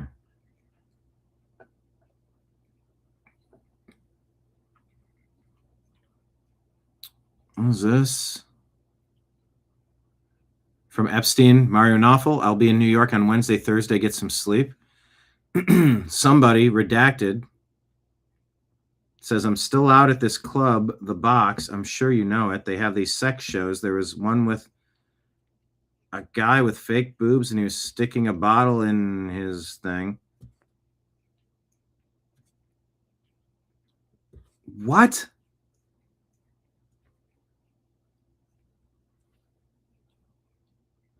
I don't want to read that to you. He was doing stuff with the bottle and... Okay. No, I'm not going to read that to you. Steve Ferguson says, what will happen when it's proven that Biden was installed illegitimately? What do you think? What do you think is going to happen if/when it's proven that Biden was installed illegitimately? Do you think we're going to have more nothing happening, or do you think we're going to finally have some retribution, some justice? New York Post says California lawmakers Epstein bombshell outs 4 random dudes with no connection to sick billionaire pedophile. Jack Tron says, so one of the 4 men that Thomas Massey and Ro Khanna falsely accused of being part of the Epstein ring was Brooklyn auto mechanic who was fired when Khanna read his name on the House floor. I'd imagine he's also lost all his friends as well. Thankfully, after it came out that he was just involved in an FBI lineup, they hired him back. Thomas Massey and Ro Khanna almost destroyed this innocent man's life because they were too stupid to do their homework. I hope he sues the ever-living daylights out of them.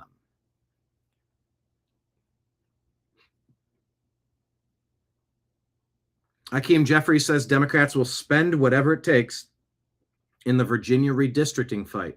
We'll spend tens of millions of dollars. And we just said shame on Indiana for not doing the same thing. You know what the others are doing. Why aren't you doing it too? Mike Lee says all 50 U.S. states have fertility rates below 2.1, the bare minimum needed to maintain the population.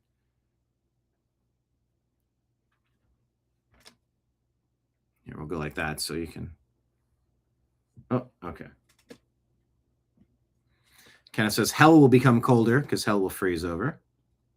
Marion says nothing will happen. Leon says nothing will happen. Oh, okay. You liked Gollum as a perfect description for Mark Kelly? Big Trouble in Little China. I would say people are going to shit themselves when they find out. But this is the drip, drip, drip, drip, drip flood. It is unfathomable what we're dealing with here. It is unbelievable. And it's just, you sort of have to desensitize people to it all for it to come up. Yeah, but Mike Lee says the U.S. government should stop depressing birth rates by making it so hard and so expensive to raise kids. Yeah, we need more American women, American babies. Real Clear Politics says Senator Dave McCormick is talking about the SAVE Act. If an 80-20 issue can't get 60 votes, something is amiss in the Senate. Lauren Boebert, Representative Boebert, says today is day 3 that the Save America Act has 50 co-sponsors. Time to bring it to the floor for a standing filibuster, Thune. And we say do it today. L.D. Basler says until 1968, anyone could buy a gun through the mail. Democrats changed that, telling everyone that fraud and theft were an issue. They demanded that people buy them in person and show an ID. Now they want everyone to be able to vote by mail? Make that make sense.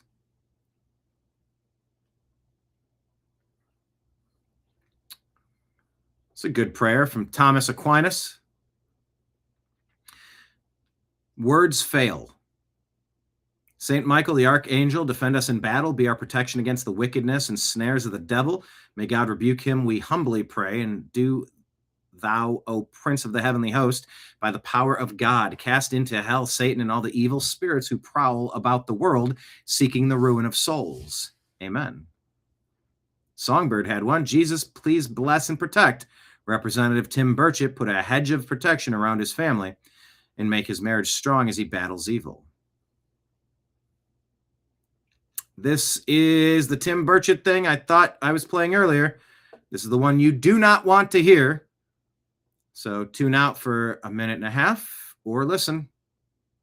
This stuff that is in these files makes all that pale in comparison. And if you're offered an opportunity to view the pictures or read the files, this stuff that is in these files makes all that pale in comparison. And if you're offered an opportunity to view the pictures or read the files, I would seriously consider not doing that. Yep. Because it will haunt you, this stuff that's in there. And here's the problem. The Biden administration, the Obama administration, these files have been out there forever. And I've said this many times. If they had the goods on Trump, you know that the Obama administration / the Biden administration, because it never really changed hands. They would have had that stuff out there. And this stuff just goes so deep, Benny, and it is very disgusting to me. And, it's evil, it's satanic, and it's from the pits of hell, and that's where these people will end up. Oh.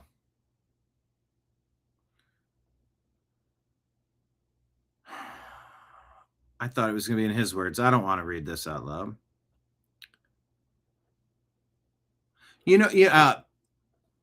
Damn it. I will. You know how Anthony Fauci took out the vocal cords of the beagles that they were torturing because they couldn't handle the whimpering?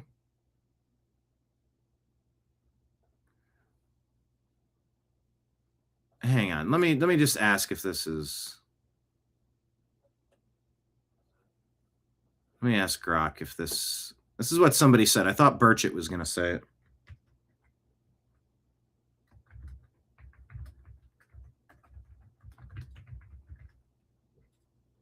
Just to know just how terrible Grok is thinking.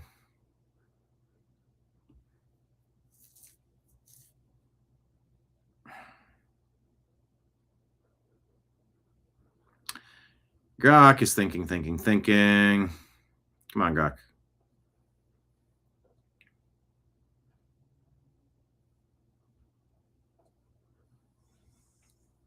Those prayers were in response to that post is kind of what I was getting at here. Greg says, where's the chain of custody logs and the audio and visual tapes? Anna Paulina Luna requesting them, the media pictures of the tapes. Where are they? This is what the intelligence agencies use to blackmail these people. So where are they? Nimbus, you gonna lay down here? Aw, buddy. Good on you. Good on you, bud. Oh, okay. This specific combination of claims isn't directly from the Epstein files, but parts of it are inspired by or loosely tied to recently released DOJ documents. Epstein did help his longtime girlfriend, Karina Shuliak, a Belarusian dentist, 40 years younger than him, gain admission to Columbia University's College of Dental Medicine through an irregular process. Rejected, but Epstein pulled strings, got tours, study guides. He made donations, referred to as his girlfriend, set to inherit $100 million, properties and assets. One of the last people he contacted before his death. No evidence in the released documents of Epstein or anyone removing teeth to prevent biting during bad stuff. The claim went out there. Little St. James Island had a creepy room with a dental chair and masks on the walls and chalkboard notes like power and deception to destroy forensic identification, such as dental records, or to pull teeth to stop biting during abuse. Epstein had dental setups in multiple properties like Palm Beach Mansion for routine reasons, for staff or guests or the training, or for the bad stuff. They have talked about torture videos, ritualistic sacrifice and cannibalism, and unsubstantiated. No photos, videos, or evidence, jerky or a cook.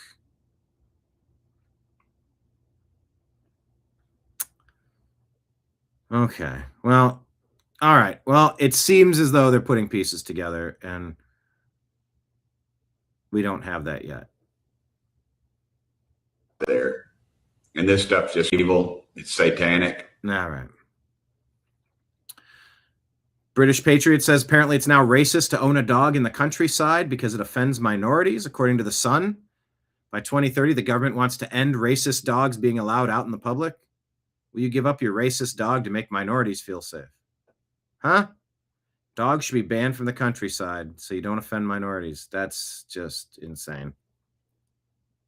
Dr. Alexandria Munoz says pesticide immunity is in the Farm Bill.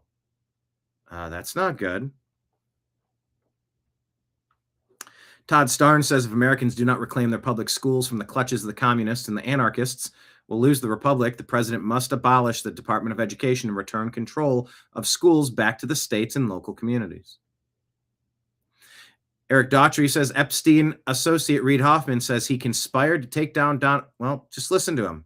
You need to know who LinkedIn and Reid Hoffman are. My team looked at it and thought that it was that her voice should be heard, that because she was challenging someone who's so much more wealthy and powerful, it shouldn't be squashed, and that providing that voice for people who are otherwise would be ground down by the system or the powerful is, I think, a good thing. Obviously, especially in the case of women, and obviously, especially in the case of sexual and other torture and attack and so providing that support was something that I felt very happy to do. The speaking truth to power and having a woman have her voice, having a chance to be heard and not squashed through the legal courts because she didn't have the money to fully pursue it, I thought was a good thing for society. He got exposed as the disgusting human he is. The Epstein files are backfiring on the left big time, they say. Roger Stone says Bannon is a criminal who pled guilty to embezzling $15 million from the Build the Wall Foundation, but served no jail time. Was an unindicted conspirator in a $1 billion fraud by a shady Chinese patron, but was not charged and was secretly advising Jeffrey Epstein on his public rehabilitation. At the same time, working with Epstein to undermine Trump. That's who Steve Bannon is. Elon Musk was among the first to see this, according to Roger Stone. Representative Nancy Mace says all the audio and the video from all the pinhole cameras at all of Epstein's properties are missing from the Epstein files, according to the general. I like John Rich's prayer here. He says, we now have proof of powerful people emailing each other about eating children. Lord Jesus, please rain down your wrath upon these demons. Send them all to hell for eternity with their father. We pray for swift and permanent destruction upon every last one of them. Dr. Malouf says, terrifying. Here's Islamic scholars in the U.S. revealing their plan. He says, quote, there are not enough Muslims in America right now to demand full Sharia law and replace its secular system. We need to gain political power and implement it little by little. No, it's incompatible with our Constitution and our Bill of Rights. Erica says, Bannon undermined Trump for years with Epstein, wanted to invoke the 25th Amendment, and was excited about it. And nearly every right-wing influencer who got rich on riding POTUS's coattails are silent. He was threatened with jail, bankruptcy, and nearly killed multiple times, yet you are handing your loyalty to Epstein's best friend forever. Who needs Democrats when we have you? Disgusted.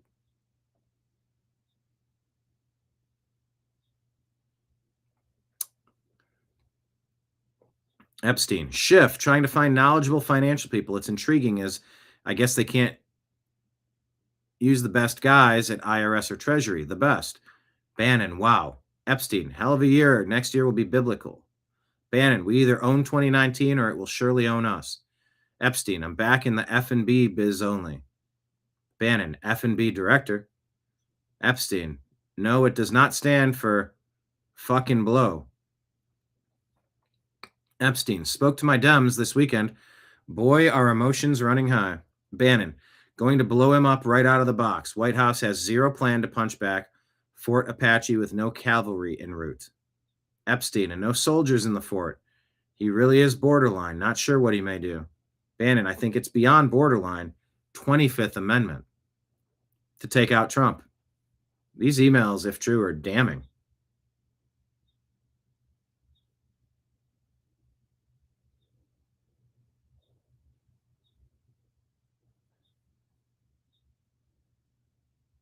Dutch government wants to, or is going to tax unrealized capital gains 36%.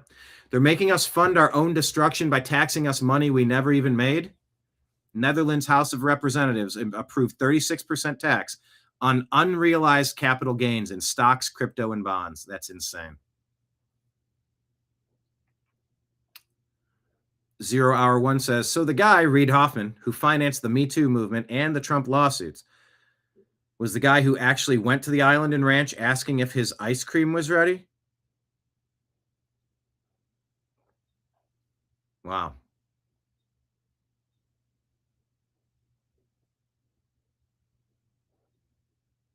I think that's where we're going to leave it today. Covered a lot of news from the weekend. David never liked Bannon for some reason. You know, and accusations are not proof. I'm going to say that with Trump. I'll say it with Bannon. I'll say it with a whole bunch. That doesn't look good. And him buddying up with them and trying to revitalize his image and stuff doesn't look good.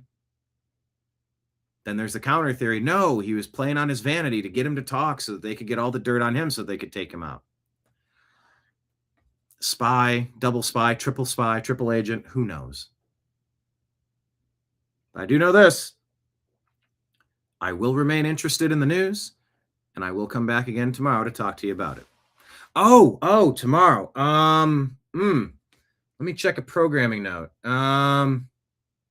Okay, hold on. Regarding tomorrow. What is this? Why is it cut off there? That's not good. Hang on. I think. What is the arrival? I actually don't have it for some reason. Okay. I will do the show tomorrow. If the show time is a little bit flexible, let me try to, I'll get it set up early. And if something changes, I will let you know as soon as I know. I'll try to go as close to noon as possible. It might be a little bit of a delay. We shall see. So, yeah, and Lake Leon, great show. Thank you. I like Bannon, but we shall find out. A lot of people can do a lot of good, and then they can also have skeletons in their closet. Bad people can do good things. Good people can do bad things. Let he who is without sin cast the first stone. Ow. I got him, Daddy. Rod and Todd. Each leap brings us closer to God. All right. I'm going to sign out for now. Reminder, hit like, hit subscribe. Sign up for I think we still have it. The Agree to Disagree Show is the podcast name. Spotify and Apple. So get our podcast, please. And the Unhappy Hour, just for the numbers. That would be helpful. Get our Instagram page, The New American Media. We need 33 or 30. I think it was 33. Yeah, 67. So we need 33, 60. Yeah. So that we can go live. See if we can connect this to our live feed. I don't know. I think I have to take my Instagram account and turn it to professional mode. I don't know how to do any of this stuff. It's just, I just want to do the stuff. I just want to do the talent. I want to talk about all the things. But until you get your team, you got to do everything. You got to wear every hat at once. So link up with our Instagram. Of course, definitely sign up. Everybody, please sign up for the New American Media Patreon that's free. And if you want to throw down $10 a month or 100 or 1,000, those are different options on Patreon. It goes right to us. It's a great way to support this program. We've had people that have never chimed in the comments become donors. You are all crucial to the importance, the longevity, the success the break-even point, reaching the break-even point, let alone becoming financially secure from this, which is something that, would be the goal, right?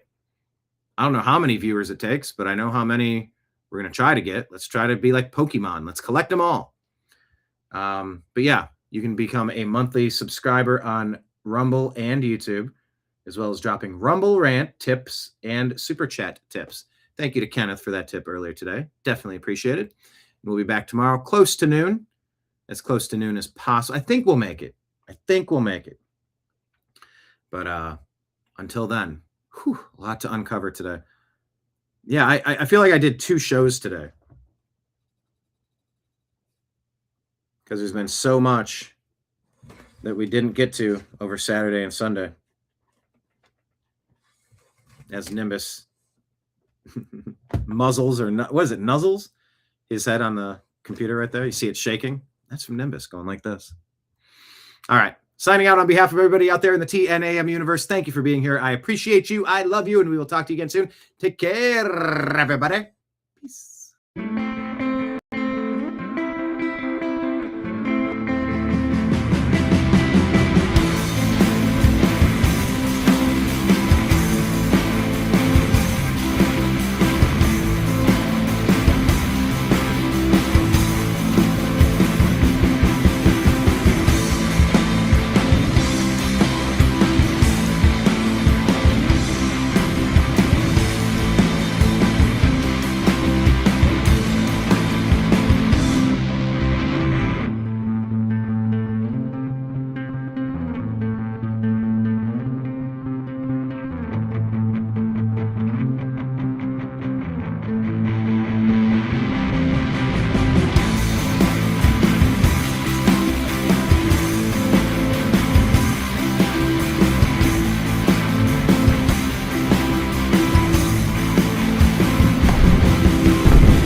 Your guide to the truth.